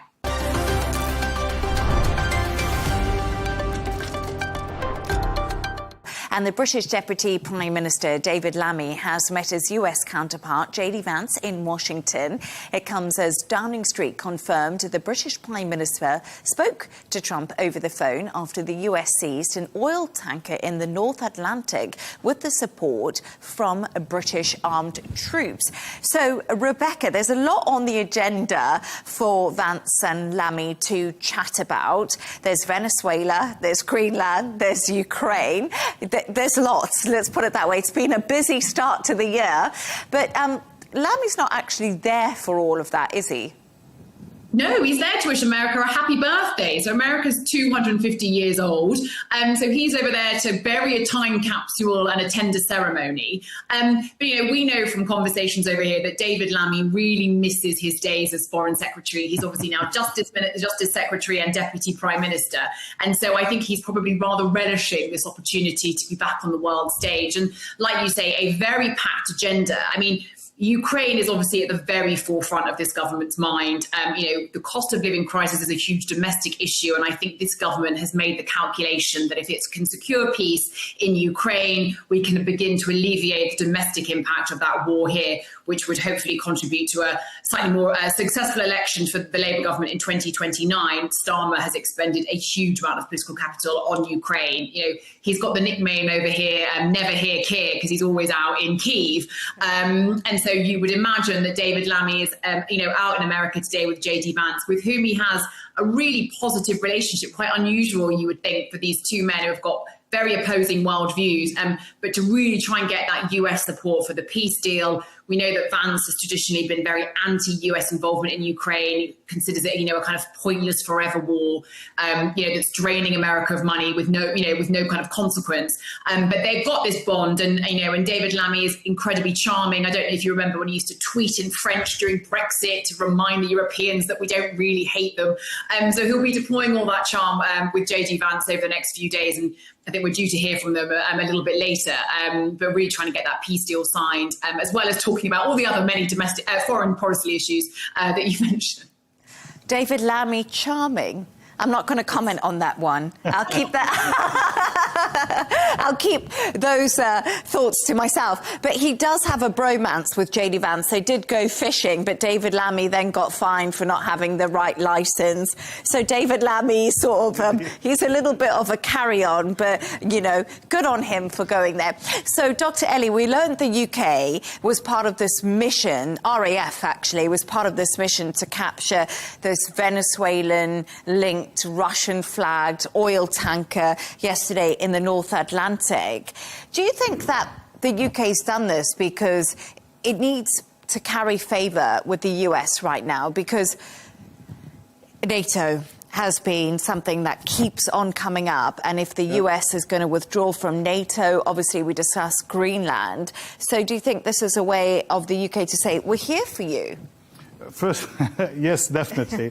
But let me start with the bromance in that sense. I think it's not bad. It's good to have a good personal relationship between world leaders in general, especially in a situation where the American administration is so individual-centered in that sense, and the personality of President Trump and J.D. Vance and other people plays a huge role in how American policy is made in this period.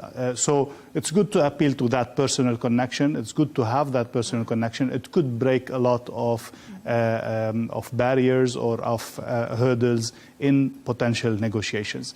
Definitely, as Rebecca mentioned, the key focus of the UK is to find a solution for Ukraine, and they truly feel the Russian threat in that sense, which is not felt in Washington or not reciprocated.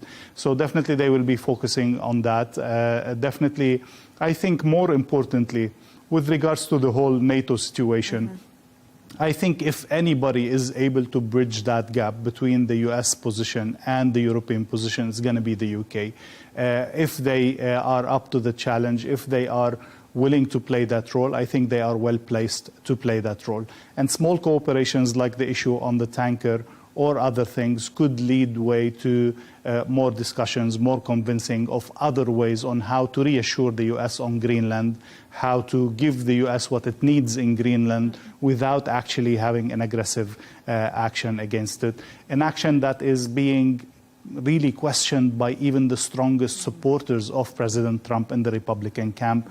And I was just telling you before the show that Senator John Kennedy, who is a staunch supporter of President Trump, said it would be extremely stupid to have an aggressive action against a NATO member. And he said, I strongly believe President Trump is not a stupid person, so he would not be doing such a thing. It's a very, very controversial issue. But again, Trump has done worse things in that sense. But there's a potential, again, for the role of the UK to bridge that gap between the Atlantic shores.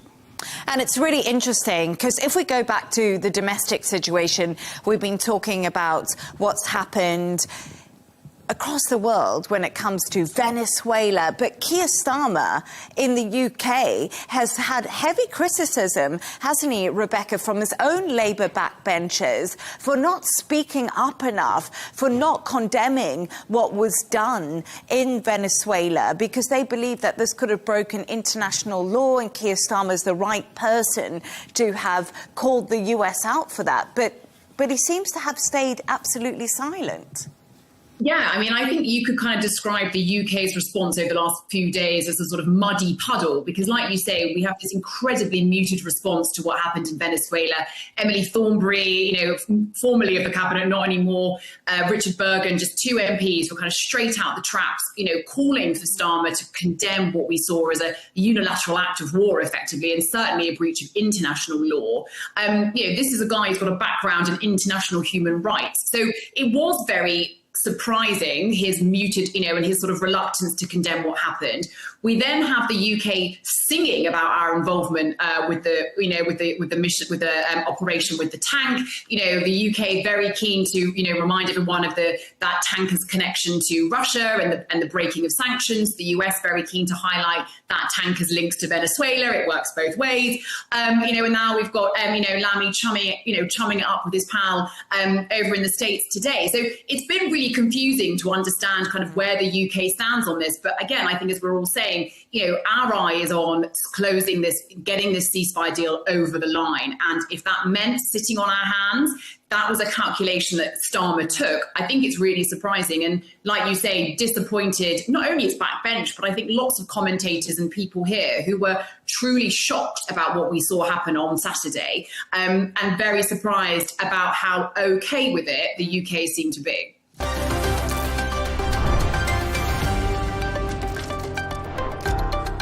US Secretary of State Marco Rubio says he will meet with Denmark next week as tensions over Greenland do continue. His visit follows President Trump's threats to acquire the Arctic country, including the use of the military. European leaders have spoken out in support of Denmark, who have pushed back against the president's plans. Here's what Rubio had to say a little bit earlier on Capitol Hill.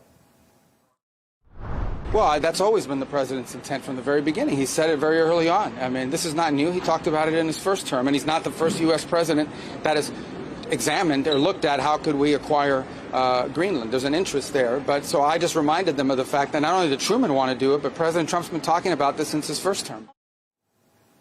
So, Wissam, there we are. Marco Rubio, the US Secretary of State. So he's told us all he's meeting with Denmark over Greenland. And, of course, Donald Trump is still serious about acquiring it. Any surprises in that rhetoric? No surprises. It's just a renewed thing that some of us thought that it was sidelined in the agenda. He's just, freshly refreshed by the achievement in Venezuela, reiterating that it wants Greenland. And the good thing about Trump is that we know what he thinks. He does not hide he says exactly why he is taking Venezuela, why he is taking Greenland.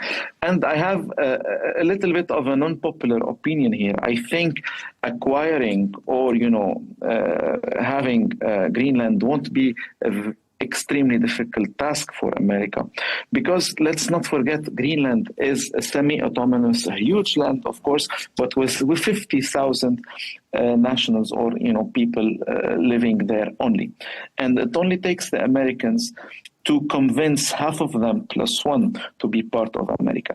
Having said this, we have said here before that we are in a world where the old world has vanished and the new world is yet to come. And obviously in this era of waiting, every great power in the world is drawing the lines of their interest and of their influence. And this is clearly where it comes. The Americans come and say, Greenland is very important. We are going to the poles, and the poles, China has been heavily targeting the poles, including Greenland. We need to be there. And we as Americans, as major powers, are more able to deal with this than a small country than the European Union, and let alone a small country like Denmark. And many strategists to believe this is true. How it will be done, we'll be seeing an invasion, we'll be seeing eventually the people of Greenland saying, okay, we will become Americans. It's yet to be seen, but obviously the assertiveness of Trump on this give a clear signal that America is very serious about it. And that eventually the Europeans will have to deal with this, not as a fantasy, but as a political reality in a world where political correctness does not exist anymore. I always think what the Greenlanders think of all of this, because obviously when they did go to the polls, they did vote in favour of being independent from Denmark. So a lot has been happening in Greenland. But Catalina, I like the way that Wissam said it's sort of out with the old world, in with the new world. And there's been warnings that if the US make a move to take Greenland, that could actually spell the end of NATO. And lots of people have been saying, what is going to happen? This alliance has been in place for 80 years. I don't know what you think of that. I'll get to that point, but just to add a bit on what the people of Greenland think, there was overwhelmingly they did want to be independent from Denmark, but I think the polls also said that they overwhelmingly did not want to be part of the US. So there's a balance there. But when it comes to NATO, has it lost its power? This doesn't mean when we're talking about its power, we're not talking about its physical power, because it still remains one of the unmatched military powers globally. Here we have some numbers for you, Leanne. NATO members collectively possess over 3.3 million active duty troops and spend roughly 1.3 trillion annually on defense. So this accounts for over 55% of the global military expenditure. So when we're talking about a loss of power, we're talking about political power here, as the U.S. administration is raising these significant questions about Washington's commitment to this alliance. So officials have recently stated that the U.S. security priorities do lie elsewhere. They haven't only stated this, they're actually showing it with their ambitions over Greenland. So this leads to this claim that they are losing power, especially when it comes to the Greenland disagreement. But I think that NATO is just currently navigating its most significant crisis of credibility as an alliance, as that has been faced in decades. So the bloc could break if the U.S. does move on with its ambitions in Greenland.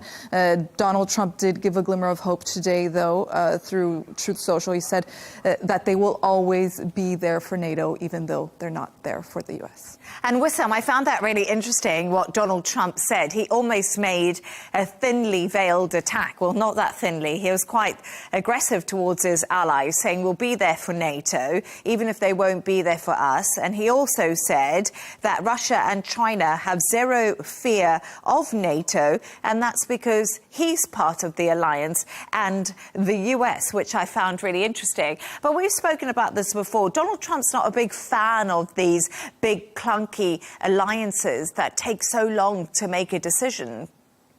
He's not a fan of collegiality, if I may say. He doesn't like collective reasoning and collective decision. But at the same time, it's very clear that already Trump has shifted this alliance, this very strong alliance, from what it used to be, which is an alliance based on strategy and transatlantic values and interests, into a very mercantile joint venture, where America basically provides security assurances and security services to weaker Europe in front of, assurances needed in front of Russia mainly, but also in front of the world. Now, will the NATO remain as is? It is what it is now. I mean, this is the reality for Europe. And unfortunately, we have to remember that some of the players in Europe, like Denmark itself, they heavily relied and kept on thinking that, we cannot survive without America. And it's not worth it to invest, in a European defense project. That European project was advocated by other players like France and others. But I would like to note a very, slight and light note on Greenland and America. The Greenlanders, the first, the native Greenlanders, apparently were the first to discover America long before Christopher Columbus. And we have evidence and places of, residues of woods and ships that has been used by Greenlanders and Greenland Vikings in America. So Greenlanders arrived and acquired America long before Americans now want to acquire Greenland. America first. America first, Catalina says.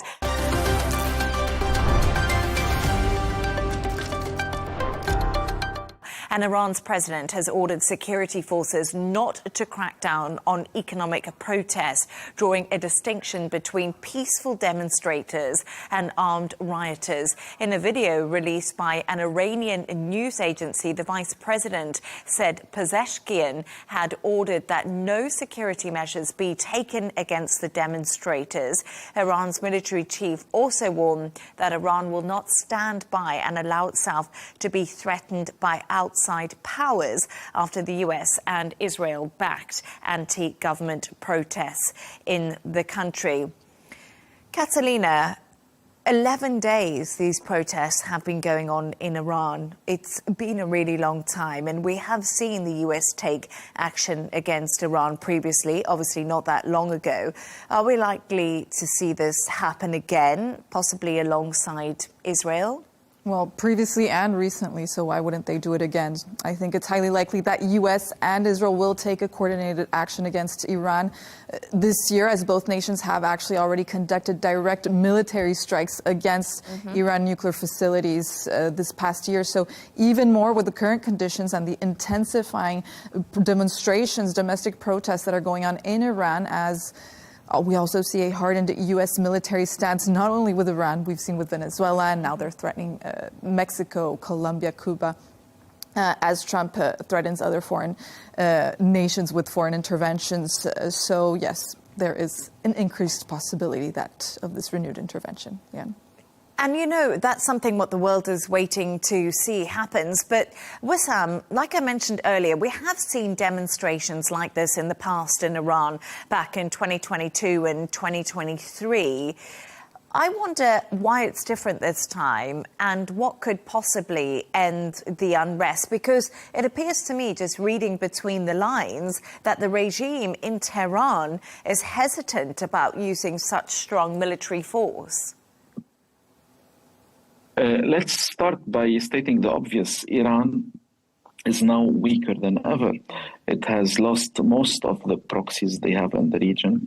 It is not faring any better economically. And there is a sense within the population, even within those who were for the regime, that after all these fights that we have made, all those billions we have poured into these regional ventures, have vanished. We have been hit heavily by the Israelis and the Americans, and we are not faring any better.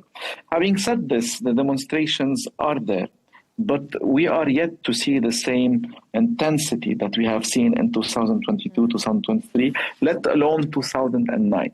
There has been a scholarly opinion that the regime change in Iran is only possible through a change in the regime itself and not a regime change. Now the regime is very weak. And now we are hearing every day, there are rumors every day that, a strike is imminent, whether it's from Israel or from America.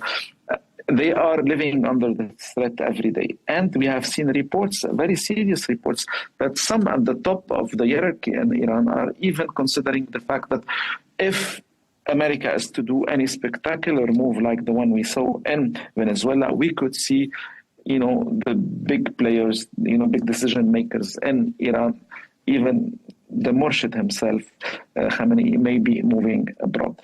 But we have to note that every time there is a threat of a military action in Iran, the popular support and the popular unrest goes weaker, because the national sentiment in Iran is very strong.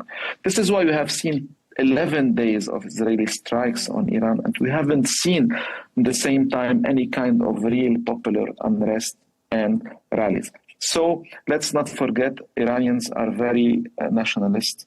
And whenever there is a feeling that they are attacked, we are more likely to see people going on the streets. The history tells us this. And it's so interesting because you did touch on it there, Wissam, but there have been rumours that, Khamenei could possibly go to Russia. We've had so much chat about what could happen if we do see renewed US military action against Iran. But I was having a conversation a little bit earlier, and the person I was speaking to had a really interesting point. She said that maybe we might not see these imminent strikes from the US and Israel as maybe they're hoping that it will be an organic movement in Iran, that there is regime change. But I feel like for years we've been talking about regime change in Iran, and there doesn't really seem to be appetite for it. The big question is, what's the alternative? The system is what it is, but it is strong. It has been strong. It has lost a lot. But what is the alternative? The scholarly opinion was the alternative should be from within, okay? But now we see the Shah of Iran, or the son of the Shah of Iran, having more visibility. I have heard from people very, into the Iranian, question. The problem of the Pahlavi family is that they represent very much, for a lot of people, a very Persian Iran. Whether the actual Iran is much more diverse. It has large minorities of, Kurds and Azeris and Arabs and all those, they find themselves somehow more represented in a regime that has the Islamic banner more than a Shah regime, which is very nationalistic and Persian.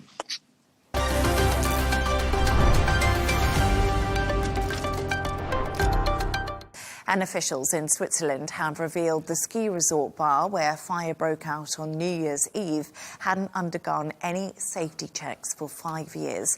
40 people were killed and 116 injured in the tragedy. Police have said 83 do remain in hospital. Today, the mayor of Crans, Montana, also answered a series of questions and apologized for the lack of checks on the venue, but said he would not actually resign. Dr. Eli, this was just an awful, awful incident that occurred as people were enjoying and celebrating, welcoming a new year. Lessons clearly learnt, but do you think this could have been easily avoided when we're now hearing more and more details about it? Definitely. I mean, we've seen so many incidences like that, especially on New Year Eve, and we know that the people are, hyped up and they are celebrating, maybe having a drink here and there and all of that. This could cause a risk by itself. And potentially, in countries that have less regulations than Switzerland, I would assume that, yes, maybe things are not to the higher international standards, things are not in place, regulations, checkups, and so on. But to see that in Switzerland, either the regulation are loose enough to have such material inside the building and so on, or 5 years without an inspection of a place where celebrations are happening regularly, it's a big shock for me. I didn't expect that. And definitely it's either responsible people in the government that need to be held accountable, resigning definitely, and being more than just resigning, actually held accountable. And definitely the owners of the place should, I think, be criminal accountability and criminal responsibility in that sense. It's 40 lives, 40 young people celebrating that could have been simply avoided by following the proper international standards of what material to use, what kind of celebrations to do, what to avoid, how many people to have there, the exit passage. It's all basic international standards now, and we can rely on that to secure the people and to have a better functioning facility. And Swiss prosecutors have placed the two bar managers under criminal investigation, which local media have named the couple as Jack and Jessica Moretti. They haven't spoken out, but I did, before I came on air, see a statement that they have said that they are devastated by the incident that did occur on New Year's Eve. But let's talk a little bit more about regulation, because we know some of the people in that bar were extremely young. The youngest victim was actually 14 years old, and the mayor has spoken out today, but also said he's going to ban the use of indoor sparklers, because that's something that would have ignited the fire. Are we likely to see this now rolled out in more and more establishments? That specific regulation of banning sparklers, yes, I would think that that's probably going to become standard practice in Switzerland establishments, not just in that one particular town. But I also think that, to your point earlier, when these tragedies happen, there are usually so many sweeping changes. You know, they start looking at why the fire happened, you know, why there wasn't an inspection for 5 years. The city gets revamped. Sometimes mayoral candidates, mayors have to resign. Other government leaders are maybe prosecuted as well. There are big changes that usually come about as a result of a tragedy like this. So although the drinking age in that particular town was quite young, that could change. Certainly the sparklers, that's an easy one. I'm sure that there will be more establishments and bars that are closed for various regulations. And you'll probably end up with some owners who can't afford the renovations, and so they'll close. It's going to be an ongoing process for years because, as you said, when 40 people are killed and then you have more than 80 who are badly injured, burned, it's going to be something that lasts for at least a generation or two in that particular town. It's going to remain in the forefront of their minds. They're going to want to make sure that that never happens again. And that's a country that relies so heavily on tourism, especially the ski season and so on. So they definitely need to reassure the people around the world that they are a safe place to be, as simple as that. They cannot afford not to. And, you know, a lot of the chalets and establishments in those areas, you know, they're not new. Exactly. And so so they had soundproofing on the ceiling, and they think that that might have been one of the issues that sort of acted almost as an accelerant with the sparklers when they touched the ceiling. They may have to refigure how small an area people are allowed in. They may have to add a lot more exits. They may have to make sure that stairwells are wider. And it may be an entire revamping of a community. And like you did say that it was such a tragic incident. The day that it happened, I spoke to a reporter on the ground outside where the fire had taken place. And what she said to me is just everyone in this community knew someone there. So it's had such a rippling effect on Switzerland itself, but on the small community in the ski resort, and especially at a time of the year when everyone goes home to visit their families.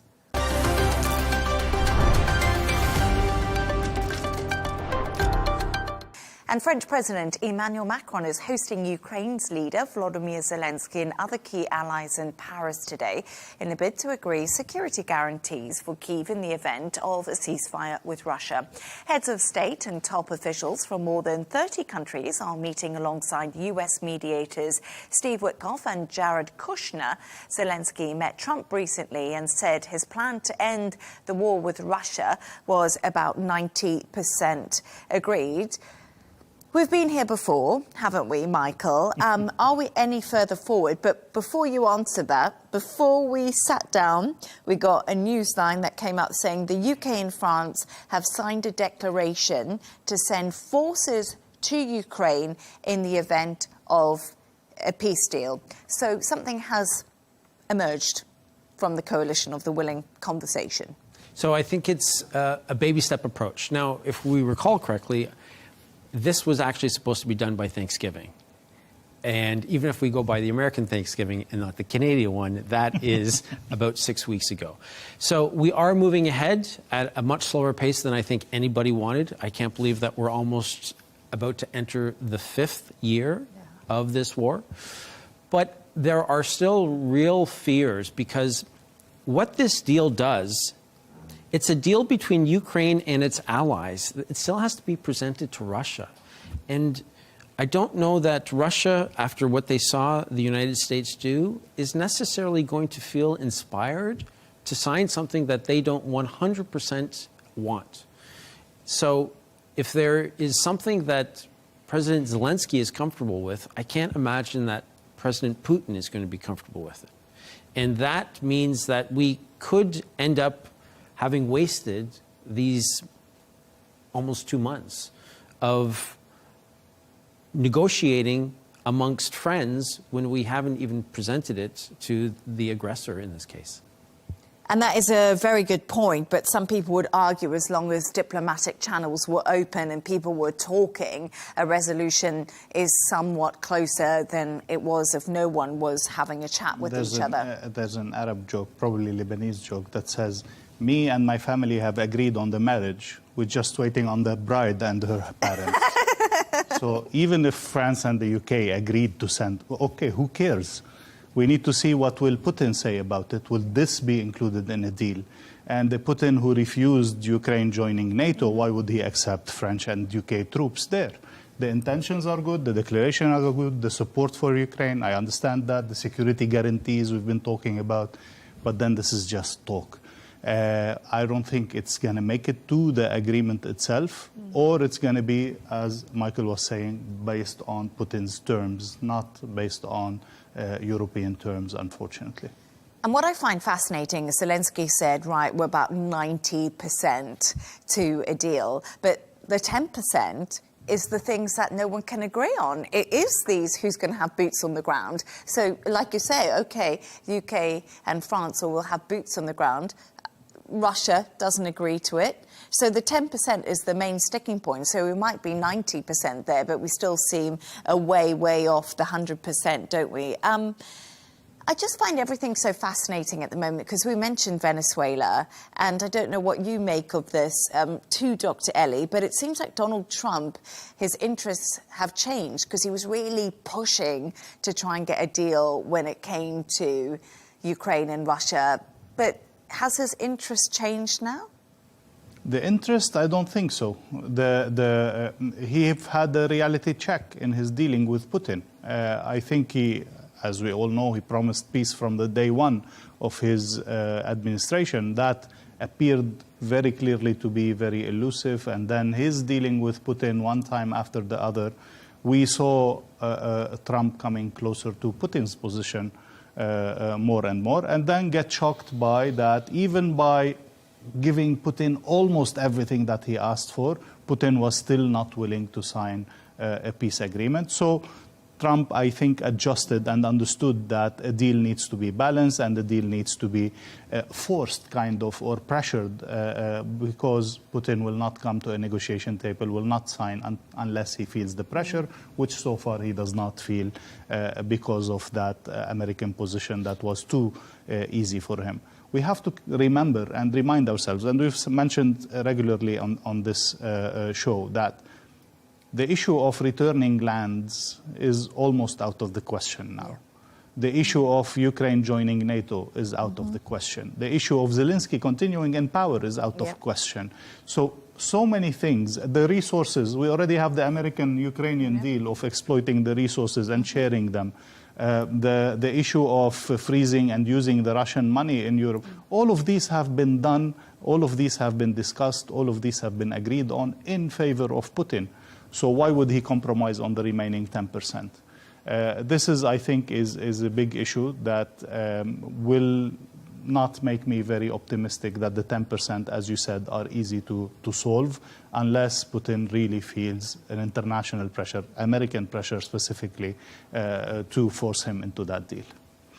It's absolutely fascinating, isn't it? Because we talk about him, we talk about the coalition of the willing, and we always laugh at the coalition of the talking. But at the end of the day, like you say, without US putting pressure on Russia, we're never going to get to the table. And without the US also siding with Ukraine and making sure that they're safe, that's never going to come to fruition either, because the Europeans clearly can't do it on their own. So right now, the US is just the center of the universe. No, as if now we're just, as we said, maybe trying to see what can we tell Ukraine to feel comfortable enough to swallow a very bad deal. Yeah. So it's just reassurance, it's just talk, as you said, to try to reassure the Ukrainians that they did not lose the war, or to save face, as we say, in negotiations.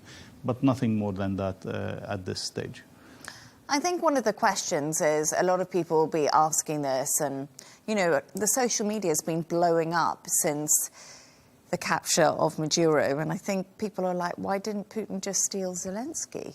It would have been much easier. It wouldn't have been in the 5th year. You know, every once in a while there are government leaders that, or their advisors, they think outside the box.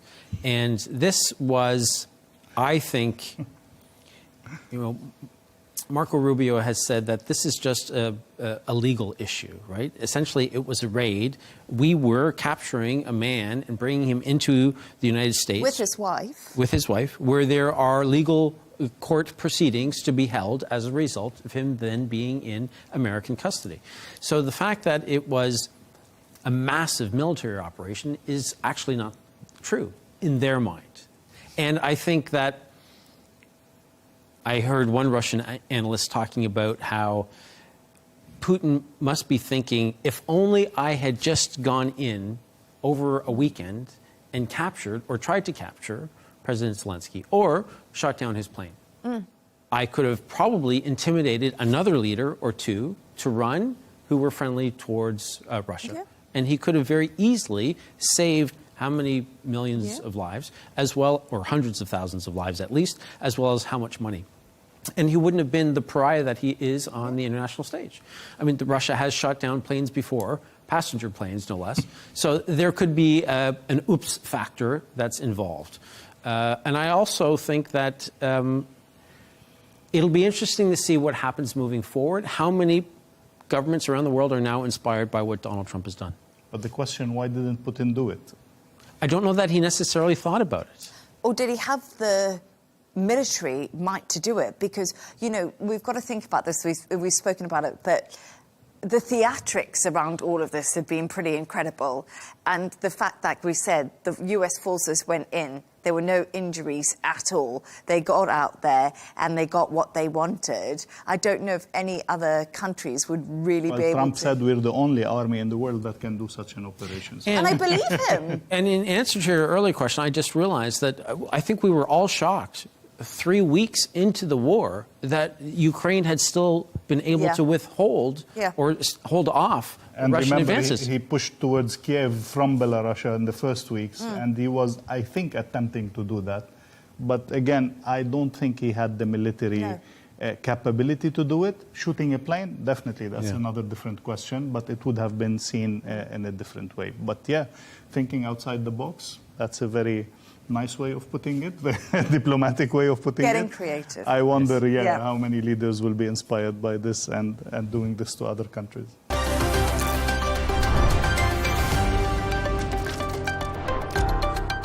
And we're going to go all the way to Paris, where 10 people have been found guilty of cyberbullying the First Lady of France, Brigitte Macron. The defendants were accused of spreading false allegations regarding her gender and sexuality and making malicious remarks about the 24-year age gap with the French president. The majority were given suspended prison sentences, but one was jailed immediately for failing to attend court. Damien, let's start with you, because tell us more about this case and those actually found guilty in the case today. Well, the case falls into, into the category of popular internet conspiracies. There are plenty of rumours about the Macrons, about Emmanuel and about Brigitte. They supposedly met when Emmanuel was a 15-year-old schoolboy. I think she was supposed to be in her late 20s, early 30s. And she found him devastatingly attractive, which I think anyone who has come into contact with 15-year-old boys finds weird. 15-year-old boys are not attractive to anybody. So it was odd. I think she got married to him when she was in her mid-50s and he was in his late 20s. Again, odd. There have been long-standing allegations that she is in fact a man, and you don't have to trawl too hard on the internet to find people making these allegations. So I think the Macrons have sued the most high-profile people, well, not quite the most high-profile people making these allegations, and have been successful. And as you just said, some of the people making them have received punishments, one of which includes imprisonment. They seem like quite a wacky bunch. I think one is some sort of guru, and one is a self-appointed freelance journalist. But as is always the case in these things, it's a strange assortment of people. What I loved the most is one of them was actually a fortune teller.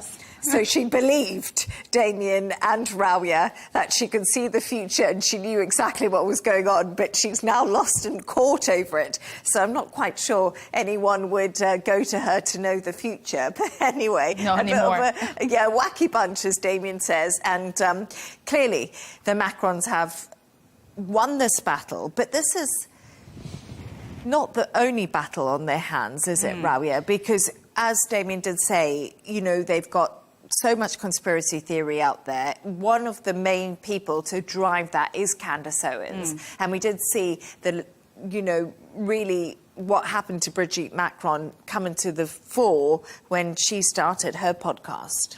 And I think this is the more serious case. It's categorically different and definitely way more complex, because it's a transatlantic defamation lawsuit by the Macrons against an American commentator, a public figure that is quite well known. Yeah. You know, so the consequences or the results of this case are going to be quite significant.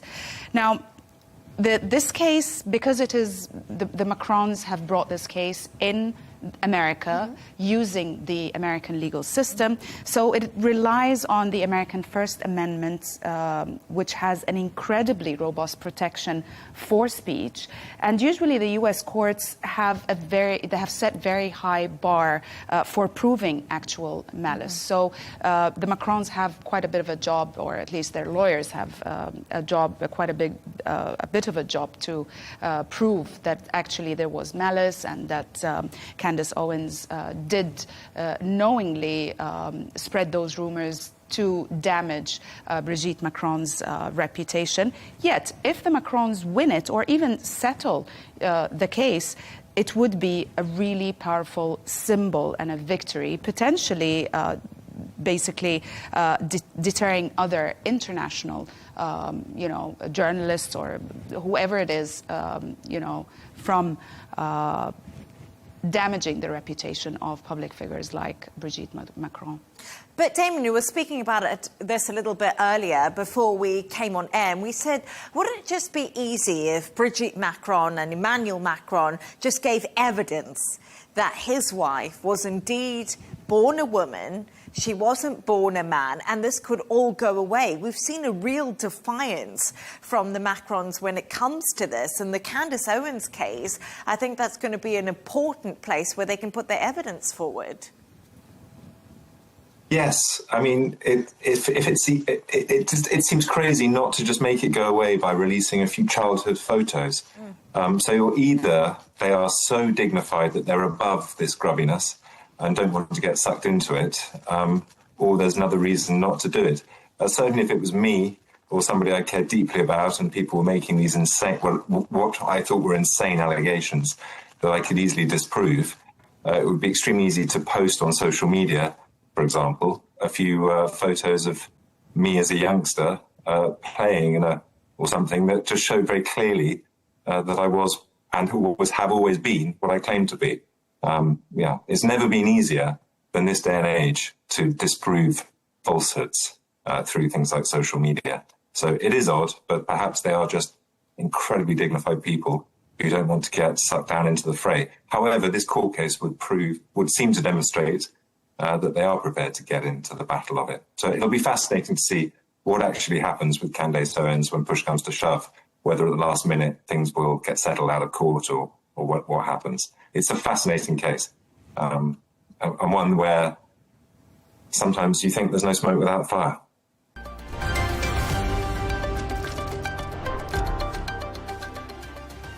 And that's all from us on W News Extra. Don't forget to subscribe to our YouTube channel and, of course, also follow us on X. We'll be back on Monday. Goodbye.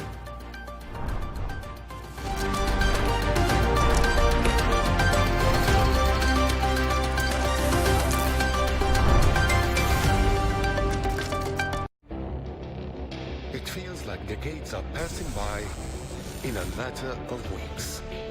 Seismic shifts in the world order.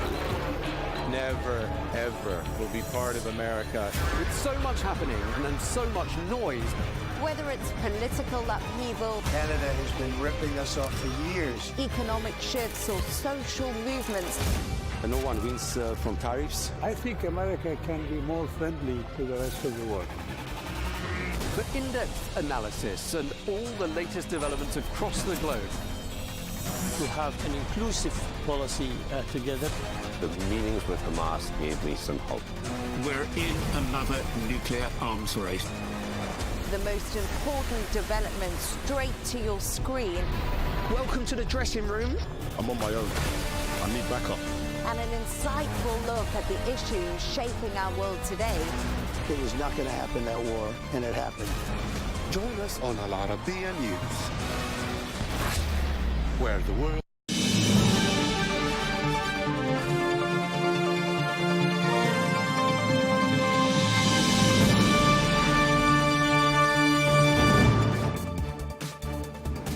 Hello and welcome to Global News Today, bringing you in-depth discussion with leading experts every weekday here on Al Arabiya English. I'm Tom Burgess-Wilson. Coming up today, we'll be speaking to the former chief of staff of the ousted Venezuelan president, Nicolas Maduro. I'll be asking him what kind of a man Maduro is and whether he saw Saturday's event coming. Anger in Minneapolis after a 37-year-old woman is shot and killed by a U.S. immigration agent. We ask what happened. And we'll also be getting the latest on the humanitarian situation in Gaza, where deadly Israeli airstrikes continue despite a ceasefire deal which was signed in October.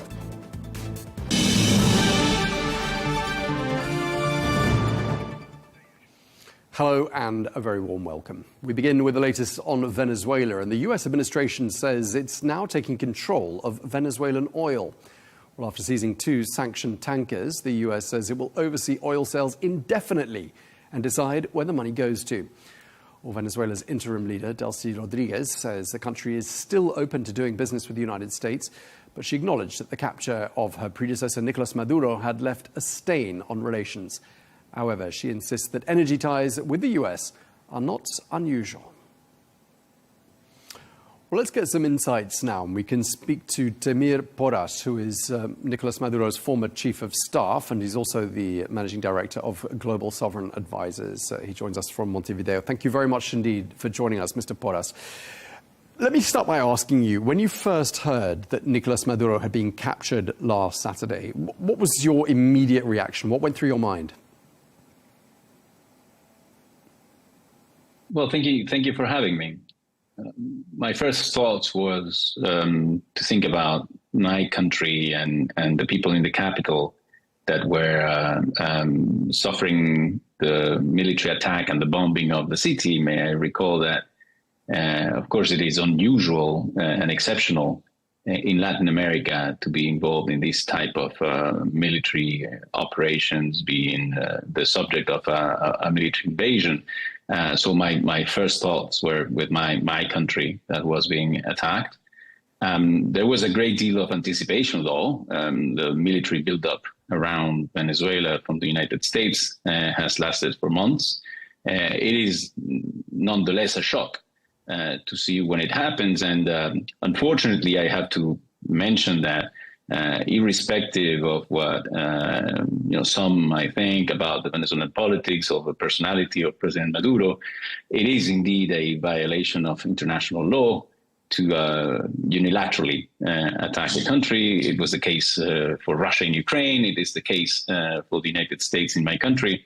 But once again, after that, my immediate thoughts were also that we needed to recover the stability, the peace, and prevent any further attacks like that from happening again in Venezuelan soil. Right, and as you mentioned, there had been the military buildup in the seas off Venezuela for quite some time before this happened. I mean, knowing President Maduro as you do and his personality, do you think he was genuinely shocked by what happened, or do you think he thought this was coming? Do you think he sensed this, the writing was on the wall? I imagine that President Maduro and, in general, the Venezuelan leadership were expecting, even though trying to avoid this attack, were somehow ready for it, in the sense that nobody would imagine, of course, the Venezuelan army or the Venezuelan society having a chance of confronting directly in a conventional military conflict the most powerful army in the world. So the diplomatic efforts were centered around preventing the attack. I imagine that the moment it happened, of course, both the president and the rest of the leadership were mindful of the severity of the crisis. And I think that that has shown in what happened afterwards, meaning that the efforts were put in preserving the Venezuelan institutions, guaranteeing stability. There was some also after the attack, some sense of reason coming from the United States in the fact that they, despite kidnapping or withdrawing the president from Venezuela, left the current authorities in place in a sign that there is an acknowledgement that the country needs to remain stable and peaceful and not re-editing the negative adventures that they were facing in other countries when full-blown military invasions plunged countries in chaos. So I believe that that is a relatively wise decision after the military attack. Right, and based on your experience of working with Nicolas Maduro and knowing his personality, and I should just add for our audience's benefit, you worked for him during the years 2007 to 2013 when he was foreign minister. You were his chief of staff. How do you think he'll be coping, knowing what he's like in a detention facility in the United States?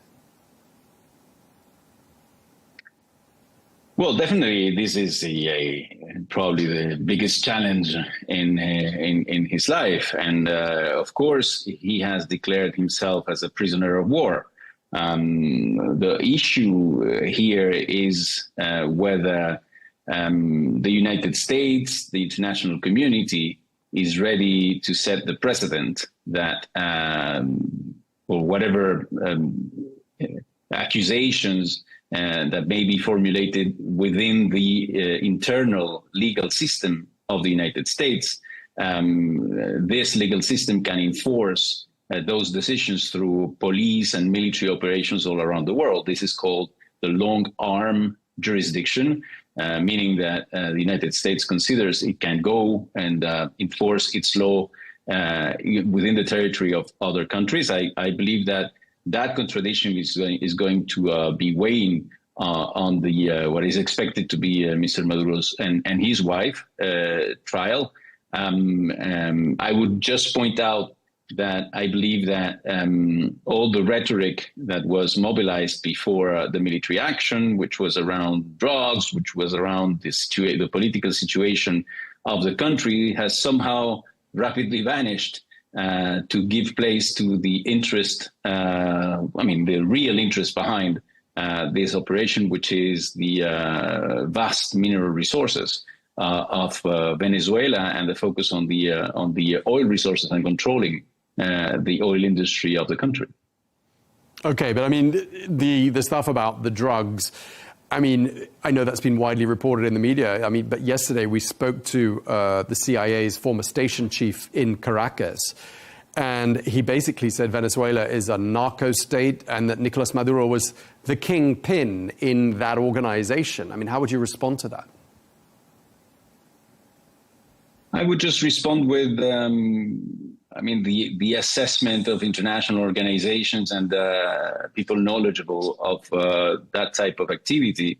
Yes, Latin America is a region that produces drugs, but Venezuela is not a hotspot for the production, for instance, of cocaine, which is produced mainly in Colombia. It is well known that if the concerns of the U.S. authorities is fentanyl, it is not produced even in Latin America. And when it gets to Latin America, it goes through the United States, through the Mexican border. So somehow it is strange that these accusations has been focusing on Venezuela.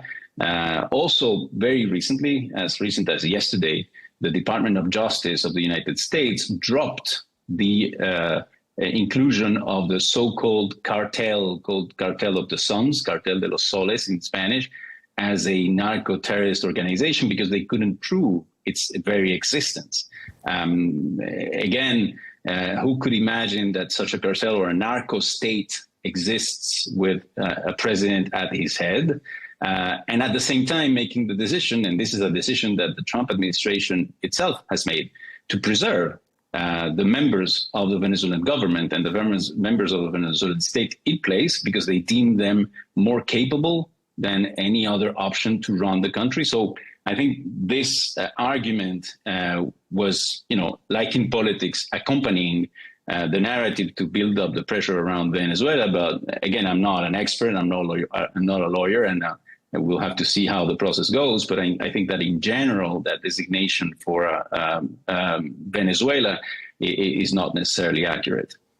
Okay, so you're saying that the drugs accusations are somehow fabricated, although, as I said, the CIA's station chief, who was there some time ago, said that that was indeed the case. He also told us about the presence of the not even hidden presence of people from Iran, people working for Hezbollah.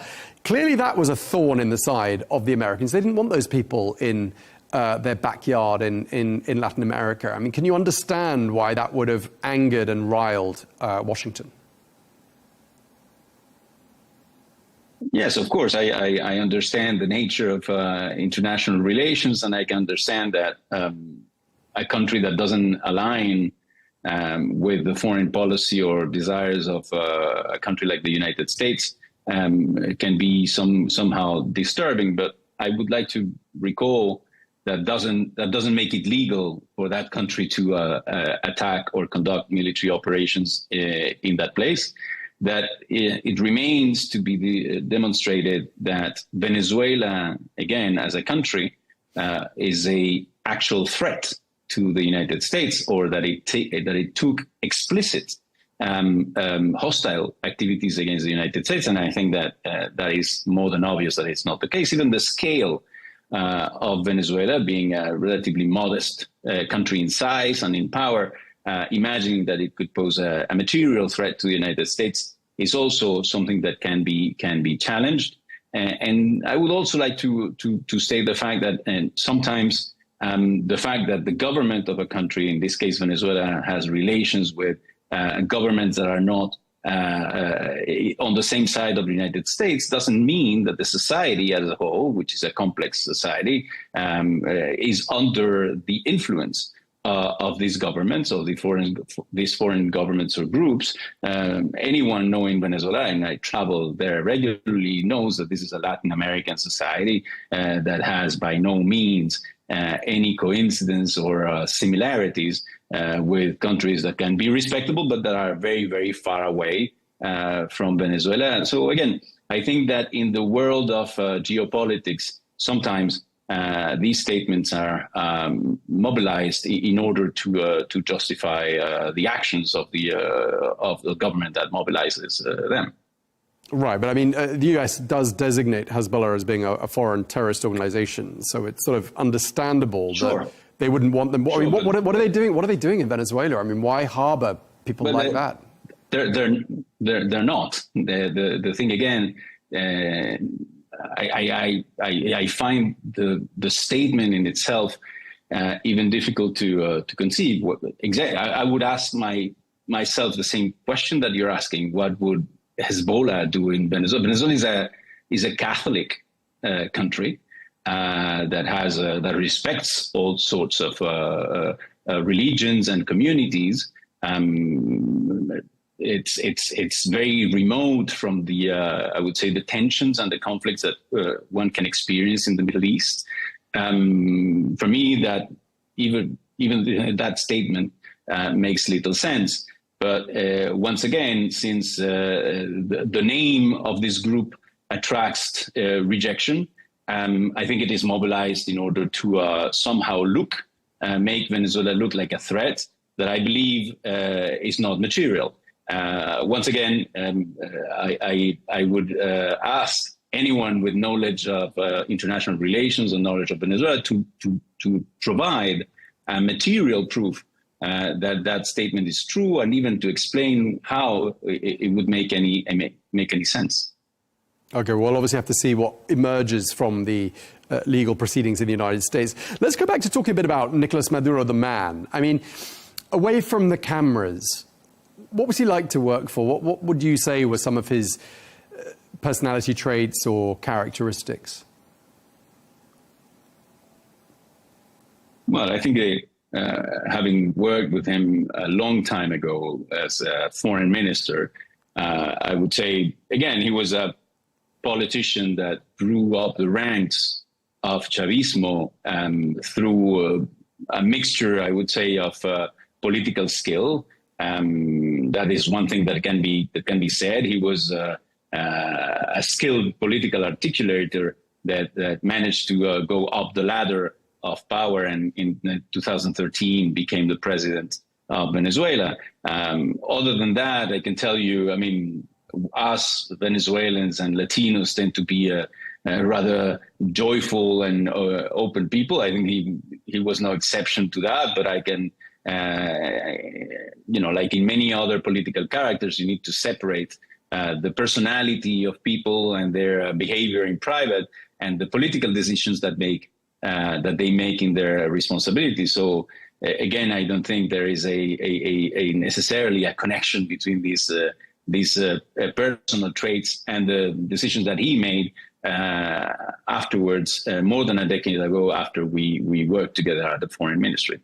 Have you maintained contact with him at all? I mean, when, for example, did you last see him or speak to him? No, because I left public office in 2013. Even if I keep a permanent contact with my country and the authorities of the country, I never had to interact again directly with them. Okay.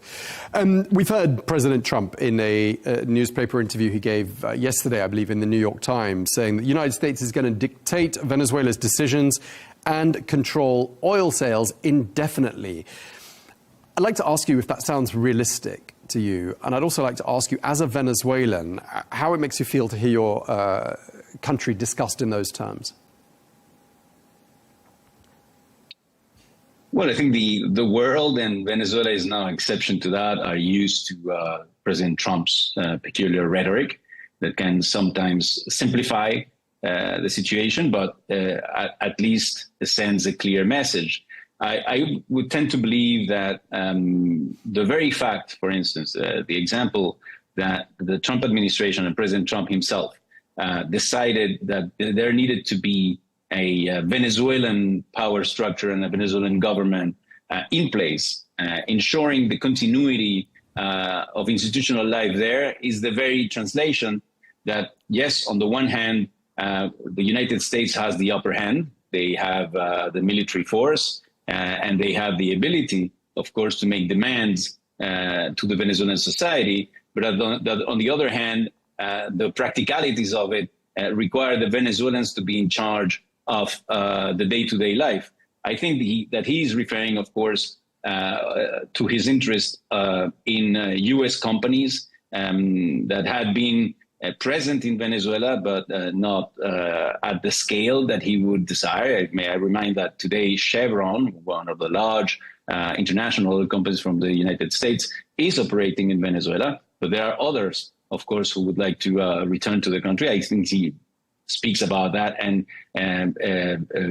somehow pressuring the authorities of Venezuela into opening up the oil sector for these companies. But at the same time, again, when he refers to an indefinite period of time, if I remember well, the United States is an electoral democracy, and therefore I imagine that even the oil companies will be mindful that there are cycles in the U.S. politics, and that there will be elections probably in a few years, and that any decision that is made today would have to be guaranteed as a continuity beyond the political cycle. So again, I think he is speaking about a period of time that is covered by his own presidential term. We've talked a little bit about the leadership in place still in Caracas. I mean, they face a really tough job, don't they? They've got a real tightrope to walk here between defiance, presumably for a domestic audience, cooperation with Washington. Do you think that Delcy Rodriguez is a temporary placeholder, or do you think she's going to be able to be a long-term partner and keep both sides happy? That is a big question, and it depends, of course, on the strategic objectives of the United States, chiefly, and also of the Venezuelan political actors. What I do believe is that the decision that was made by the Trump administration to leave the government in place and this government being headed by Mrs. Delcy Rodriguez. By the way, it is the Venezuelan constitution that has this article that says that should the president be absent, it is the vice president that takes over, and she was the vice president of President Maduro. And at the same time, there is no secret that Venezuela and the United States had undergone negotiations between themselves previous to the attack, that U.S. officials and Venezuelan officials, Mrs. Rodriguez herself and Mr. Rubio, were parts of the delegation. So somehow these adversaries know each other, have engaged in conversations before. And I believe that the Trump administration came to the conclusion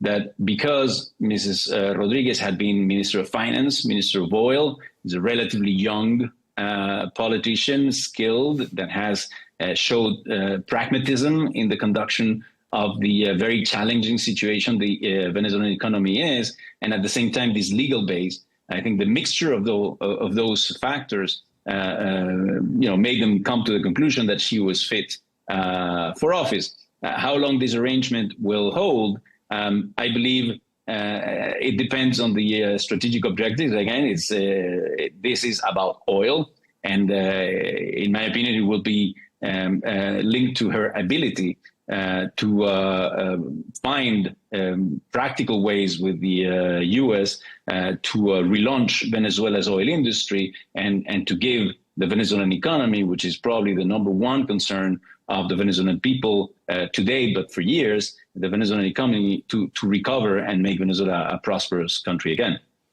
So are you somewhat optimistic that, in fact, although the circumstances of the last 5 or 6 days have been really exceptional and I think have taken everyone by surprise, do you think perhaps ultimately something good might come out of this, and that perhaps Venezuela will have a happier decade ahead of it than the past decade?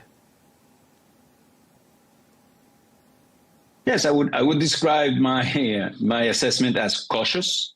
I think that everybody is aware that the alternative to the current situation is more violence, more military attacks, potentially, internal turmoil. We have seen how these situations in countries like Iraq or Libya have gone down the road when the military hubris somehow doesn't give place to some political strategic thinking. And I think that in the situation of Venezuela, despite the fact, again, that I am somehow outraged by the fact that my country was bombed, some sense of rationality seems to emerge. And this conservative, if you will, decision of privileging stability and long-term prosperity or prospects of peace for the country, yes, somehow make me hopeful that at least my country will not be engulfed in a full-blown chaotic situation that could be harmful for everyone. Okay, and just lastly, Mr. Porras, and you've been extremely generous with your time. There's a lot of speculation around the world that the same tactics that were used in Caracas on Saturday could be used elsewhere. Some are talking about Havana, some are talking about other places around the world. What are your thoughts? I mean, do you think there's a bit of a who's next a question being asked right now, and what would be your hunch?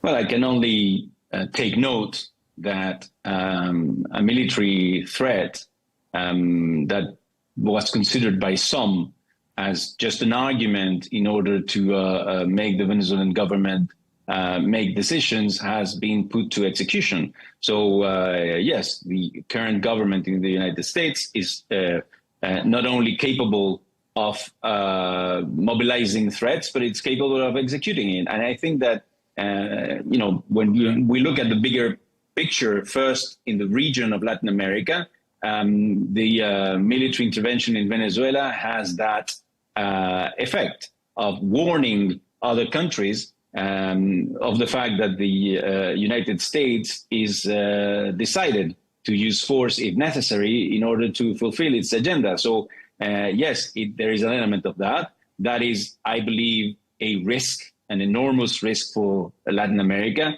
that has been a peaceful region for decades now. Venezuela is neighboring to Colombia, a country that was subject to civil unrest and violence for decades and that was seeking peace for years now with negotiations and with diplomacy. So there's a risk that Venezuela and the region, could be engulfed in further violence. And beyond, we have seen statements not only regarding Latin American countries, but other regions of the world, Greenland, which is formerly part of the European Union. So I think, yes, there is a risk for that. But that risk, in a way, must be prevented, one, by naming things by their name. I mean, there is who could conceive a world where international relations are just settled through force and military force. This is very dangerous. So things should be named. And then, of course, privileging frank dialogue, frank diplomacy, and hoping, once again, that the reason, as in the case of Venezuela, in the aftermath of the attack, can prevail, and that political leaders can be responsible, bearing in mind, again, of the risks of general conflict around the world and the risks that poses not only for the people, but also for the world economy. Okay, well, we're going to leave it there. We really appreciate you taking the time to speak to us. Tamir Porras, former Chief of Staff to Nicolas Maduro, Managing Director of Global Sovereign. Well, thank you very much indeed for your time, sir.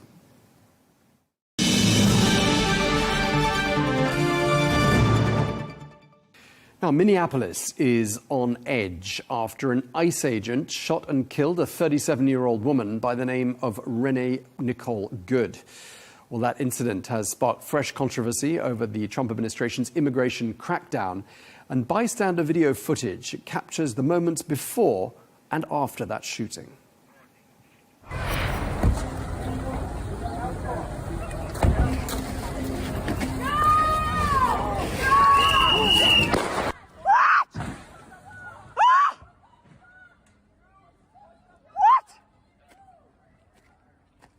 Shot at somebody. What did you do?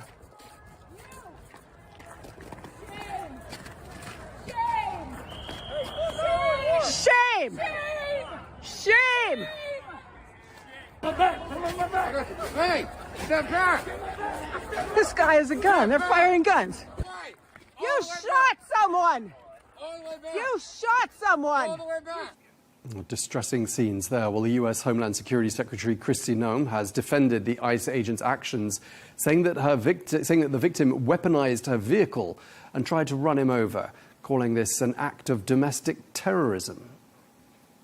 ICE agents repeatedly ordered her to get out of the car and to stop obstructing law enforcement, but she refused to obey their commands. She then proceeded to weaponize her vehicle, and she attempted to run a law enforcement officer over. The ICE officer, fearing enforcement officers, is going to stop, and I'm asking the Department of Justice to prosecute it as domestic terrorism. Meanwhile, the Minneapolis mayor, Jacob Frey, has slammed the federal government's claim that the agents acted in self-defense and demanded that ICE leave his city. Well, after the shooting, protesters took to the streets, expressing their anger and calling for ICE to leave the state.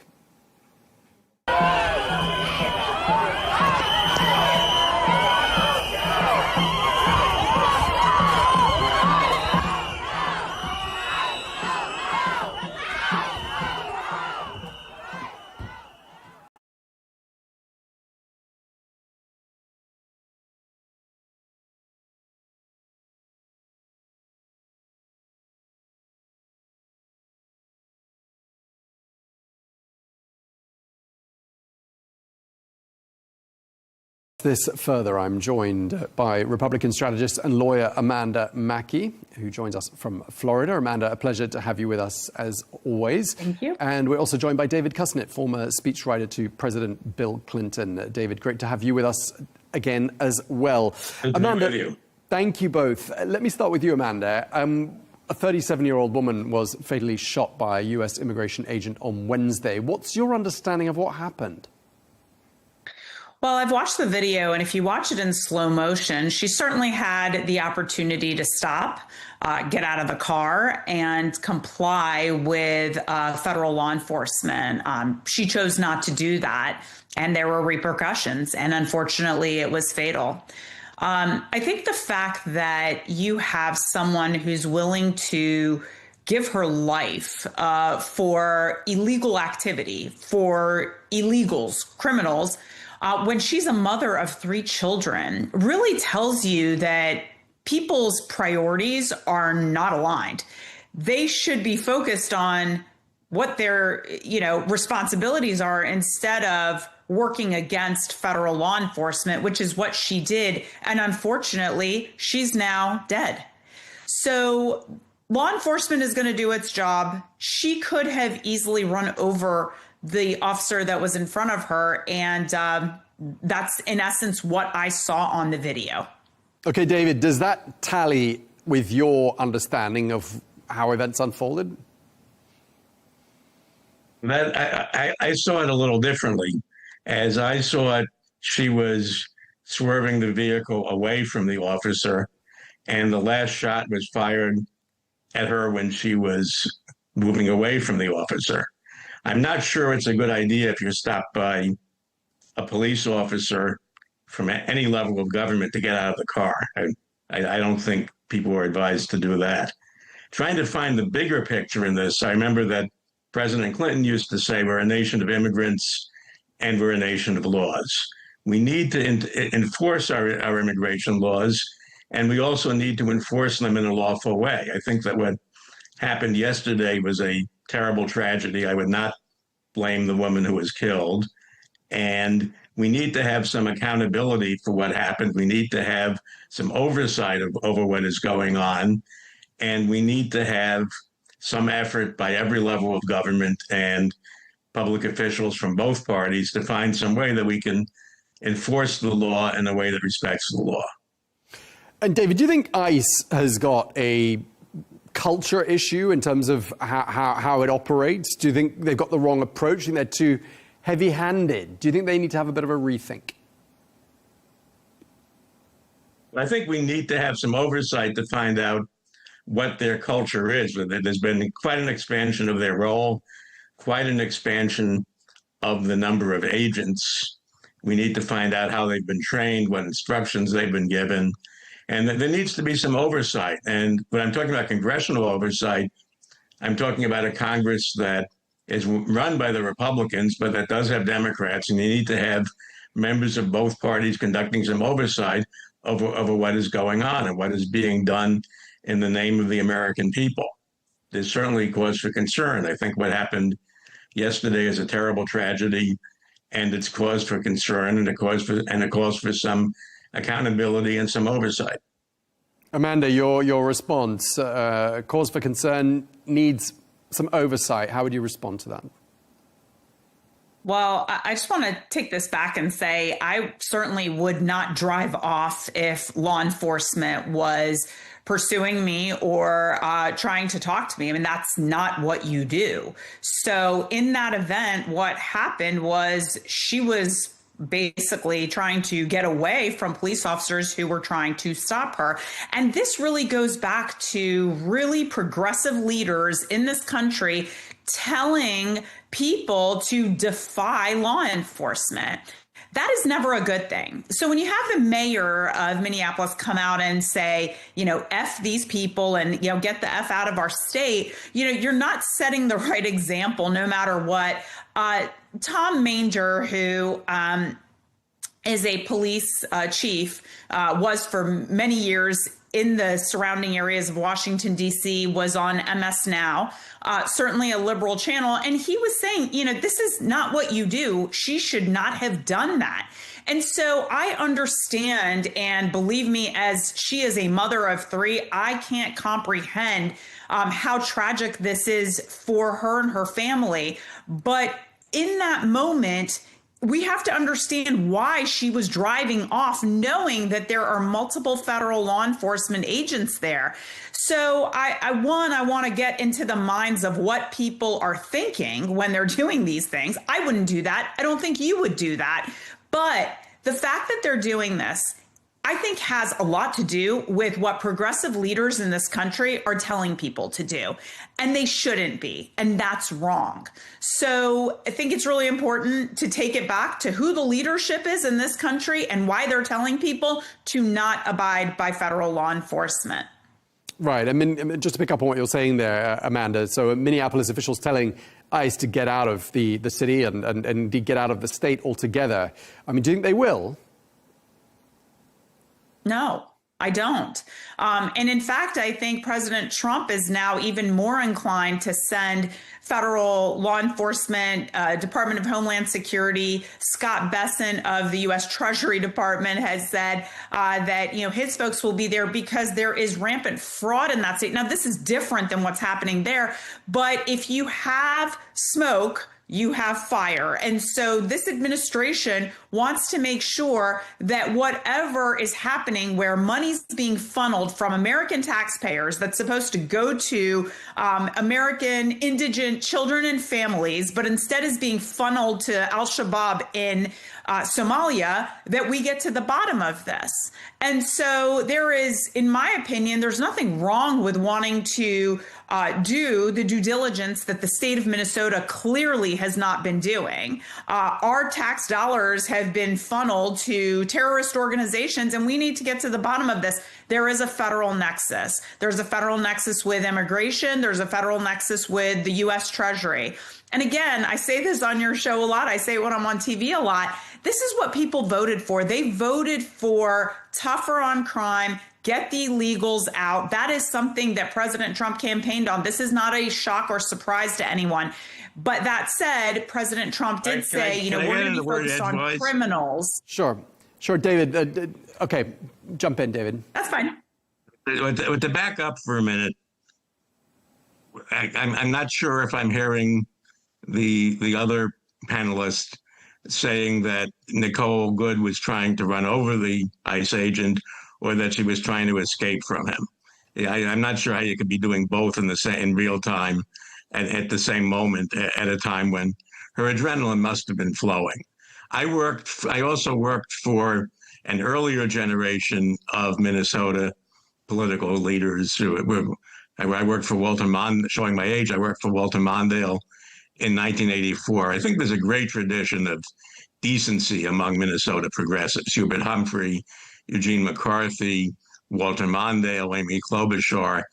And these are people who respect the rule of law and who also believe that the rule of law has to respect regular people, including the most vulnerable people. There's Americans all over the country, not only in Minnesota, who want to watch what ICE is doing. They don't think people in masks, law enforcement officers in masks should be functioning in the darkness. And they go out and watch what ICE is doing. They're not doing that because Tim Walz told them to do it or because Amy Klobuchar told them to do it. They're doing it because their conscience calls upon them to do it. And it's not without risks, as we saw yesterday. And I don't think that whatever Nicole Good woke up in the morning yesterday to do, she expected to be doing any harm to a federal officer, or she expected that it would cost her life. And I don't think any reasonable person, and I would include the other panelists, I don't think any reasonable person believes that she deserved to die, and yet she did.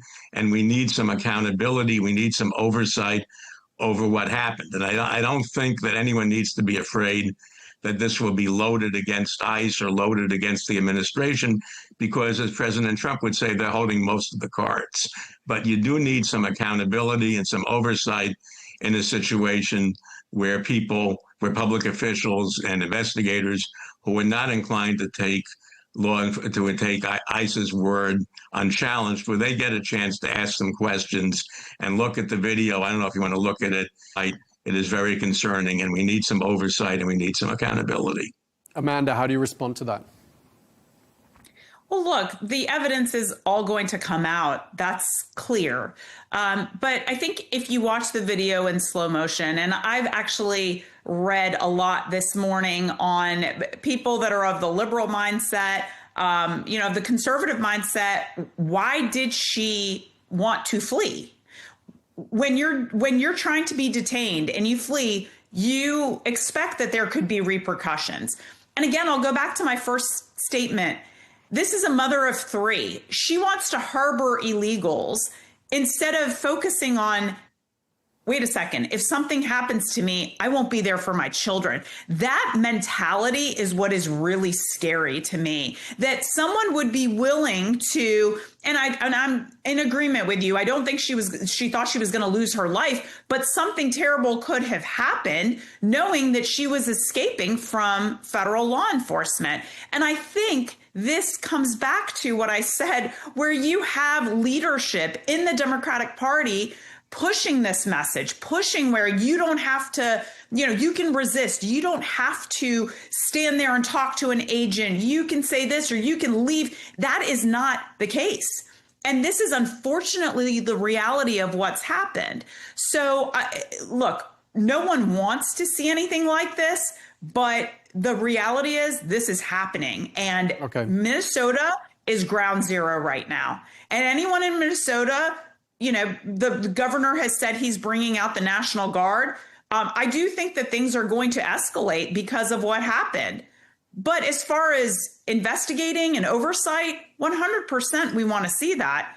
But also, if you've seen the slow motion video, a lot of people, Democrats and Republicans, seem to agree. Why did she walk away? To include police chiefs who are not necessarily conservatives. Okay, well, she's been labeled a domestic terrorist who weaponized her vehicle. David, what do you make of that kind of language?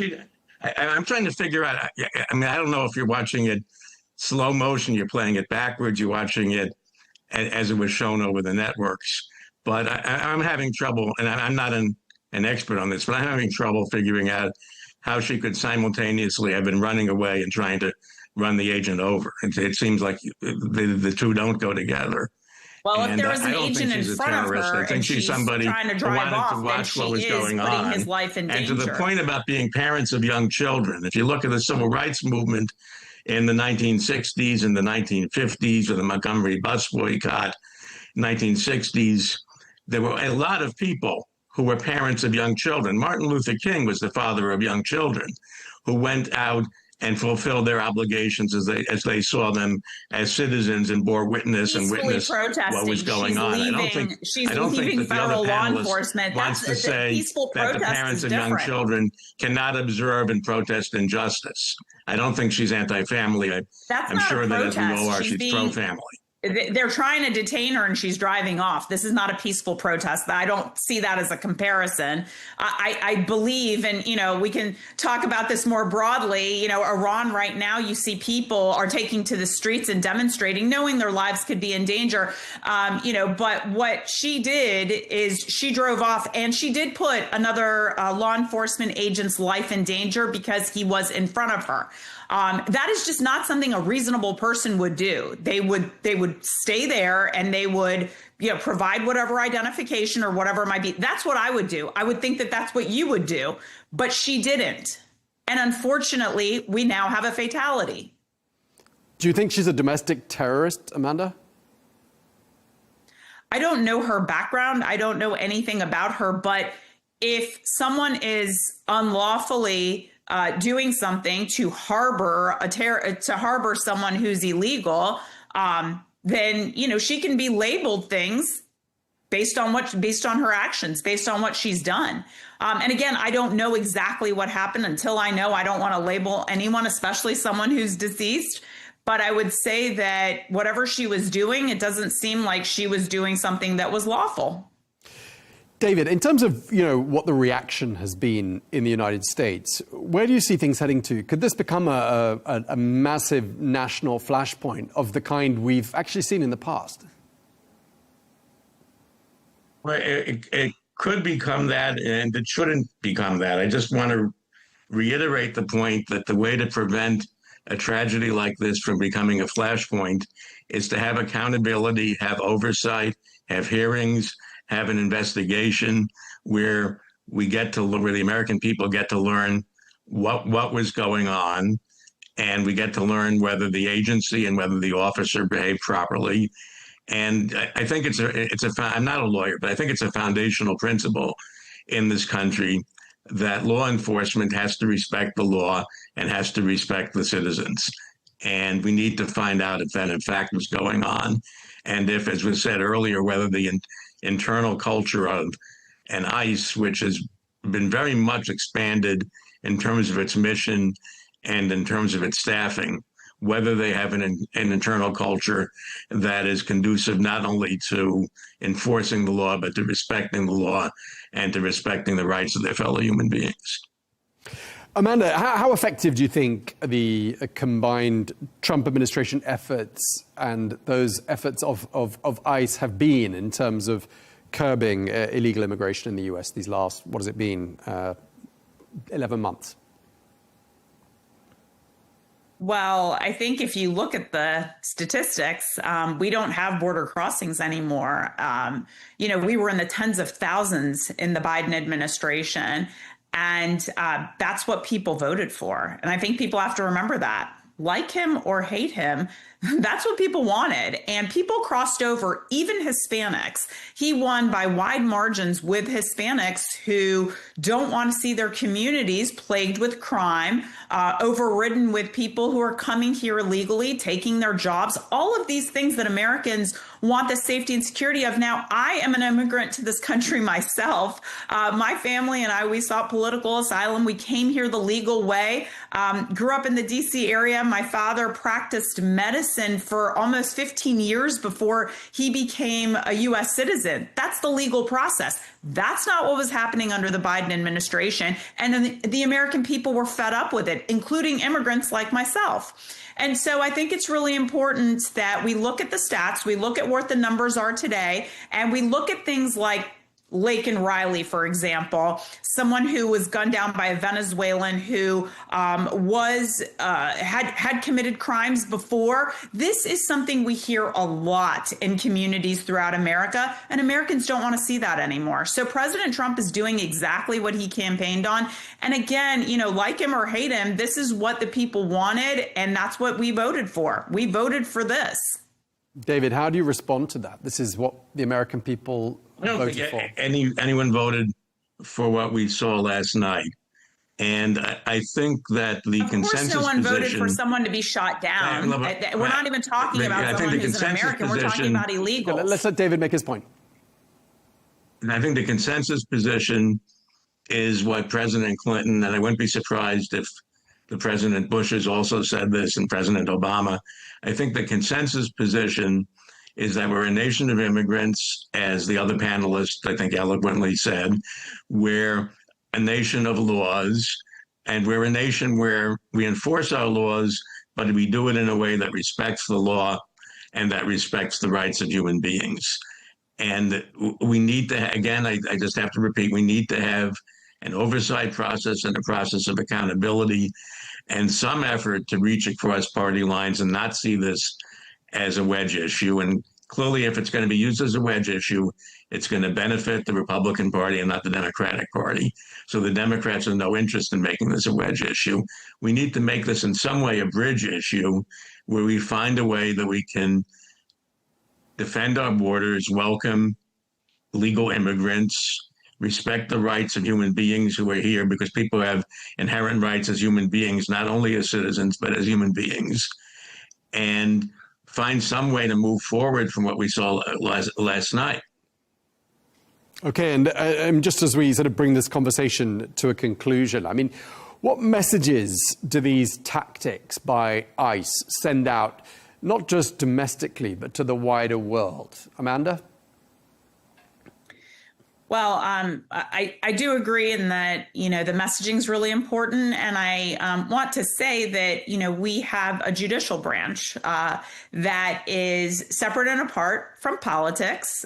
They are, of course, appointed by presidents, but that's the whole point of the judiciary system, is that, of course, this is going to be brought before the court and there could be hearings in Congress. And so, I feel very confident that, all of this will be laid to rest when this does go to the judicial body. That said, I think that we have to look at the leadership once again in the Democratic Party. They have tried to thwart the president and the president's orders at every step. I don't remember Republicans ever saying, don't do what Joe Biden is saying. Don't do what Joe Biden is trying to achieve to keep safety or security or to secure the border. I don't remember Republicans doing that for President Obama. So why is it that for President Trump, you have all these Democratic leaders, elected leaders, saying, don't listen to him? He's the president of the United States. You may be the mayor, you may be a state official, but your job is to not tell people to disregard the law, disrespect the law, and not abide by the law. I think that is really the problem. And so the Democrats on messaging need to, understand that they can't just be telling people not to abide by the law. The president is going to set policies and do what he thinks is in the best interest of keeping the homeland safe. All right, Amanda, you had the first word. I'm going to give the last word to David. David, please feel free to comment on that. And also, I'd like to get your comment. Just also wanted to get your comment on. A few days after. I want to get your comment on what message you think all of this sends out to the rest of the world. January 6th. We're only a few days after January 6th. And I remember Republicans saying that Joe Biden wasn't even legitimately elected president. I remember people storming the Capitol to try to overturn an election. I remember somebody who later became president saying that Barack Obama wasn't a legitimate president because he questioned his birth certificate and questioned whether he was whether he was eligible to be president of the United States of America. So Americans are not required to obey the president. Americans are required to accept the results of an election and to recognize the fact that the president is president, and you can disobey him, you can disagree with him, but you should not try to overturn his election by force and violence and stopping and storming the Capitol. And you should not question the citizenship of the president of the United States. Fair enough. And can I just ask you to answer that one question about what you think these tactics by ICE send out to the rest of the world by way of a message, David? I think there's a human tendency, whether, as the other panelists said, in Iran, and I think we joined together in supporting the protests in Iran, whether it's what happened in Tiananmen Square in China, whether it's what happens in Venezuela. I think there's a human tendency to at least find some sympathy with an unarmed person who is challenging an armed and masked officer. Sometimes the armed officer, if not the masked officer, may be in the right. But I think there's a human tendency, it's certainly an American tendency, to side with the person who seems to be on the receiving end of violence. Or not to side, at least to have some human sympathy and want to hear what the story is. Okay, well, we're going to have to leave it there because we're out of time, but really appreciate you both taking the time to speak to us. David Kusnet, former speechwriter to President Bill Clinton, you had the last word. Thank you to you. And thank you as well to Amanda Mackey, regular on the show and Republican strategist and lawyer. Thank you both very much indeed. Thank you. Thank you.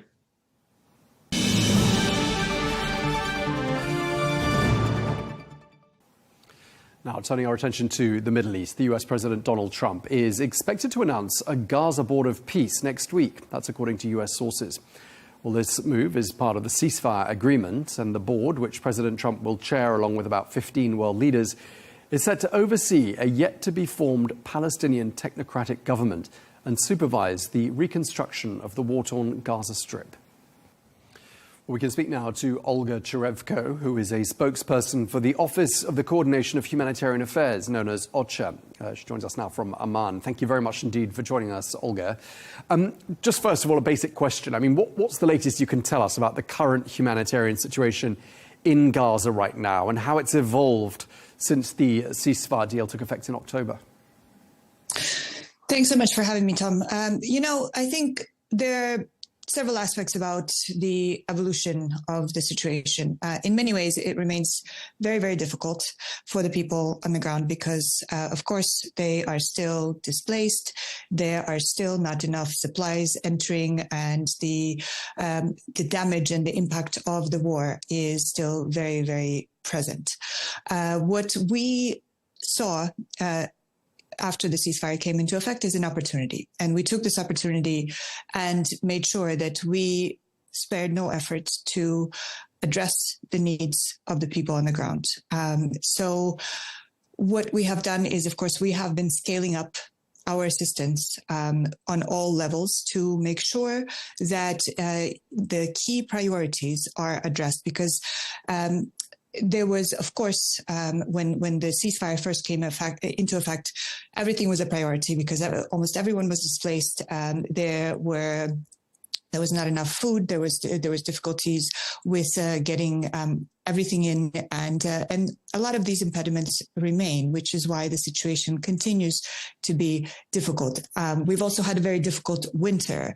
So there's been several rainstorms in November and in December, and that had washed away thousands of shelters. People have lost everything that they had once again and became displaced again. And there were all these shoreline communities as well that we had to go and assess and make sure that the most vulnerable people got the assistance that they needed to at least have some of the most basic shelter needs addressed. Okay, so you've covered lots of points there, and I'm going to go into some of them in a bit more detail. But I mean, most striking is that, you know, a ceasefire has been in place for, 3 months now, and yet people are still being killed and still being displaced in different parts of the Gaza Strip. And I'm just wondering, what is the sort of the humanitarian access situation, and what is the overall security situation for people and humanitarian workers on the ground there? So I think the ceasefire, again, offered these opportunities for us to access areas that we couldn't access before. And we are reaching places that were completely off limits for us during the wars, during the months before the ceasefire.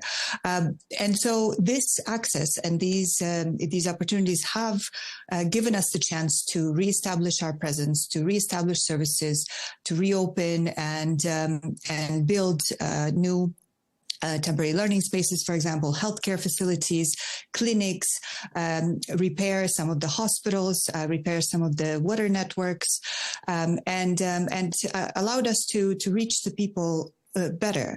But of course, we still have areas that remain challenging to access. We still, as you said, have strikes ongoing. We have exchanges of gunfire and various other impacts that are affecting both our operations and of course they are impacting civilians on the ground.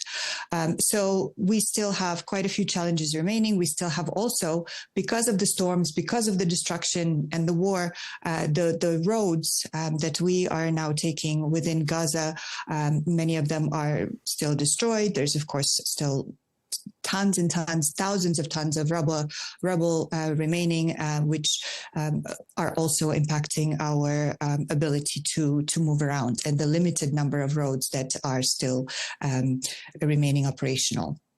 Right, and a lot of people packed into dense situations. The camps are extremely crowded. And I want to pick up on what you were saying about the winter weather, and obviously we covered the flooding and the winter storms on this channel. And I'm just wondering, coupled with the hygiene situation, a lack of clean water, has that translated into an uptick in illnesses, diseases? What have you been seeing? Yeah, I think this has been an issue all along, and of course we're seeing even more acute situation now because of it, because I would say the water, sanitation, hygiene elements, as well as the lack of shelter, adequate shelter, and these materials are actually some of the things that we need the most to address the public health crises, the spread of disease, the risk of various waterborne diseases, and any type of diseases that spread when people live so closely together without adequate sanitation, without adequate access to water. And these are some of the challenges that we continue to face in this area, because a lot of the materials that we need, a lot of the spare parts, the equipment to rehabilitate networks, to repair, to remove rubble, to remove sanitation, or to remove solid waste. They're very difficult to get, and we have a very difficult time bringing this equipment and these spare parts into Gaza. So this is preventing us from addressing these issues at their core. So every time there's a new flood, every time there's a new rain, we face similar issues that then contribute to these public health crises and the spread of diseases and sanitation issues and all sorts of things. Okay, and judging from what you said at the beginning, aid is getting through to Gaza, but clearly not in the quantity that would be deemed adequate. And I'm wondering why that is and what the main obstacles are to aid getting into the people that need it there in Gaza. So a lot of it is still some of the same challenges that we had before the ceasefire. And these are these sort of bureaucratic administrative impediments that we face in bringing these items in. Again, it's not always about how many trucks or pallets of things enter. It's about the actual content of these pallets and these trucks. So we have, for example, on a positive note, we have been able to resume our distribution of food rations to meet 100% of people's caloric needs. We've been able to do this in January, this January, for the first time since in over 2 years. So this is a great thing. But then there are many other areas that are extremely lacking. And that area, one of these areas is shelter, for example. Wash is another area, water, sanitation, and hygiene. So we are not able to bring these materials because of the various impediments. So these are customs clearances, restrictions on INGOs to be able to bring their supplies. And again, these items that I mentioned that are considered dual use and things that are restricted for us to bring into Gaza. Right. And I mean, humanitarian operations in Gaza are facing challenges as it is, but there are more challenges on the way, not least the fact that Israel has revoked the licenses of dozens of international NGOs. UNRWA faces a massive financial crisis and has laid off a lot of staff. I mean, how are these two events likely to impact the lives of civilians there in Gaza? So we are, of course, very, very concerned about these developments, and it has been an issue for quite some time now. What concerns us the most is the fact that NGOs and, of course, UNRWA, they're an integral part of the response, and any further impact and restrictions on their ability to operate would hugely impact our response. Because in all reality, if we are being honest, we do not have, as the UN cannot. We do not have the capacity to basically step in and fill in for the gap that would be left if the NGOs were not able to operate. So if you look at virtually any area of the response, the healthcare, the water, sanitation, the education, the protection services, NGOs are contributing a massive portion of this response. And so as the UN, we just simply would not be able to compensate for that gap. So it's a really serious issue. And of course, it would have a massive impact on the ground, which already the situation is not great to begin with. And we do not want to see it further deteriorate. Okay. And just lastly, Olga, I mean, are there any messages you'd want to convey to governments or to donors who might be watching, in terms of what needs to be done there in Gaza?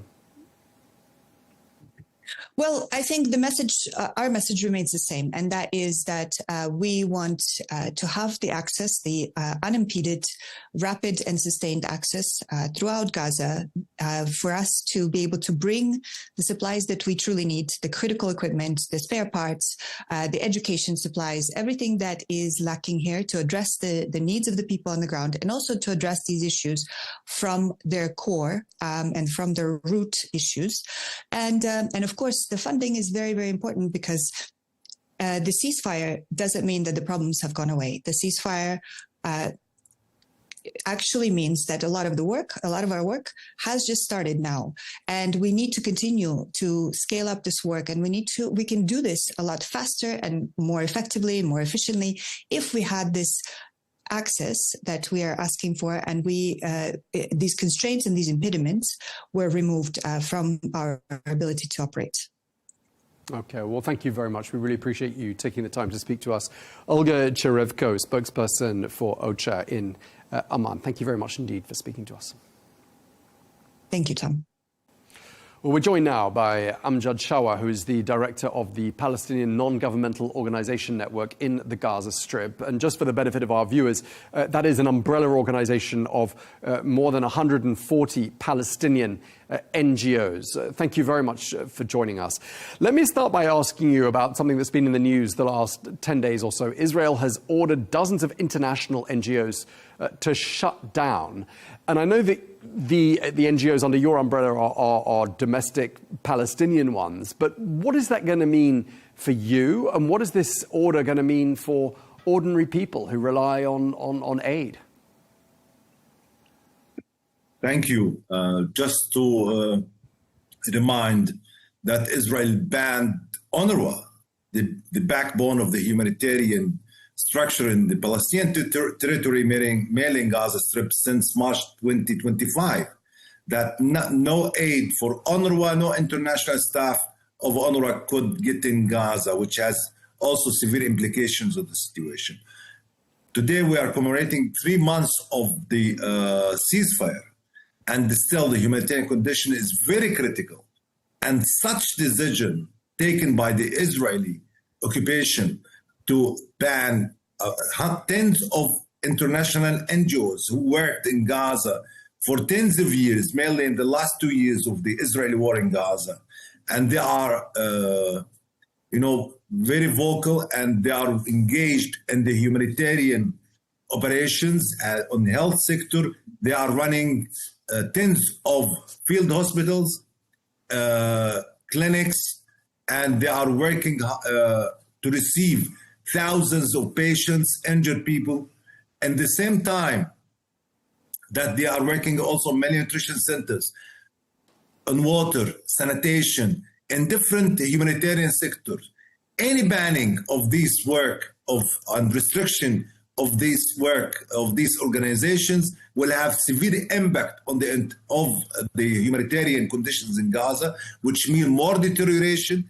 And at the same time, these kind of civil protection monitors of the humanitarian and the human rights situation in Gaza, they will be banned and denied to enter Gaza. Already on last Tuesday, Israel denied the entry of number of these aid workers, international aid workers, working with this organization to the Gaza Strip, which mean that they cannot observe the situation, they cannot issue reports about the humanitarian situation in Gaza. So Israel is trying to silence these organizations inside and in the other side to deepen the humanitarian catastrophe in Gaza Strip. Yeah, I mean, a lot of humanitarian organizations and NGOs have been politicized, and a lot have been targeted by Israel. How dangerous is it for employees, for people who work for these NGOs in Gaza? As you know, that Israel asked through its new application for registration of these NGOs for kind of security vetting for the national staff of these NGOs, which is a grave violation to the humanitarian principles, to the international law, also to confidentiality of the information, and could be considered as kind of high risk, since Israel killed more than 700 of the aid workers. So this thing that Israel asked for is really risky, and it's considered also as kind of grave violation. So these NGOs refused to hand the names and the information that Israel asked for, and this is unprecedented order all over the world in other contexts. So Israel trying to impose something that never happened in any other context, and these staff members who are working in hospitals, in aid delivery and centers, and also in different humanitarian sectors, will affect surely the humanitarian situation in Gaza Strip. So we are calling for protecting these aid organizations and at the same time their aid workers. As you mentioned at the beginning, it's been 3 months since the ceasefire deal came into effect, and I know that there have been outbreaks of violence since then. More than 400 Palestinian people are reported to have been killed in these past 3 months. There is one very rare piece of what looks like it could be good news from Gaza, and I want to get your opinion on this. I know that more than 90% of schools were damaged or destroyed in Gaza, but some schooling is reported to have resumed there in Gaza. What can you tell me about that? Yeah, this is something that which create hope in the Gaza. The temporary learning spaces, which was created by intents under the rubbles of the schools, that they managed to find out spaces in the yards in order to create kind of education centers for these students who lost 2 years of education. And now they are resuming all of that. There is no furniture, no supplies. In the same time, Israel denied the entry of the education materials. And I'm here urging all international actors in order to pressure Israel to let in the educational supplies, whether pencils, pens, colors, papers, printing books for these children who are in bad need. And furniture, there is no furniture at all. They are sitting on the wet sand in order to get part of their lessons. It's kind of strong resilience messages from these children, how they are keeping forward the issue of education. This is the only thing that gives us real hope of the future. Okay, so that is indeed a rare source of hope and optimism there in Gaza. What about events thousands of miles away in Washington? Are you optimistic that progress is being made towards proceeding to the next phase of peace in Gaza? Although that Israel didn't show any commitment on the first phase, whether on the entry of the aid supplies, also the Israeli daily violations on shooting towards the Palestinian civilians. Today, there are 6 people were killed. Yesterday, there is a tent of displaced people was airstriked. So these kind of grave violations will continue also on the issue of restriction of the entry of supplies to Gaza, whether the heavy machineries and other medical supplies and food and other supplies, which is in need to rehabilitate part of the infrastructure, mainly the water pipelines and the sewage networks, also to remove part of this solid waste, which is about 900,000 tons of solid waste, which became kind of big risk for the Palestinian health and the environment. But we never lose hope. We hope, although that this step forward, the established formulation of the Peace Board and the Technocrat Committee is too slow motion, and we are urging all actors in order to push that this plan to be applied as soon as possible, with the commitment from all actors to be applied for the sake of the Palestinian civilians, for the children, in order to start Gaza recovery and construction. We hope that next week we will receive this news that of the establishment of these bodies in order to help to navigate, and in the same time the Israeli withdrawal from all of Gaza Strip. Israel recently controlling by military 60% of the Gaza Strip. So this one of the big issues for us, the Israeli withdrawal from the Gaza Strip in total. Right, and just lastly, I mean, it's been a very busy start to 2026 for people in newsrooms around the world. A lot is happening, and there is a real risk, isn't there, that Gaza's humanitarian crisis risks being somehow forgotten or buried in the news cycle.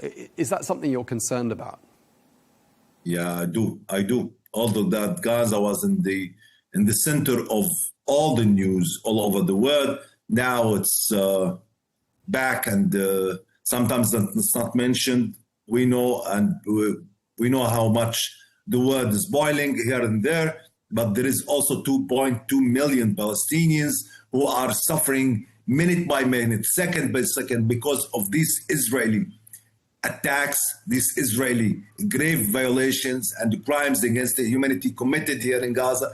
We are urging all actors, all the media, in order to put Gaza again on the center, till Israel withdraw and respect its obligations on the international law, also on the peace plan. And this is also, we call on the Americans themselves in order to play this role, to pressure the Israel to make respect. Also that we are calling for justice.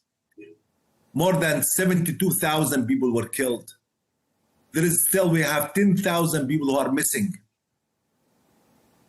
There is mothers here who are calling to find out the bodies, any signal of hope for these families. So we urge everyone to work hard in order to help us to go forward, the second phase, with all hope that we have. Okay, we really appreciate you taking the time to speak to us, and we'll certainly continue to follow developments very closely there in Gaza. Amjad Shawa, thank you very much for your time, sir.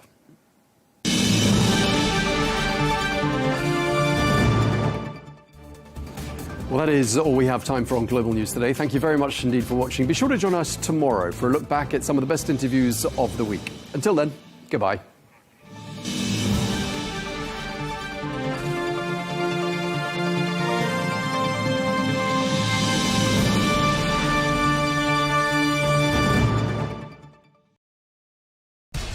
We have to take care of our people, and we're going to take care of our people first.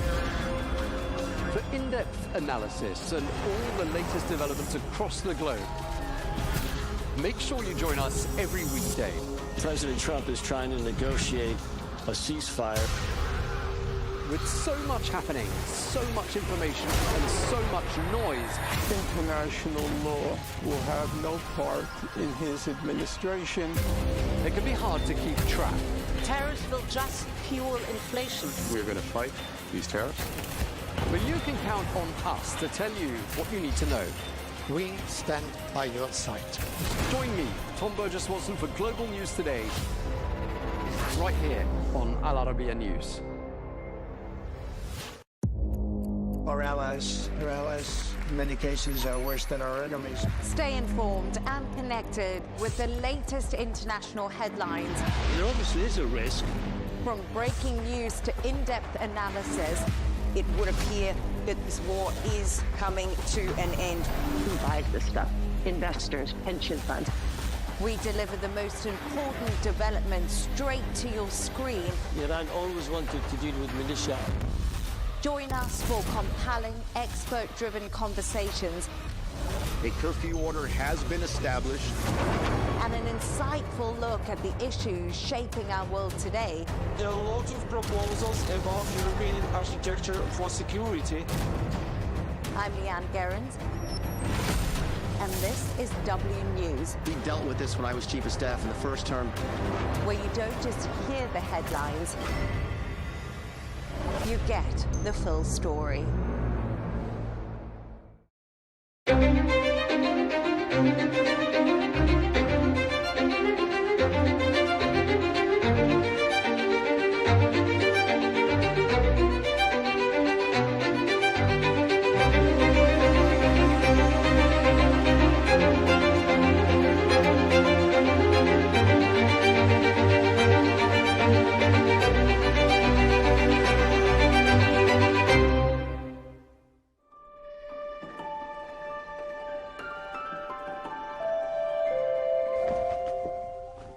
If you are watching this report on TV or on your mobile phone, you are committing a sin. And if you take part in political activity, as a candidate or as a voter, this is forbidden. And never keep photos of yourself at home or allow anyone to take them. New York, the dazzling city known for its nightlife, its crowded streets, and the Statue of Liberty. In all its modern lifestyle, its urban sophistication, its fast pace of life, architecture, and advanced technology, and yet only about 300 kilometers away from New York lies the state of Pennsylvania, which is home to the largest Amish community in the world, a religious group that has voluntarily given up modern freedoms and abandoned contemporary technology in order to preserve their traditional way of living. Our team boarded a train from New York to Pennsylvania on a special mission to learn more about this group in a journey that felt like stepping into a time machine. His tender mercy, good through life has been my guide. This Christian community stands as a clear example of people who willingly hold on to their old beliefs, choosing freely to remain committed to a way of life built on traditional farming and handcrafted work.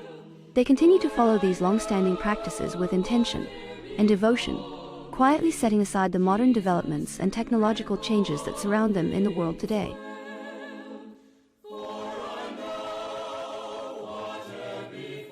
But how far can a community cling to the past in a world ruled by technology?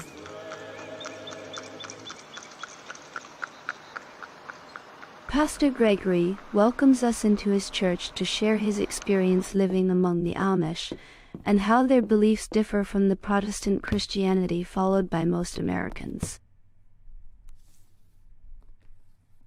They're just people that are living like in another time frame. Most people, we go with the flow. When cars came along, we gave up our horses. When cell phones came along, we gave up our landlines. We just go with it, all the technology, but they have held back on that on purpose.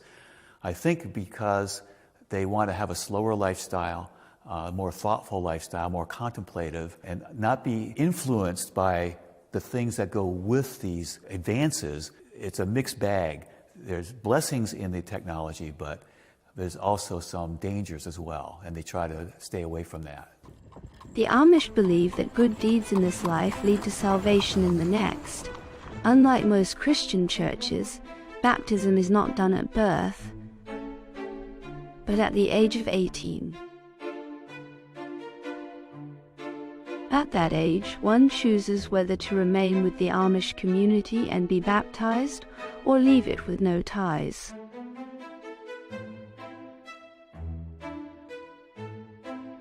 Well, I was born Amish till I was 5, and then my parents changed to the Mennonite church. Playing with cousins wasn't a problem at all. Children get along with children. But when you get into adults, especially my grandparents, they were really strict, staunch Amish. We didn't eat at the same table with them. I remember one time we had one big table, but they put a divider down the middle. Mom and Dad sat over here, and then the rest of them. What I do now is just respect their way of life. And the people are generally very personable. They don't like their pictures taken, but they will be willing to talk to you.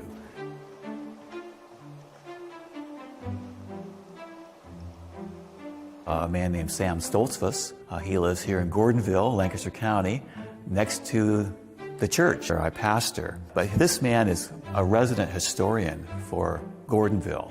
He's written Lancaster County Amish History is one of them. And he recently, well, I think it was 2016, he said, he took a trip to Germany. And he has pictures, and it's like a travel log of his experience in going to Germany. So things don't get collected. People give me notes, or I write notes, and I put the envelopes. Pastor Gregory arranged for us to meet his Amish friend, the historian Samuel, who agreed to speak only if his face was not shown, as photography conflicts with Amish beliefs against portraying humans.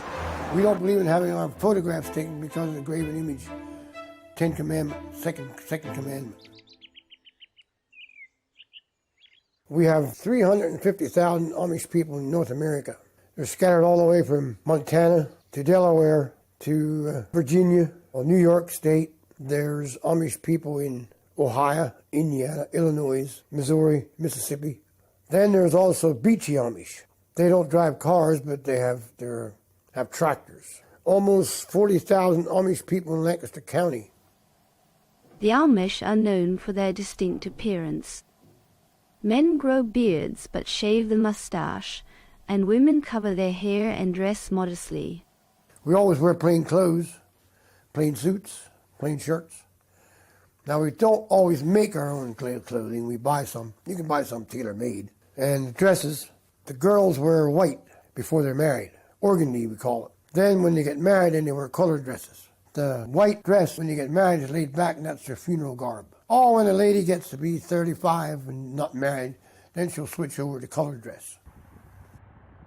The Amish trace their origins to the 17th century, when a Swiss spiritual leader named Jacob Ammon founded the movement, aiming to return the church to its original teachings and old religious traditions, believing the Mennonite church had strayed from them. Ammon also wanted a simple, humble lifestyle aligned with the teachings of the Bible. The Amish people came here in the 1700s to Pennsylvania, Lancaster County, at the same time that many other people were coming, Christians who were experiencing persecution in Europe. William Penn and others had purchased land here and made land available for them to come, where they would have religious freedom, freedom to teach their children, have their own schools, and live like that. Many of them were farmers and stayed to be farmers throughout most of their life and throughout the history of Lancaster County.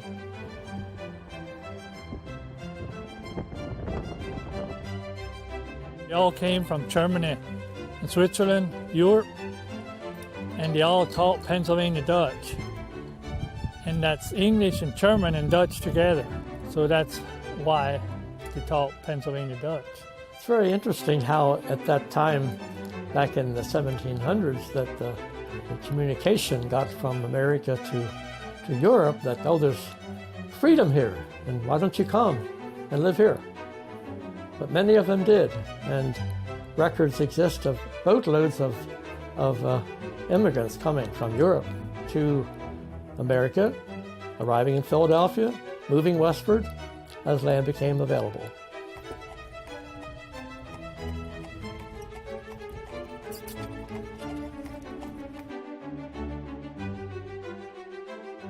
We've been keeping that pretty well. Our church services are in Pennsylvania Dutch and German. Always in Pennsylvania Dutch. 50% German. Our scriptures are in German. Our communion services are in German. So it's just something we've always kept. The Amish prefer to have their children schooled in their own private schools, and that is permitted here in Pennsylvania. Usually their students go to about the 8th grade, do not go to further higher education. Some of them might continue into high school. We've seen this from day one. We started our own schools in 1928 because the sports were taking over and they wanted the Amish to go to high schools, and we didn't feel that was very necessary. Well, we have to go to school till we're 15. In 1956, that was a big issue. Finally, they got together on how they would do this, and now they have a 14-year-old school.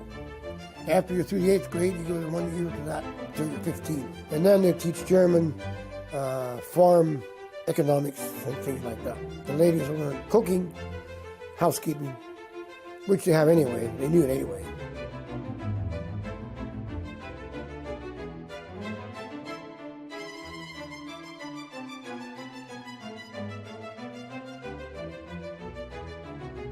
Nowadays, the ministry taught more English than High German. It makes it easier for everybody. But they still use a lot of German too.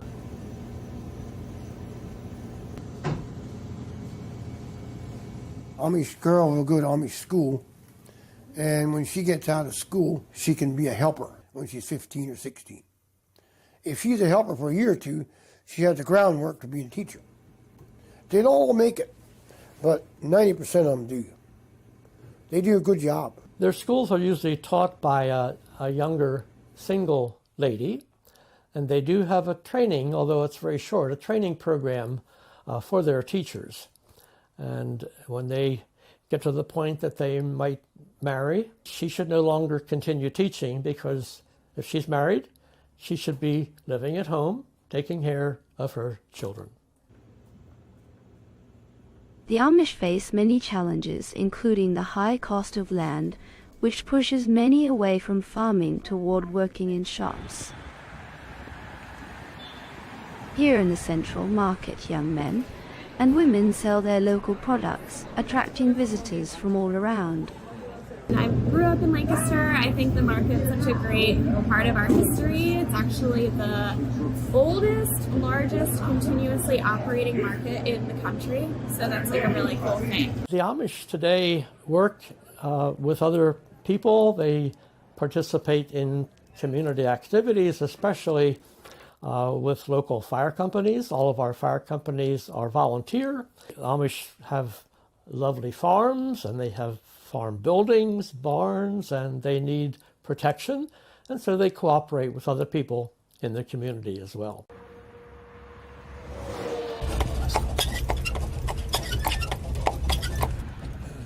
Here's a fire company. The Amish help a lot at the fire company. Some people confuse the Amish with the Mennonites, as both share European roots and have similar beliefs. They are essentially spiritual cousins. I'm not Amish, we're Mennonite. We're not quite as strict. We all have electricity and telephones, but we don't have cell phones and no computers. And we don't have the beards, and the dress is a little different. We all drive horse and buggy too. Now there's some Mennonites that drive cars. There's a lot of different groups of Mennonites. We always work together with the Mennonites. So if it goes to the worst, it comes to bat. Sometimes those people will step up for us, which gives you a good feeling. We do a lot of comforts for MCC. It's sort of a quick put-together blanket, quilt, Ukraine, Jerusalem. They send a lot of stuff over to those cities. People don't have enough to eat or have enough to wear. The Amish maintain strong social and economic ties, especially with the Mennonites.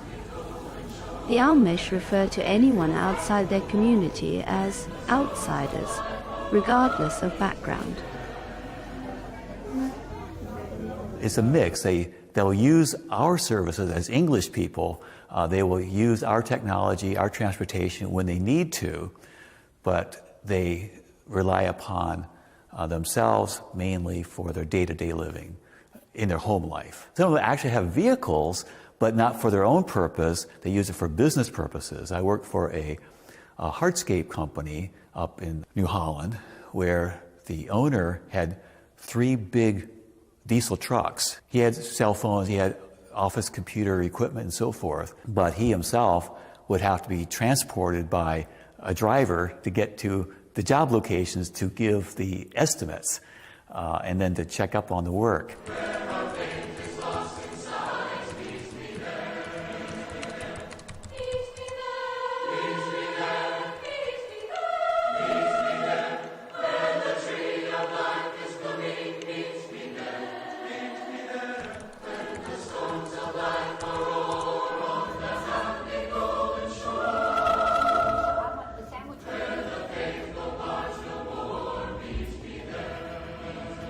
Amish buggies differ in shapes and types and uses.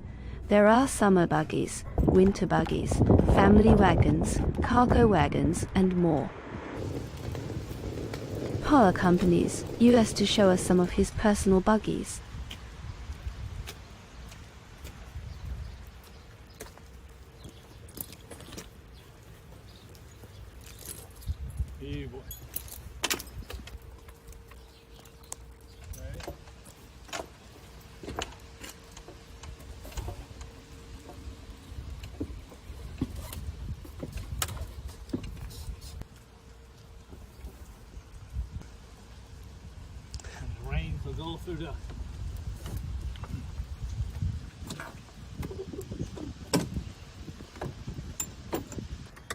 There's the blinking lights.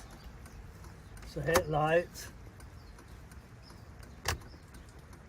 This is actually my buggy here. I use this quite a bit in the summer.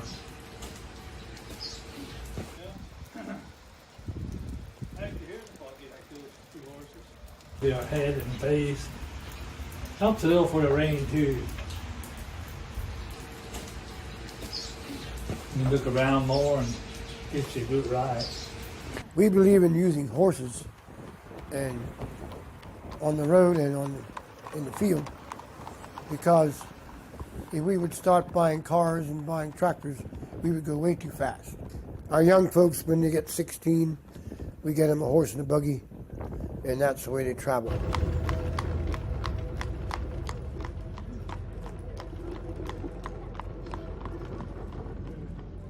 Amish like to stay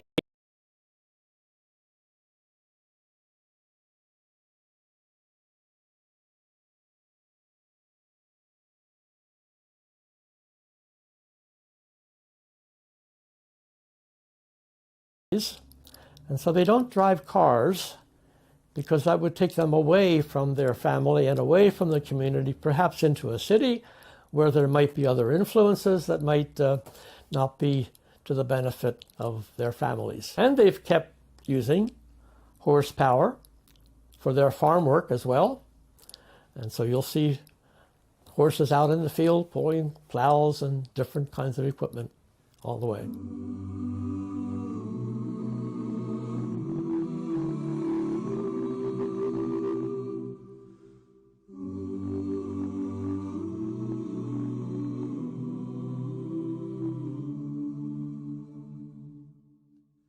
Packing up the dreams God planted in the fertile soil of you. Can't believe it can add up to the price of a car when you have a horse and buggy together. They have different upholstery. He said they can have seating, front row seat, you have a back row seat. So the single guys, he was just going to have a front row seat. He didn't need a back row because he wasn't married. But we'll keep you close as always. It won't even see you go. The buggies all have halogen bulbs now. In the last 20 years, they got much brighter. The headlights and the tail lights, so you can see them. The boys that ride scooter, I meet a bunch of them going to work, 5 or 6 of them going to work in the morning. And they have a light they put on their hat so they could see, and then they have a flashing light in the back for safety. Among the Amish, forgiveness and rejection of violence are core values, to the extent that they do not join the army. Even so, their punishment is harsh for those who break their rules. For example, if members violate Amish church guidelines and refuse to confess or leave the group, they face expulsion, which in their community is called shunning, as happened with the Miller family. They keep their horse feed in here. Chickens like that too, I guess. You go into an Amish-owned store to buy something, they won't take money from you. You have to lay it on the counter, and they'll pick it up. They won't take it out of your hands. They'll ride in a car with ex-Amish, but you're not allowed to drive. They can't. I have to drive because I was never baptized in the church like my parents were. So it gets a little touchy, I guess. 'Cause our hearts in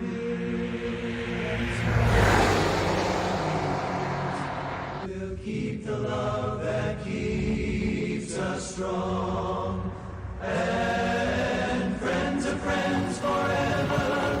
If the Lord's the Lord of them, and a friend will not say never, 'cause the welcome will not end. They have mud sales every year, and they could have $5 million coming in. They sell everything imaginable, household quilts and farm equipment, and they sell horses some places, and quilts could bring over $1,000 for quilts and auction them off.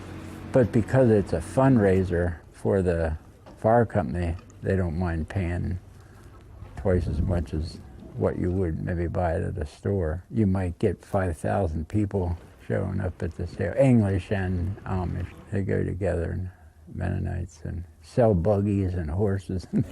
And we got the Wilbur out of a 35. Mud auctions, as they are called among the Amish, are one of the major traditional events in their culture. These auctions are held every spring with many community members and neighboring groups participating.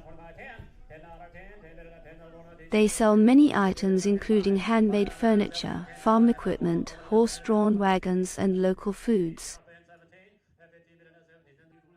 This event is a chance to raise donations and also a special social occasion where Amish people and visitors meet to enjoy the auction and exchange stories and experiences. A harder life, riding a bicycle, pushing a scooter, which would use one foot on the platform, and the other foot they use to push. I mean, it's a lot harder. It's slower. It's a slower life. I said to one Amish lady, you know, you're kind of away from the world, kind of a thing. But she said, you know, but we're still tempted. We're still tempted. We're still, you know, it's part of life. Not that all of it's bad, but it has its influence. It changes things. So I think as long as they're able to maintain their independence to some degree, they'll be fine. You on my side, Ben, or not? 22, not 5. And now 22, 22, 22, 5, so $22 straight down the middle. Number 100. Number 100. So $22 left side. The Amish are a very important part of Lancaster County culture. They contribute in many ways to our history and our culture now today. We like having the Amish in Lancaster County. They are people that add to this area and make it unique. And if we lost the Amish, Lancaster County would be just like anywhere else. But in this case, from birth, the announcement was made that Jesus is a Savior, a deliverer. In fact, his very name means salvation, means Savior. They shall call his name Jesus, for he shall save his people from their sin. For many, this community misses out on much of life's pleasures, but as the Amish say, sometimes the simplest things in life are the best.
Sorry, Tom, I'm late. I'm nearly there.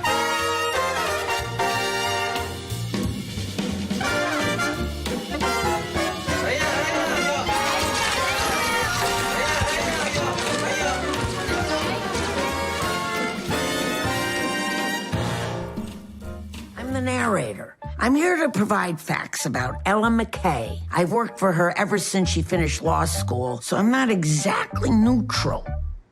I'm nuts about her. Congratulations on the film. It's such a lovely story to follow. All the characters have such a flavor to them. So how did you guys discuss the dynamic of this family, especially yours and Ella's characters and Emma as Ella? I guess rehearsals, you know, we had a lot of rehearsals. We shot the movie in Rhode Island, and when we got there we did some rehearsals and it was nice, you know. I remember for the audition I went out to LA and went to James's house and I did a read with Emma, and I felt like I was in this big You know, I felt like I was really being tested, but it was really nice as well. We had this kind of like lunch, you know, we all ate soup or whatever, and we were all sitting around, and it felt very family then, and I felt like I was in safe hands, and I was like, I'm very ready to go and do this, you know, I feel very safe. Well, and also James is amazing, you know, he knows exactly what he wants. He knows how to get it, so I guess it was the minds of those guys. I was just there. This is how it started. Aunt Helen, I have a ridiculously serious problem, and you're the only one I can tell. I'm about to add to your problems, Ella. Your father's here. Why? We haven't seen each other in how long? You don't know either? Did you know exactly who he was as a character, and how much input did you put into how you wanted him to come across? You know, I think it's good, you know, doing auditions, and then when you get a part, you kind of already maybe like 50 to 80% kind of already have the character, because that's probably why you've been cast. So I felt like I knew it was a version of what I was doing in the room at the start. I'd pick up these little mannerisms and things that I remember kids doing when I was younger, and like friends or family, and I'd see other things and I'd be like, that's really cool, like, I'm going to use that, I'm going to, you know, came up with that, the mannerisms and little twitches and stuff that Casey might have, and little things he does, and this jitteriness. Then, yeah, the accent was a massive thing for me as well, you know, getting to work on that for a long time, and then going over and shooting in Rhode Island and feeling very isolated. Why filming was very nice, because he's very isolated himself. It was nice to have that. I kind of felt very close to Casey at the time. You're 34. You just became governor of the state you were born and raised in. Ella, your father, your brother, and your husband. Where is she? Can I tell her what it's about? It's about how she ruined everything! All right, I'll tell her that! What a pleasure talking to you, and what a delightful film, truly. You've always been so good at picking and working with actors. So how much is the process exciting for you? How you found your leading lady in a specific project? This was a long series of auditions to find her. And I was sort of getting despair, wondering whether I'd ever find. And then, you know, as it goes in Hollywood, she walked in, and it was immediate. I didn't quite believe it. It was in London that we did the audition, and then she came back again. It was, you know, I'm blinking. Does this really happen? Is the search over? No, absolutely, because the character of Ella is so layered in the sense that it has to be unexpected in every way. So that must have been the challenge. I mean, a character like this was like no other. And what I love about her is that she's also very good with her body, and that becomes part of it. The thing I was worried about is that she was too beautiful for the part. That really concerned me. And, you know, when she'd mess herself up and come back for another audition. Finally, I think it was her acting that made, you know, you can't stop looking at her, but it made it irrelevant to what she was saying. Who's that woman? Stop thinking the worst all the time. You're not always right. Your mother was a lovely woman, but thank the Lord you have your father to lean on. Thank you for stopping by and possibly meaning well. What about also the chemistry with Jamie Lee Curtis? I think that would have been very important to, you know, those two having this kind of innate cohesion. If Jamie Lee walked into where you are right now, in 5 minutes you'd have that kind of connection. Yeah. There's something that happened to her where she's just an example of human being. She's just a nurturing, giving woman who cares for everybody who crosses her path. She's remarkable. Listen, Ella, do you have something?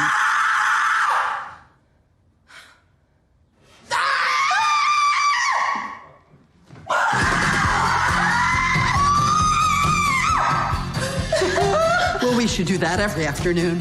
What did you enjoy most about, like, the narrative of this story? You know, what kind of motivates your directorial vision when it's movies like this, which have this character arc? You know, I think the process of the movie made it, like the word hope was the last word written. It came in very late in the process when we were already shooting. You know, there was another word there. And then in the process of making the picture, I just realized that word had to be hope, because that's what it was about. It was about hope and the people who are supposed to, who provide us with hope when they're very good. What happened to that great girl? Wanna come inside? Yeah. Oh, okay, yep. All the crises. If I don't have a title, I'm your what? Husband? That's a hard thing to put on a parking space. And all the heart that makes a family. It's complicated when you come from our background. I know with someone from a normal family, isn't it, Case? Personally, I've decided to stop trying to be normal and pick something easier.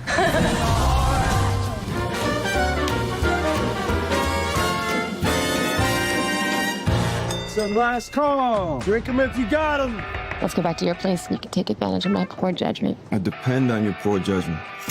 I want to know if I can take this seriously. What do you need to take us seriously? Congratulations on the film. I know how creative you usually are, so how difficult is it for you, the process of choosing what your next project is going to be? It's always kind of a nightmare in the sense that it just takes a lot of questioning, a lot of testing, a lot of thinking, kicking the tires. I don't hope that translates, but like it's just trying to make sure that the kind of intent and the project is all solid. I've got to fly back to London. I need you to take care of my cat. I like cats. I like dogs. Hey, is Russ home? Who are you? What's the baby, man? For me, it was a psychological thriller embedded in an action film. Do you agree with that view, or was it different for you?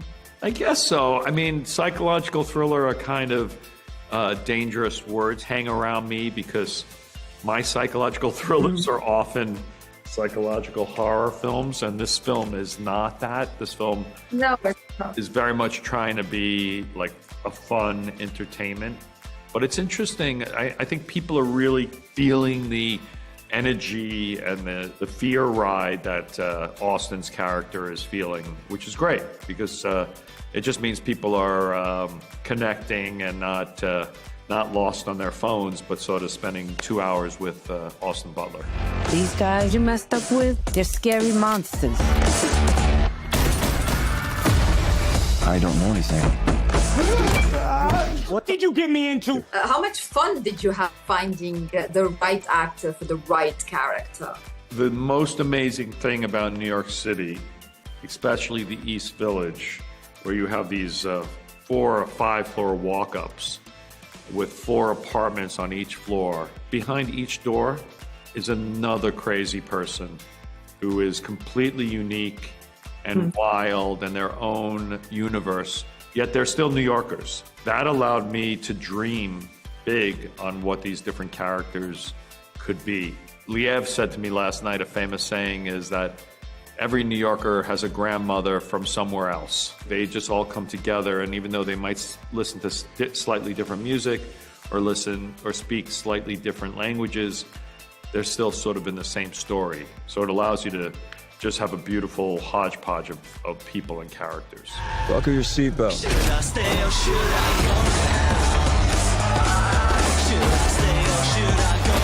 What is going on?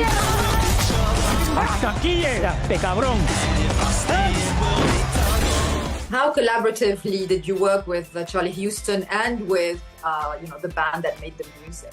Well, Charlie was great. Charlie came on as a producer as well as a writer and rewrote their script. It took a while to really kind of pinpoint what we wanted to do. And then I invited Charlie onto set, and Charlie was constantly there to suggest ideas or fine tunings or sometimes even rewriting entire scenes.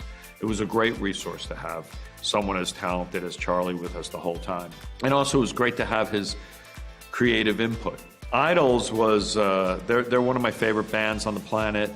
They're a post-punk band from Bristol, UK, and I've been friends with them for a while, and I thought it would be really cool for a movie to have a house band. Every single piece of music that isn't a needle drop is from Idols, so it's kind of, I think, the first time it's ever been done where a rock band actually plays the score of a movie. Eat, skinny boy. You know you're gonna upset her.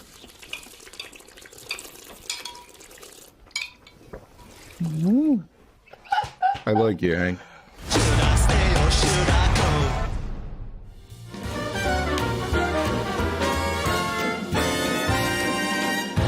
Bunny Fox! This is a make or break assignment. Fail and I will split you up. No snake has set foot in Zootopia in forever. Hops and Wild? Wild and Hops. The dream team. Sorry, Paul. What a pleasure it is to talk to the both of you about Zootropolis too. I mean, it's so exciting to see those characters coming back, but the imagination is flowing here. I mean, it goes in all places. So how exciting was it to develop the sequel, and why did it take such a long time?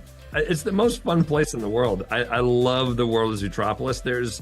I always say that there's like entertainment everywhere, no matter where you look. There's something fun to find.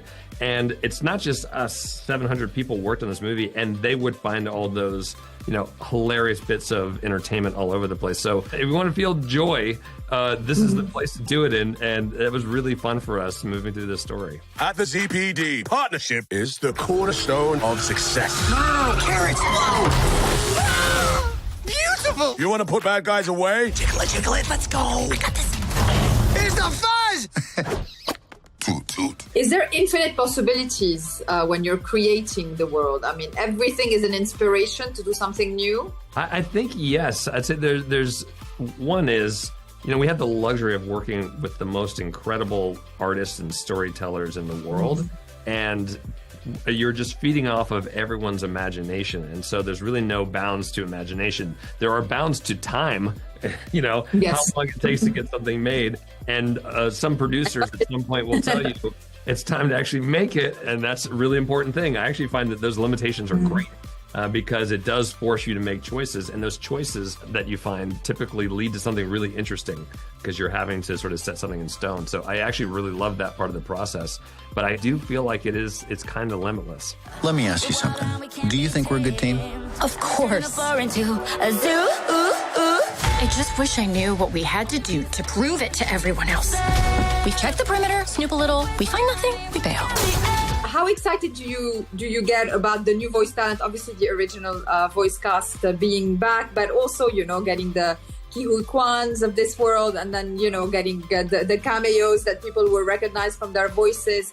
What are you most excited about for this? What's really fun is, as we're building out the world, is figuring out how to pair a voice with a specific animal and why. And that's a really fun thing. We had this new Mayor Wind Dancer's this beautiful stallion horse. The horse, yeah. And we have, legendary Disney actor Patrick Warburton doing his voice in the English dub of it. Something that people may not know is around the world, they've also found the perfect actor for that region as well. So no matter where you are, you're going to get someone ridiculous playing Wind Dancer.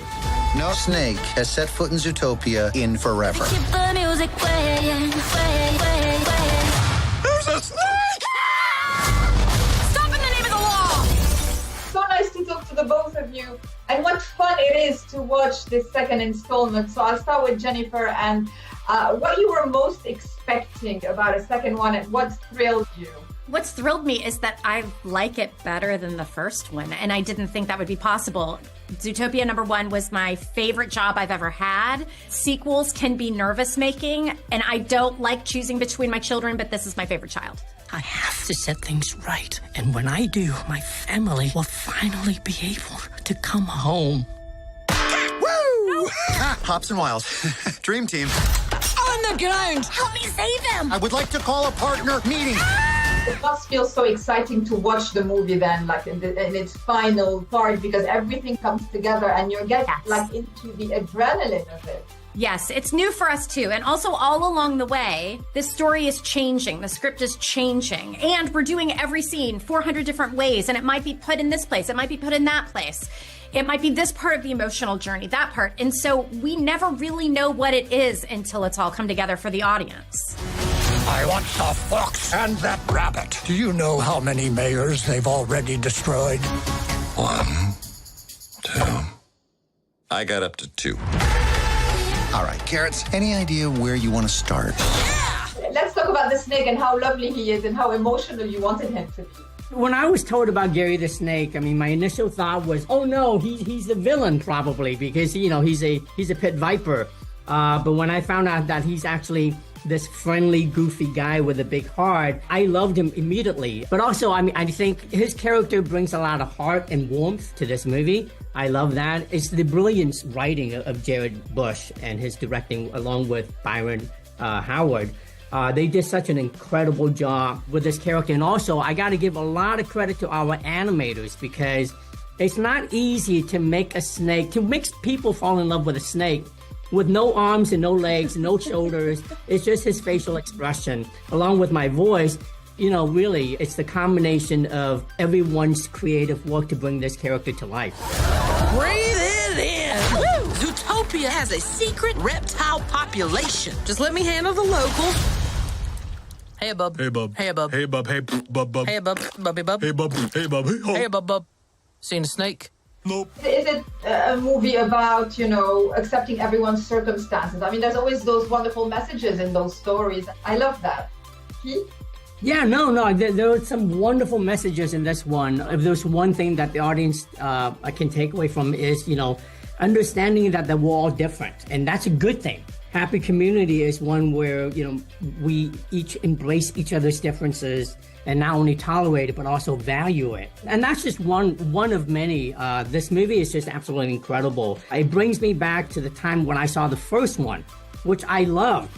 And I was all giddy watching this one. The only difference is I got a couple of more tears watching this one. But it's just as fun. Funny, clever, it's very action-packed, and I just feel so fortunate to be a part of this incredible family. When you two save the city, maybe everyone will see reptiles ain't that different.